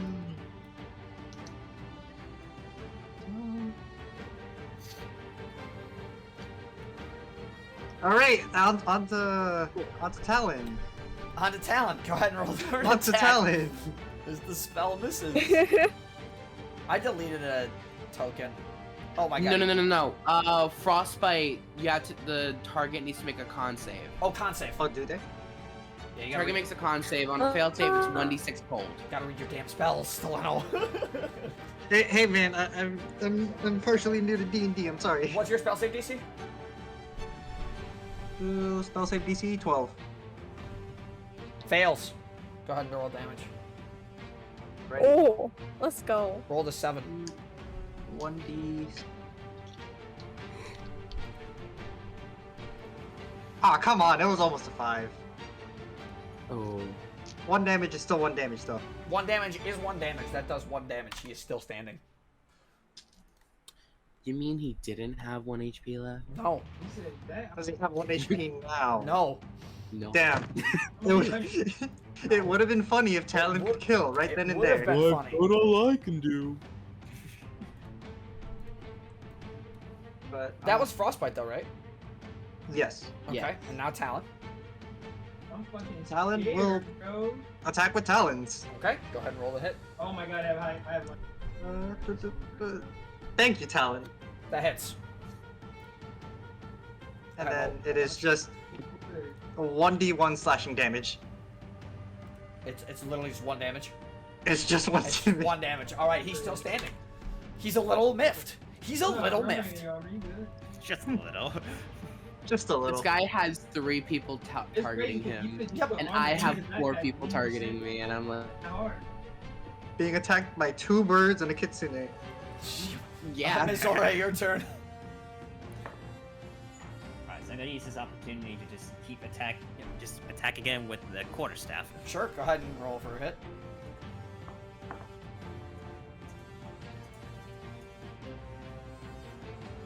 Let's see, Yeah. does 13 hit? 13 misses. No, I got you, bro. Ooh. Ooh, okay. In that reaction, I'm Never gonna use trust. the unarmed strike Never, to never trust it. for my bonus action. Right, my God. Okay, there's a 14 hit this time. 14 just hits. Oh, jeez, low roll again. My goodness. Well, that's alright. That still comes about to a total of 6 damage. Dead. Oh, nice. He's done. So I just Nice. imagine she just, despite missing the quarterstaff, she just goes into punches and somehow the archer Yeah, just falls somehow, back and- despite all the beating that guy's took, he's like avoided a lot of blows, and suddenly you just like punch him straight in the gut, and he's just not ready for it. Crumples over, and the force of the gut, he spits up blood. He's dead. There's a little blood on your clothes now, but he's dead. You still have your movement. So I'm thinking about. Dead or unconscious? No, he's dead. I'm just gonna use my remaining movements. I'm just gonna try to jump down safely from the ledge. Sure. Roll an acrobatics check.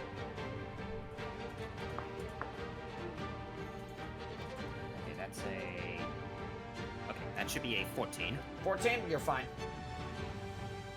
That doesn't use up any more of my movements, right? No. Okay. No. It's just to see if you take fall damage. Because at 10 feet or higher, technically you take fall damage. Alright, so that should be the remaining of my movement. And that'll be all I'll do. I'll just try and reconvene with the sickle and Waverly. Sure, and now once again, hearing the intruders, this bandit, the bandit Ronin that you guys recognize, comes out from the fog. Actually, at this point, I'm going to move the fog. Give me 1 second here. That's about all you can see right now. I do need to leave a little bit more of it hidden, at least at the moment. So this Ronin that you're going to see now is going to move his 30 feet of movement.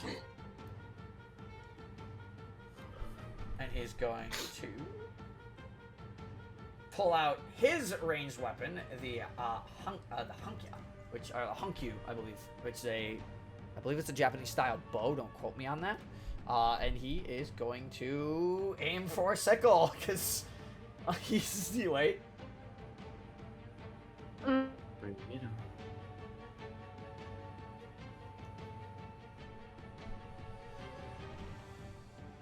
Debating. Nah, Who yeah, to he's gonna shoot attack. Sickle. Sounds good. Sounds good. No, you avoid another arrow as it comes flying towards you and misses with a 12. Hell yeah. Purely for shits and giggles, can I roll performance to see how gracefully I dodged it? Yes, go ahead. Alright, what do I have? I think I had a +1 to performance. 7. Not graceful. Not graceful. You kind of just like Beautiful. you like try and spin, but it ends up hitting your sword anyway, and it just deflects. It's not even that cool. It's just it's lame. Sort of recoil from the There you go, Sickle. Thanks. All right, now the bandit with the bow is going to move up, and he is going to take a shot. And I don't think he can really see Mizore from that angle. No, he really can't. So the only person he can see just off that angle is you again, Sickle. So Come on, Sickle, you dodge these. he does dodge Some those. badass fighter Dude, I can't roll ranged attacks for shit. That is an 8. It is right next to the nat 20. So it misses you with beautiful. it misses you with an 11. You have now dodged 3 arrows back to back to back. Your silly spinning is not impressing anybody, nor is it impressing the bandits, but it's just working. And with It's that, really dark in here. and with that, it That goes wasn't to enough. your turn. Oh, you're just in range, Bestie, I think. Right? Yeah. Yeah. Alright. I think I'm gonna look over at Mizore and just be like, whenever you can. And I want to run up to this bandit halfling. Sure. And yeah, I don't really have any other bonus actions I can do. So once again, bonus action fainting attack. I'm going to attack the bandit halfling. Okay.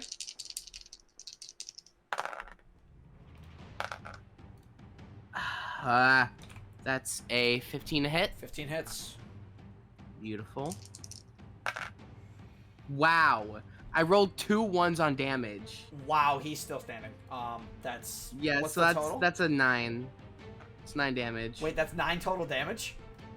Yeah. Yeah, bandit halflings are bitches. He's dead. Beautiful. You hit Beautiful. him Let's exactly. go. You hit him for his entire hit points. Yes. Oh wow. They only have 9. You're- The one earlier I buffed up a little bit, but that one only had 9 hit points. So Hell yeah. Oh, you could have missed. somehow with 2 1s, you still managed to take your rapier and you just quick stab, done. He's dead. Falls dead. He just I think- drops on the ground. You know what? I'm gonna do this. This might get me killed, but I'm gonna look at everyone and be like, you guys really suck at aiming your bows. Like, come on, I'm right here. Okay. That's gonna end your Kinda turn. Dragon Dice type Stickle. Waverly, it's your turn. Okay. Do you get the idea, actually? Fancy move thing. Do I get the idea that that shout that the archer gave to everyone? Do I get the idea that that carried throughout the entire cave?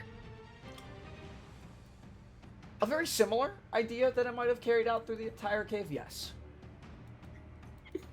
Yes. So there are lots of guys coming, basically. Potentially. You're not entirely sure how far the cave goes. Okay. I'm pondering doing something really loud.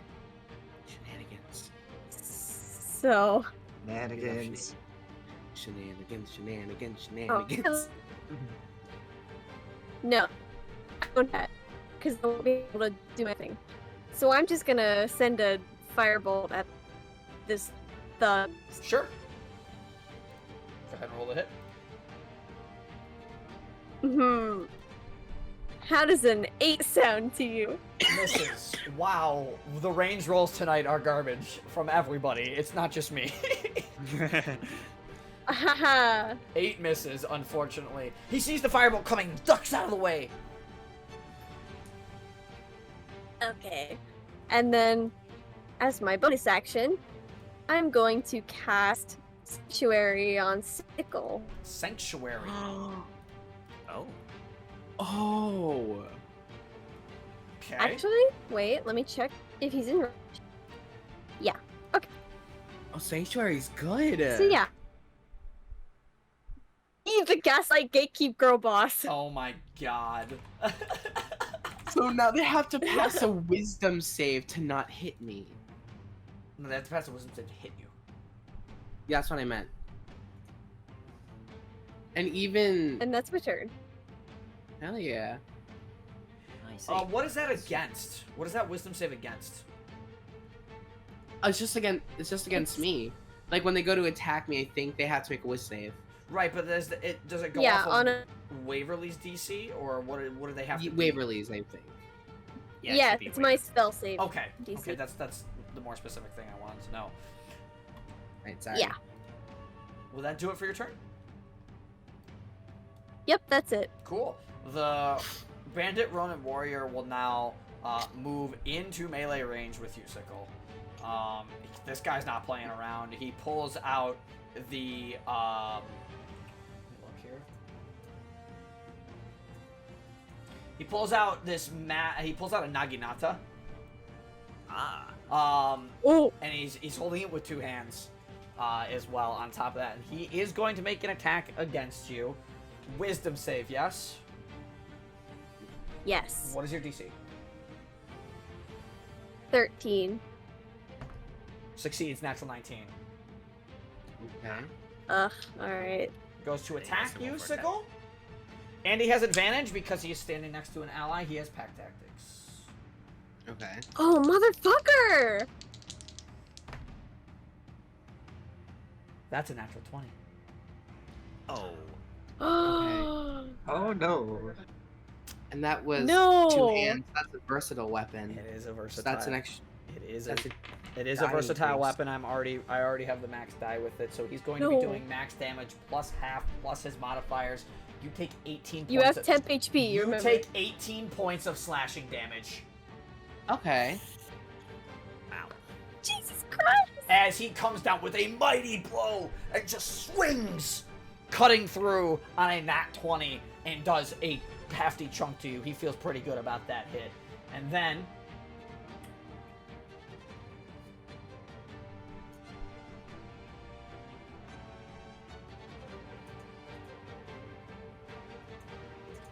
he can't do his other thing right now, so that's the end of his turn. So now we move to the How you thugs. looking, Sickle? The thugs' turn. I'm at 21. Now we move to the thugs' Ugh. turn. Yeah. The 7 temp HP cut it down to really only 11. So I have max 32. So I'm pretty okay. Sickle. At the start of the Yeah. turn, the thug is going to like crunch his fists together and he's cracking his knuckles at you. I need you to make a wisdom saving throw for me, please. How What? interesting that you do that. 11. You just pass. Yes. Oh. The fuck was that? You're Trying not to gonna intimidate or know. something? You're not gonna know, but he's gonna now go in and actually he can't because that was his action. Can he attack besides that? No, he cannot. The only thing he can do is disengage, but he is not going to. This now brings us to the normal bandit's turn. And I have to check something with Mm. this one thing first. For Sanctuary, it says any creature who targets the warded creature with an attack or harmful spell must make something. Would that It was count not. It for was Sanctuary? Not. It was not a harmful spell. It's not a spell that did damage. Okay. It's not a spell that does damage. Okay, got it. Just wanted to ask. That's fine. That's safe. So it is now the normal bandit's turn. Does it only apply to melee, or does it also apply to ranged attacks? It applies to range too, I believe. Yeah, it says an attack. And attack. Yeah, with okay. an attack. Okay, this normal bandit is going to attempt to make a crossbow attack against you, Sickle. The bandit that's in Okay. the minecart. He's welcome to try. I'd No, like to fucking fails. see him try. Fails. Good. So does just nothing happen? He just, Nice. the ward does nothing? He has to target Or someone four. else or lose the action. Or lose the action. Imagine you wouldn't see Missouri. Oh, he absolutely can. He can reach you. Oh wait. Even in the darkness. That bow has 80 feet. That light crossbow's got an 80-foot reach. So you know what? It's going for you, Missouri. You Instead, don't monk shit. yeah, you're not gonna do don't monk shit. You're gonna do don't monk shit. I hate ranged rolls at the 5+3. Fuck! Oh my god. He misses. Russell, it's your turn, and I'm gonna go cry in a corner. 4 for 4. Why can't any of the ranged shit hit, Oh my man? god. This is beautiful. It's your turn, Russell. It's the I Leno. love it. Damn, brother. Alrighty, for me, I will move. Okay, I do have the right movement one. Did double check. 30 there. Then.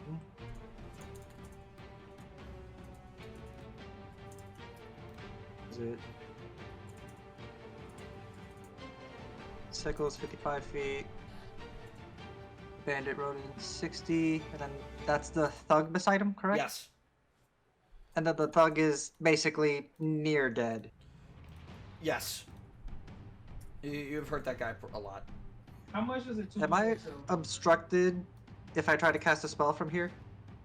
I would say from that angle, I would say from that angle, because of the wall that's slightly there, like in this square, I would say that for him that is considered partial cover, which would add, I believe partial cover adds 2 to your AC. Okay. Actually, no, he's not actually technically behind cover. No, make the roll with disadvantage, Steleno. Okay. Because what I was gonna do is cast Frostbite again. Frostbite it's is a just a save. Constitution It's just a saving save. throw. Yep. You don't make an attack roll for that. Yeah, you don't make an attack roll. You just do damage if he fails. It's a dex save? Con. It's a con save. What's the DC again? Do 12. Plus two to my con, 13. He saves. Nothing happens. Damn, how dare he? Homophobic. So that was your action. Mm-hmm. And then your movement. Bonus action, if any. This is bonus. It is bonus. How good are you on health, Sickle? I'm at Sickle's 21 of okay. 32, so I'm only missing 11. I could cast Healing Word. You could. Why would Also, He also if still has needed- the. I can also. He also has add ward a up. healing if need be. Is that concentration on your end? It's not. No, it's not. It's not concentration at all. Oh. And he still has my temp HP boy. Oh no, I already. No, that's gone. I used the temp HP already. Yeah, no, the temp HP was gone when he It's took gone? He took 18 points of slashing damage last time. Mm-hmm. Oh, yeah. Right. Well, I can do it again. I can do it It's again. not your turn. Yeah, on my turn. Well, He's fine. but I will say the spell does end after I do something that affects an enemy. Ah. Okay. So that's The- why I haven't been doing. Gotcha. So like when I attack, it'll be over, and Okay. if I riposte also. Okay. Oh. Then I will use Healing Word on you, just at level 1. Fair enough. So Appreciate it's it. just a 4 plus, what was it, Wisdom? Yep. So whatever this is, plus 2. 3 HP. F. It's something. Fine. F. Hey, it's better than nothing. Better than nothing. Who knows? Maybe I'll survive an attack with 3 HP. Exactly. I'm sure Jamin will pull some bullshit to do 21 damage in a I single really attack. doubt that. These guys cannot do that much damage. The Ronin gets a second critical hit. This is a Everyone gets a natural 20. This is a join into the D&D campaign. It's not that easy, you know? It's very slow. It's a slow start, slow burn. I love slow burn. It's my favorite type of fanfiction. I can't do much else, and the only thing I will do with Talon is he will be a cute little bird and perch on top of my head. Okay, As he should. Nizar, your turn. Alright, so I'm gonna immediately beeline towards upwards to join up with Sickle. Sure. Hey, bestie. So let's see. Try to figure out who to attack first. Okay, so I'm gonna use my quarterstaff to attack the bandit Ronin. Sure. The Ronin, warrior. Okay. Oof. That's a critical miss. F. Ooh, Nat 1. Oof. Hurts. Bandit Ronan sees it coming and parries it with the Naginata and just slides it to the side. Like with the flat end of the blade, he blocks it and just shink. And then I'm going to follow up by attacking the. Yep. So I'm going to follow up by attacking the thug next to him with an unarmed strike. Unarmed strike, sure. Go ahead and hit.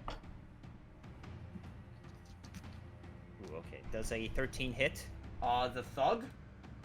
Let me double check. Yeah. 13 hits. Okay, nice. Ooh, that's max damage. That would be a 9 to hit. He's dead. Very dead. You punch this dude probably straight through the chest, and he is very dead. He was hurt. He was already limping. That's why he was kind of trying to run away. He wanted to hold his ground for the Ronin as much as he could, but unfortunately that didn't work out in the end, and he is dead. You punch him straight through the chest.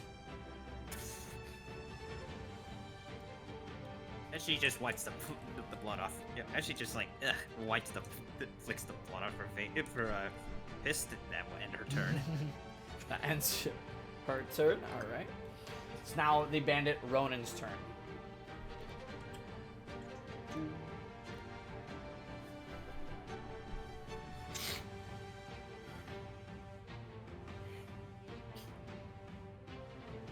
Oh, sure. This will just be fun, I guess. I don't like that. Neither do I. Neither do I, bestie. Ooh, never mind. It's just out of movement range. Loser. Anyway. Just out of movement range. Ow.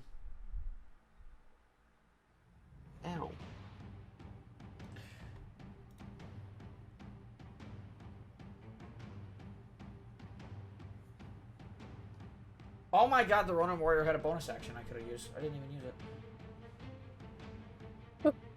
it. Actually, I looked at his sheet and I didn't even realize he had a bonus action. He had a bonus action. I was like, shit. I had to go over and read it. Alright, okay. Bandit Ronin's gonna shoot at Mizore with the crossbow.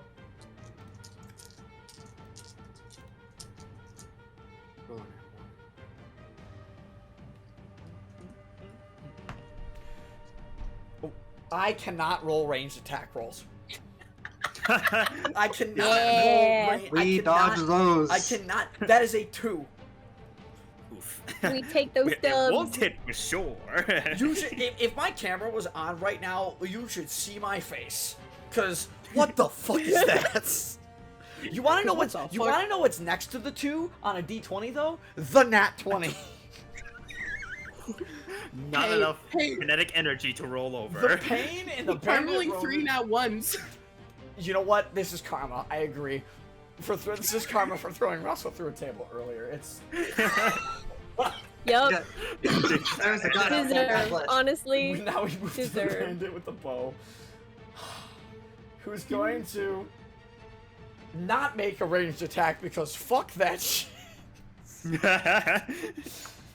These guys have an aim of a He is stormtrooper. going to hit you in the face, Mizore, with his scimitar. That's a natural 18 plus 3. 21 to hit. Oh. Okay, well that was for sure. You fucking deserve it for saying anything. That's really... Hey man, blame the dice, not me. That's... You take 6 points of slashing damage. Okay. And that is it for his turn. Sickle, top of the order. Okay. Okay. This is what I'm gonna do. So, of course, as is the sickle style, bonus action fainting attack. Roll with advantage on Bandit Ronin. I have 1 superiority die left. Hang on. So, yes. Nope, go ahead. Sorry, I was reading something. I didn't know if he could do anything. I hate this. Is that 2 nat 1s? No, it's a nat 1 and a 5. So that's a total of, what is that, 12? 12 does not hit, unfortunately. Alright. Well, action surge. Oh. Sure. I think I screwed that. Gamer. I'm going to throw you. That's a natural 1, isn't it? No, it's another 5. Adding up For- to a 12. Unfortunately, that Oh does my miss. God. That does miss. Sickle, no. Now, does the effect end because you tried something? It does. Okay. Wait, At least I think so. when a water creature makes an attack, has spell attack, or deals damage to another creature, the spell ends. Yeah, you made an attack though. Yeah, you just missed. made an attack and missed, so yes, technically. Yeah. This Ronin Same warrior man, shit. he's like, he sees your rapier and he's ping ping, he's like spinning his sword like a samurai. This guy's nuts. This guy's nuts. That won't work. That won't work. You guys was getting a problem here. And that Thing's going ends nuts. your turn there, Sickle, I guess, because you can't really do much else. Yeah, I tried. Waverly, your turn. Just okay. Yeah, this dude. Oh, Is- actually, before that, the bandit Ronin warrior is going to use his reaction, and he is going to attempt to shove you 5 feet away. Okay. So I need you to do so. The Ronin warrior must see the attacker. Is it automatic? Tries. I need you to make a. Ooh. I need you to make a Dex versus his strength. Dex versus strength? Dex Alright. versus strength. No, I'm not using that die. You fucked me up. My strength, your Dex. 19. You succeed. He does not push you.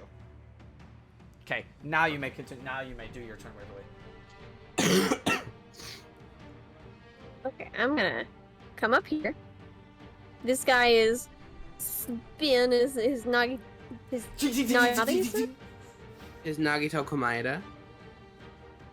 He's deflecting Sickle's attacks, but can he deflect fucking rock A what? catapult?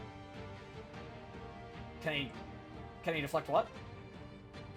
Can he deflect this rock in my hand? This rock? Alright, you throw a rock. Go ahead and roll the 10. He needs to make a dex save. It's a save. Right. I think it's catapult. It's happening. Yeah. 15? 5. Does it just save? tried Did that I just save. save? Yes. Whew.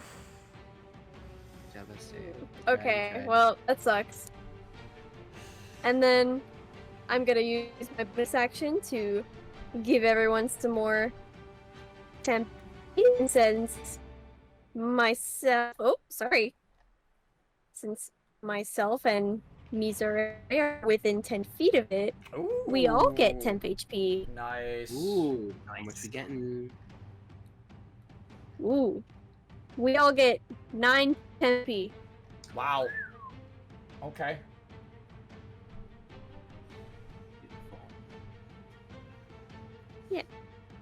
So that's cool.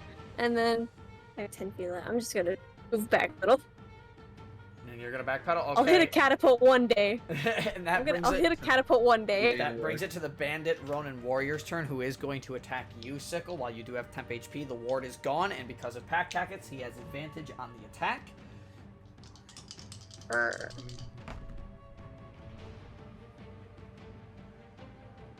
That probably misses. What's the modifier? Yeah, not even close. 7.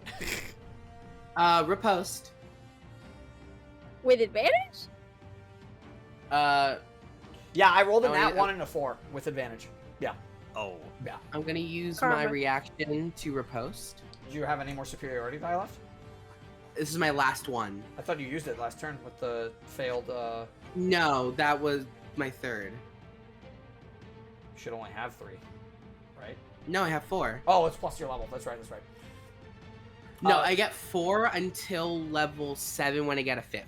Okay, sure. Go ahead and make your, attack. I'm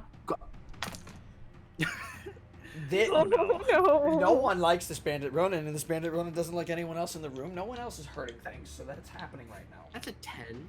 Yeah, no, that doesn't hit. For a total? Yeah, total 10. No, that doesn't hit. Bathe in the moonlight. Bonus action. He's gonna throw it. He's gonna pick up. He's gonna pull out one of his Tontos and chuck it at you at point blank range. Because it's pack tactics, normally it would be a ranged attack roll at disadvantage. Because pack tactics, it's just a straight roll. Pack tactics, as long as I have an ally within 5 feet, I have advantage on attack rolls. Fuck pack tactics. That's a natural. Tonto's Se- just that's a basically that's a a natural Japanese 17 knife. plus 5 for a 22 to hit. That hits. Tonto does 1 damage. Does 1 damage. Cool. It's a D4. It's 1 damage. That ends his turn. Now we move to the normal bandit's turn, who, honestly, he's kind of getting... Wait, 5, 10, 15, 20... 30. No, I'd end on your spot, so I can't actually do that. No, he's going to shoot at you from the minecart yet again with the crossbow. I You dodge swear those? to God. I swear to God. Please miss. No miss. Sickle. That is a Sorry. natural 20. I'm going to throw him. That is a natural What 20. the fuck? Well, I mean, we had it coming. You've been missing We did have a the comment. whole match. Dude! In terms of total damage you take, you are going to be taking 13 points of piercing damage as the crossbow bolt jabs you into the shoulder. This is Me? bullshit. Yes, on you. This is bullshit. That's all the temp hit point out. No, it wasn't Yep, on you, I'm at Zora, it was on Sickle. I'm at 19. Alright, that moves the end of their turn and is now Russell's turn. Alrighty, sounds good. All these misses are actually making this fight take so long. Yeah, I'm out of superiority die, and I used my action surge already. No, did I use my action surge? I did. Yes, you did. Yes, you did. Yeah, you did. We need these guys to die.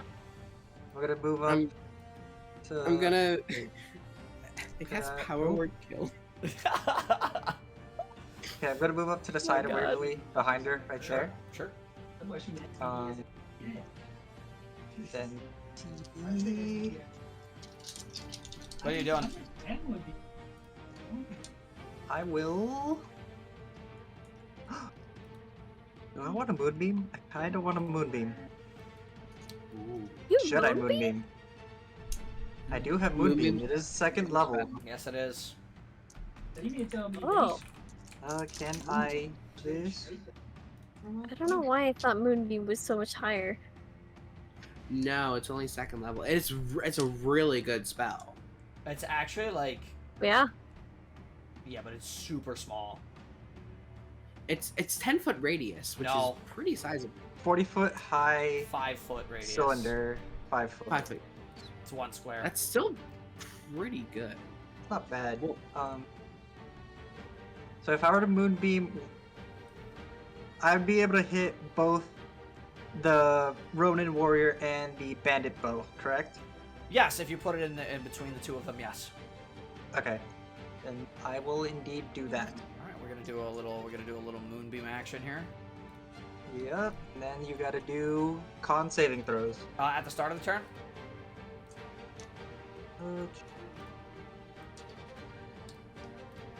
So the spell for the creature enters the spell for the first time. It is engulfed in flame.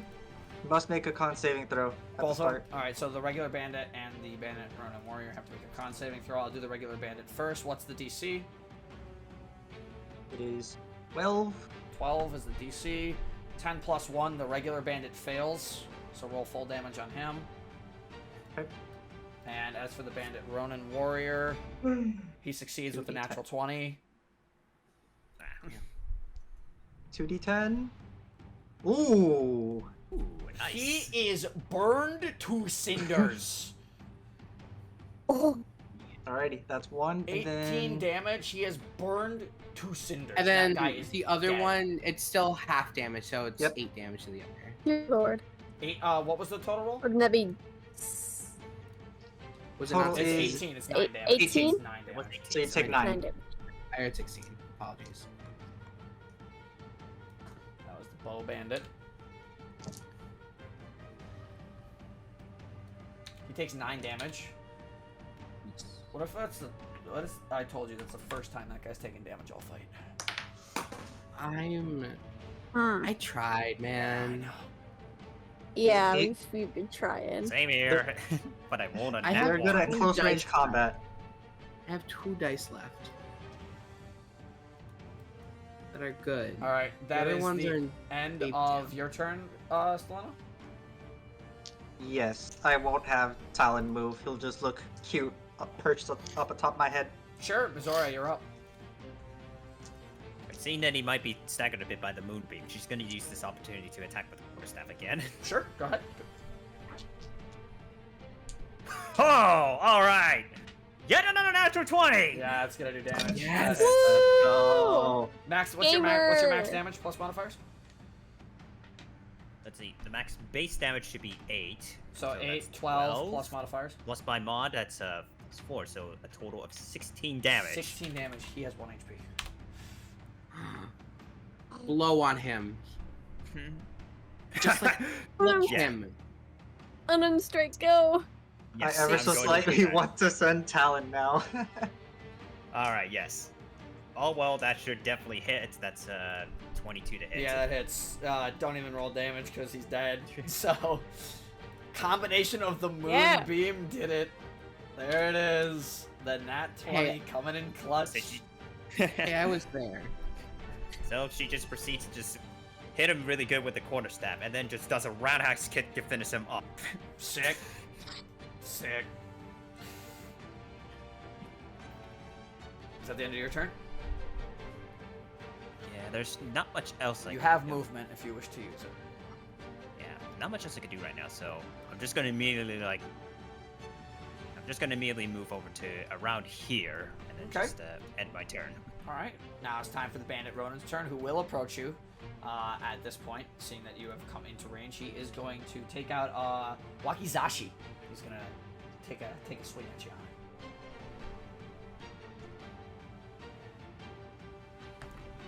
Ooh, that's medium length sword for anyone curious. Yeah, it is. That's gonna be a dirty 20. Oh, that does hit. Okay, that hits. You take 4 points of slashing damage. Okay, the temp hit point should absorb that. Bonus action. He's gonna use Cut Purse Tanto.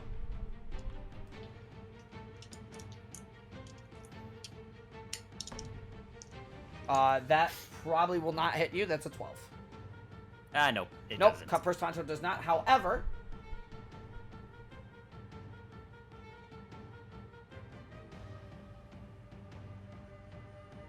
no, never mind. Okay. Thought you still had to make the save. Nope, it's only when it hits. That is the end of the Bandit Ronin's turn. Sickle, your turn. Okay.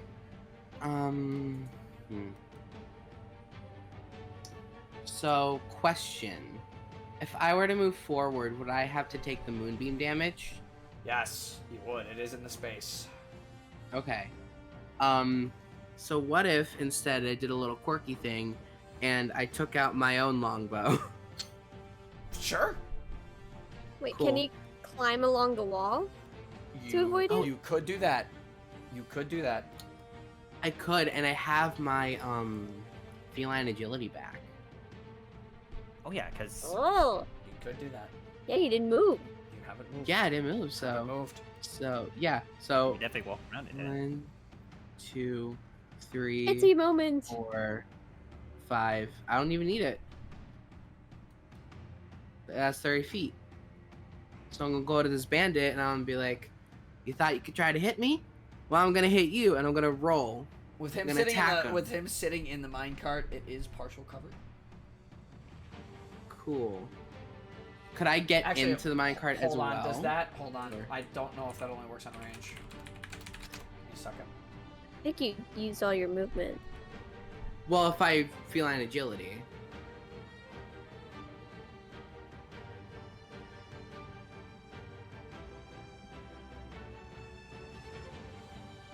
There are 3 degrees of cover. The cover is behind multiple sources.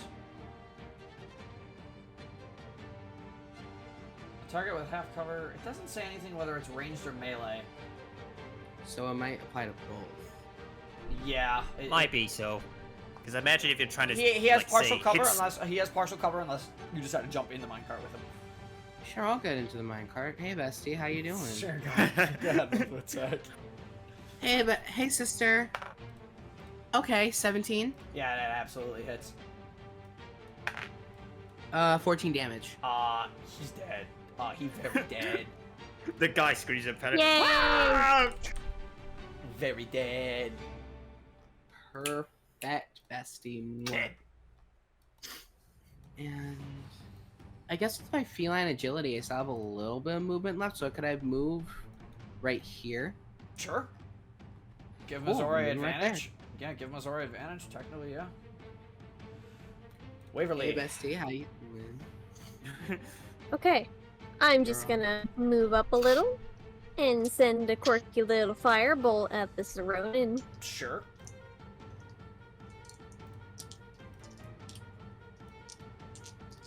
Uh, 15? 15 hits. Okay. He will take 8 fire damage. 8 fire damage. Still standing. Very hurt though. Did not like the And- fire at all. He's kind of like screaming now that he's on fire. It's not a pretty sight. Burn, baby, burn. Misery, you got hit, right? Hmm? You got hit, right? Yes. Yeah, did it take down all your temp HP? No, I still got some tempted one left. Okay, well, I'm just gonna roll it. I'm just gonna read fresh temp HP for Sickle. Sounds gooch. That's so OP. That is so good. It's so good. Yeah, Just It's give the little crazy. tiny The- scorpion man in his pocket. you just get 5 HP. Five Hey, temp. 5 is good. 5 is 5. True. Yeah, and that shall be my turn. Cool. Russell. Alrighty. I will just move up. I'd say about here. Since Talon is on top of my head, it wouldn't be in the moonbeam. However, one funny little thing I could do with said moonbeam, I could move it in any direction up to 60 feet. You can, Oh, but with the way they're positioned, you would hit one of your allies. That is true. If it's a if you do have to hit one of us, if it's a con save, I think I probably have a better con save than Missouri. Yeah. I have only a +2 con at the moment. I have a Okay. +5. Alrighty. huh? Then Huh? +5? What the fuck? okay. I'm a fighter. I have proficiency in con saves. I mean, Oh, yeah, to your let's save. Okay. Yeah, to a save, yes. Yeah.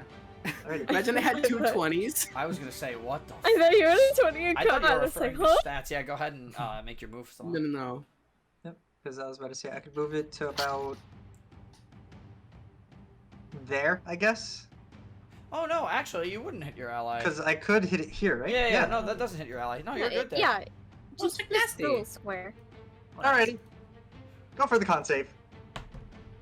Natural 19. Takes half damage. That's Alrighty, half you're damage. still taking half damage. And that's still half. If you Well, don't, that's still if you good. roll anything that is not 2 1s, he dies. He's dead. By the power of very, God. Very dead. I mean, Well, that he, is 2 1s. He had 3 That is HP. 2 1s. He had 3 HP. Move. He's dead.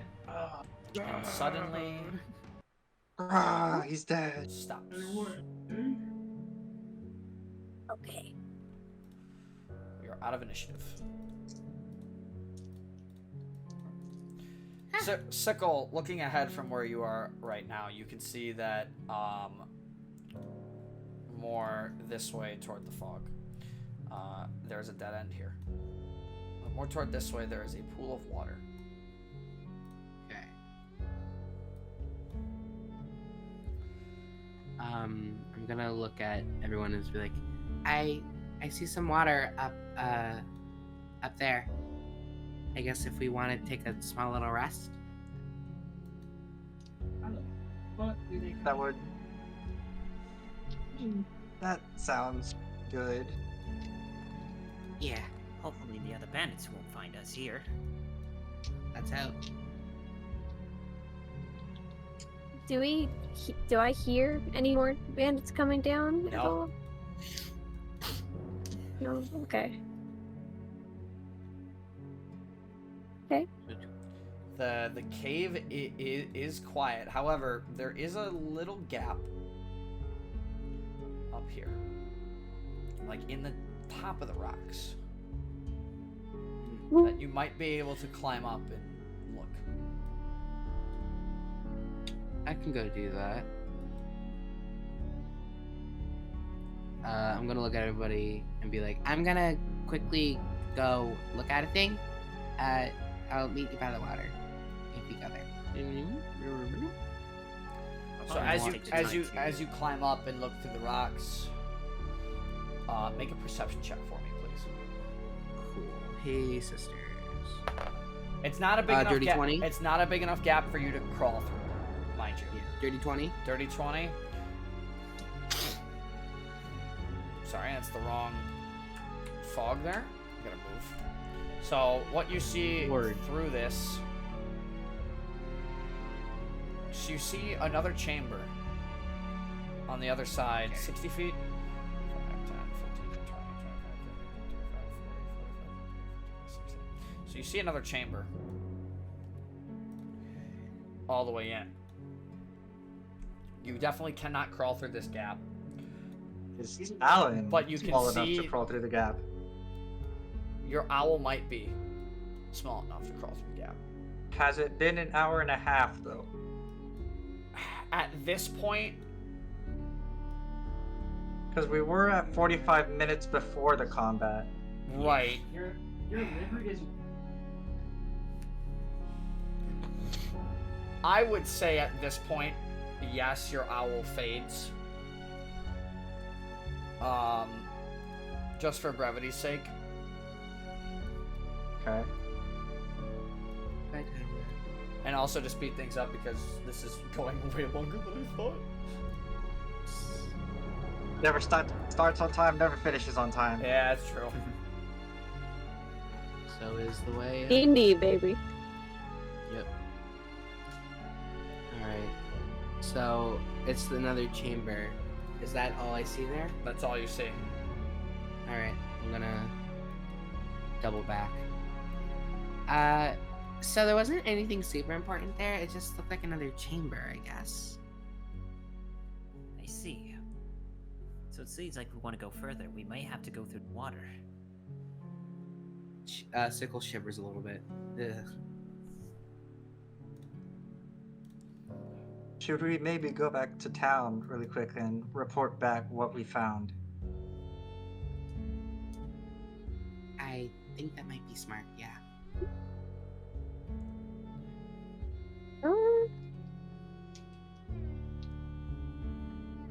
What do you think, Waverly? I don't know. Maybe.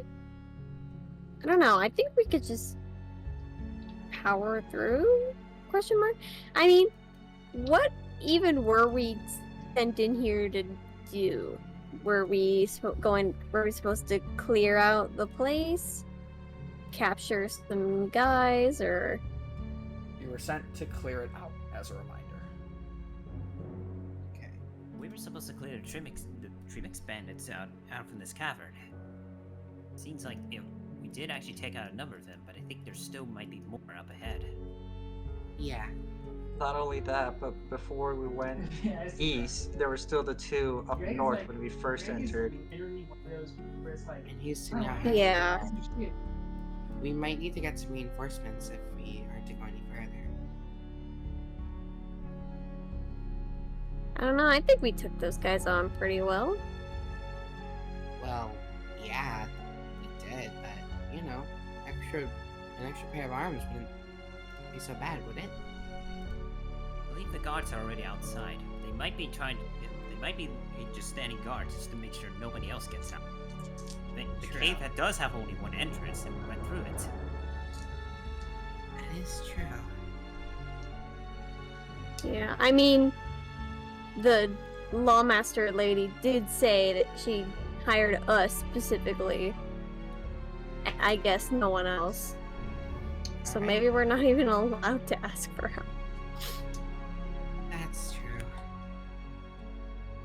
Well, Sickle shivers again and is like, I guess we gotta go through the water. Yeah, it'll be fine. I can give you a piggyback or whatever. Sickle's tail does the thing Gat tails do where they like go up and curl a little bit. You It's all like head, it's just stuttering mess. you all head toward the water then? Yeah, I wanted to check out this little side room real quick.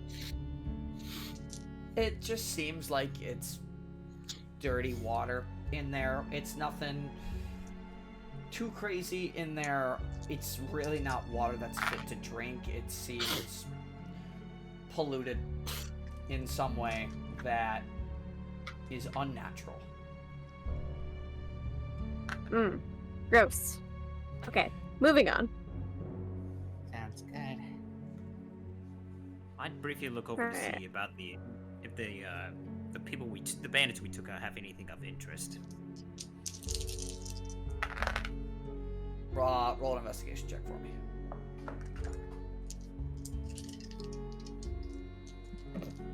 Okay, that's not a very high roll. That's only a 20 intelligence again. Okay, well that's just a flat 6. 6. You find 10 pieces of copper, Ooh, which is equivalent to 1 silver. That's I can buy something. 3 milk. Can we take the weapons? The weapons they have seem crude, with the exception of the Naginata from the Ronin Warrior. These are right. You want it? He also had a katana that he never drew on him as well. Looks like your kind of vibe. I'm gonna take a look at the Naginata. Would that be a two-handed weapon? It is a two-handed weapon.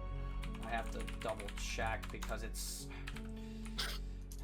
Pretty technically sure it was. it's technically different. It's very similar to a glaive. It is versatile. Oh. A Naginata is basically a pole arm with a blade on the end of it. Okay.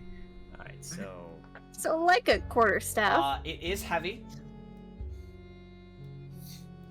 It has reach. But it is considered special. So it's similar to a quarterstaff.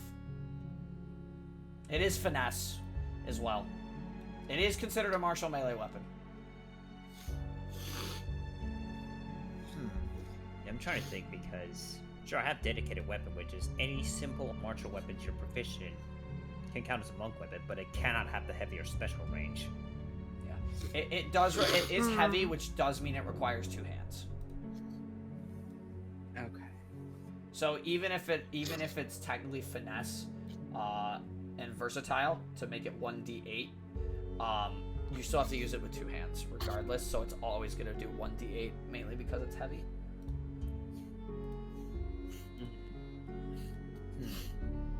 Looking at this and trying to like lift it, but knowing that's a little heavy, she just said, I think I'm fine. I like my quarterstaff better. It's easy for me to just put away and retrieve. She just drops the Naginata. Fair enough. Okay, well, I'll take it to sell it. Sure. Fair. I need to look up how much that's worth because that remind me. Oh, okay, it's actually worth quite a bit. Yeah, it And looks special. the guy also had a katana you said he didn't draw, right? Yes, just a straight katana. Just regular katana? That was one of the Alright. crude ones, I assume. No, this was the Ronin Warrior. He had a katana on him as well. Oh, okay. I think I'm good. I got a rapier. Okay. In that case, we go under the water.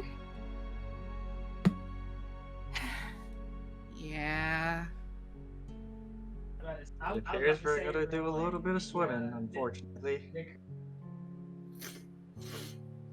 Well, let's carry on. Sickle, if you're scared of the water, one of us can carry you. Hey, I'm fine. Suit yourself. Nah. As you travel through the water and you approach the pool, you see that it's really not that deep. In fact, you can see a few lights from the reflections of the water coming through from the other side. Torchlight, Oh. more specifically.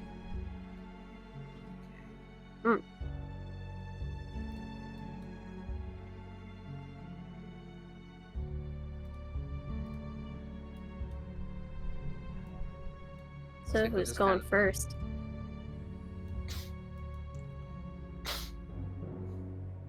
Sickle just kind of like paws at the water a little bit. Out of Um, curiosity, is Sickle able to see anything past that fog there, or no? It's water. You have to go under. Alright. Oh, is there Diving. like a wall there? There's a wall there. There's a wall right here. Uh. Oh, that's right. You guys Sickle- can't. That's right. You guys can't like entirely see it. Sickle's gonna hold onto like the necklace they have. There. Nice. You can see it Sickle's now. gonna hold on to like the charm of their necklace, mumble something to themselves, and just dive in. And I'm just gonna Oh, drag there you they go. over to the other Ah. side. There you go, big boy. I'm just gonna drag it over to the other side myself here. So we're just dice in as well. So you joined. come in and you enter a rather large chamber. Sunday week. Hey. You follow in.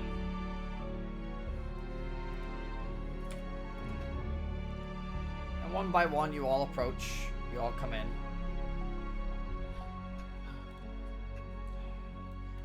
It's a torchlit chamber. And you can see there are tents. There are fireplaces in the back.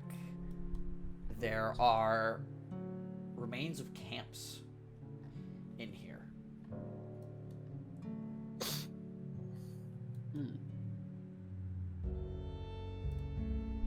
But also stealth. Can we see anyone? Are these Or hear anyone? fireplaces? Are these campfires lit by any chance? Make an investigation check.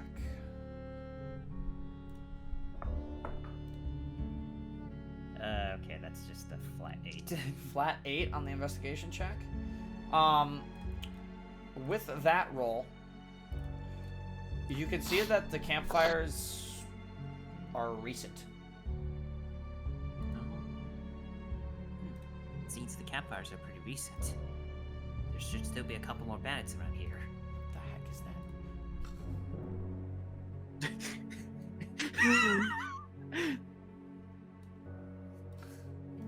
Are you drawing? That's me not using the fog tool, thinking I was on the fog tool. Whoops. Oh, My dumbass. Sickle is shaking off all the water they can as they look around. Shall we look inside these tents?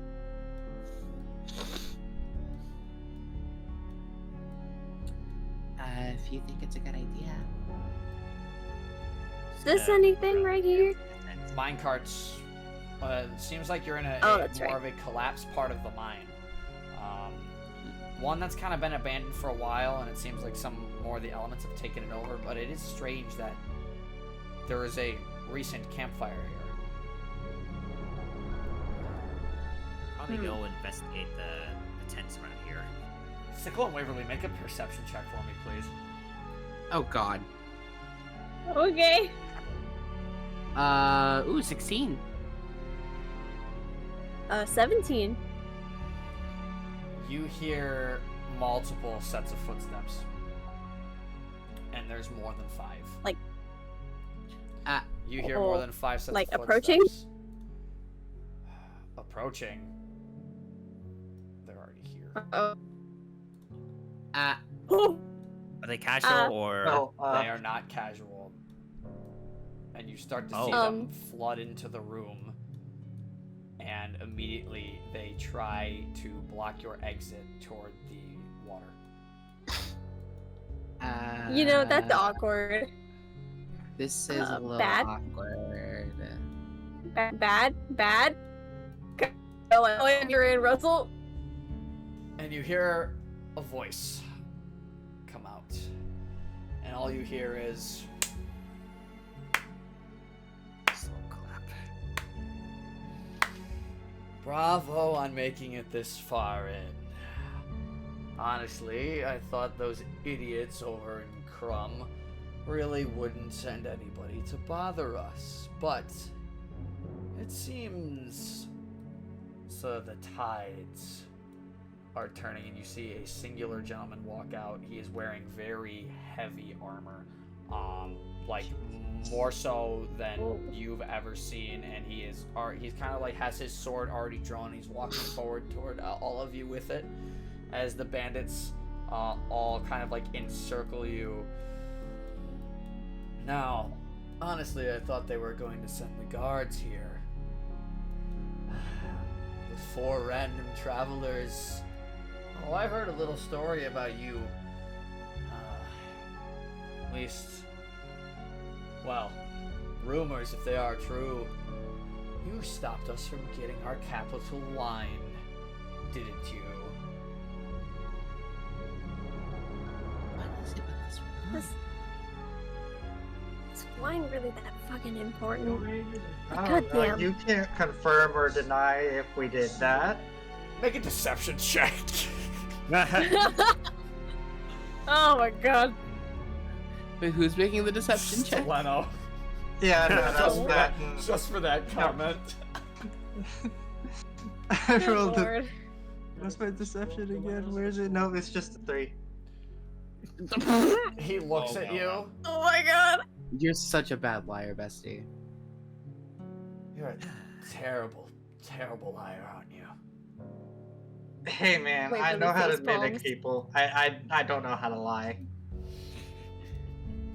Well, as you can see, you have disturbed our little operation, to say the least. So, I really don't think you want to be tussling with us again. Trust me, I know what you did. The guards we set out there, pawns in a greater game. So you have 2 options.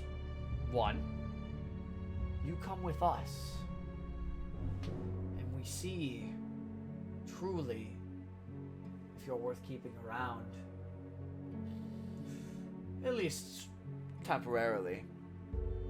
Or we kill you all here and now. No mercy. No one will ever find your bodies. So what's it gonna be?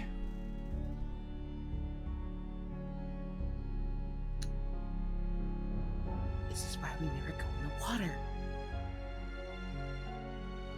You know, I'm always more partial to the option where I don't die. I reluctantly agree.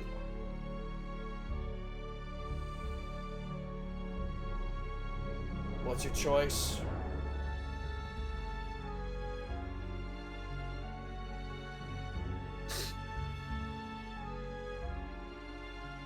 Your choice.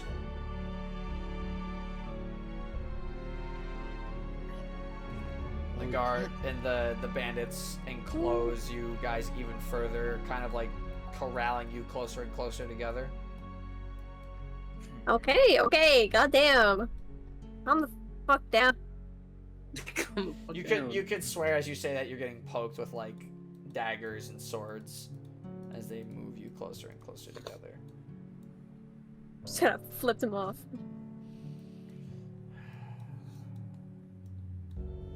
Sickle's tail wraps around their leg.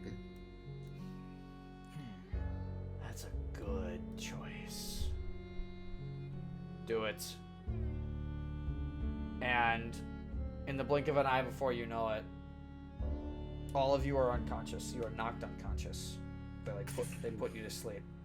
Oh. The last thing you feel is a sack kind of going over your head, your arms being tied again,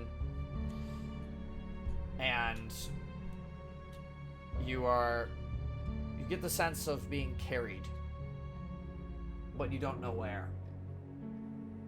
And that's where we're gonna end tonight's session.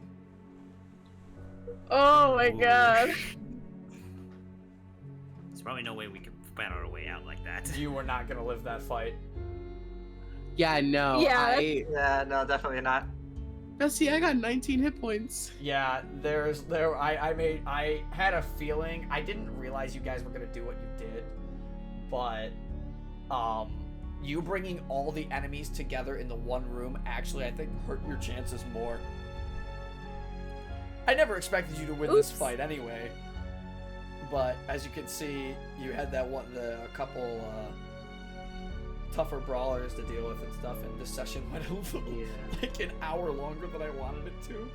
I wanted to end at like 12:30 That's or 1. D&D for you. I wanted to end at like 12:30 or 1, but ending this arc, or this spot, not arc, but ending here is gonna be good. I cannot wait to see what you guys do next week.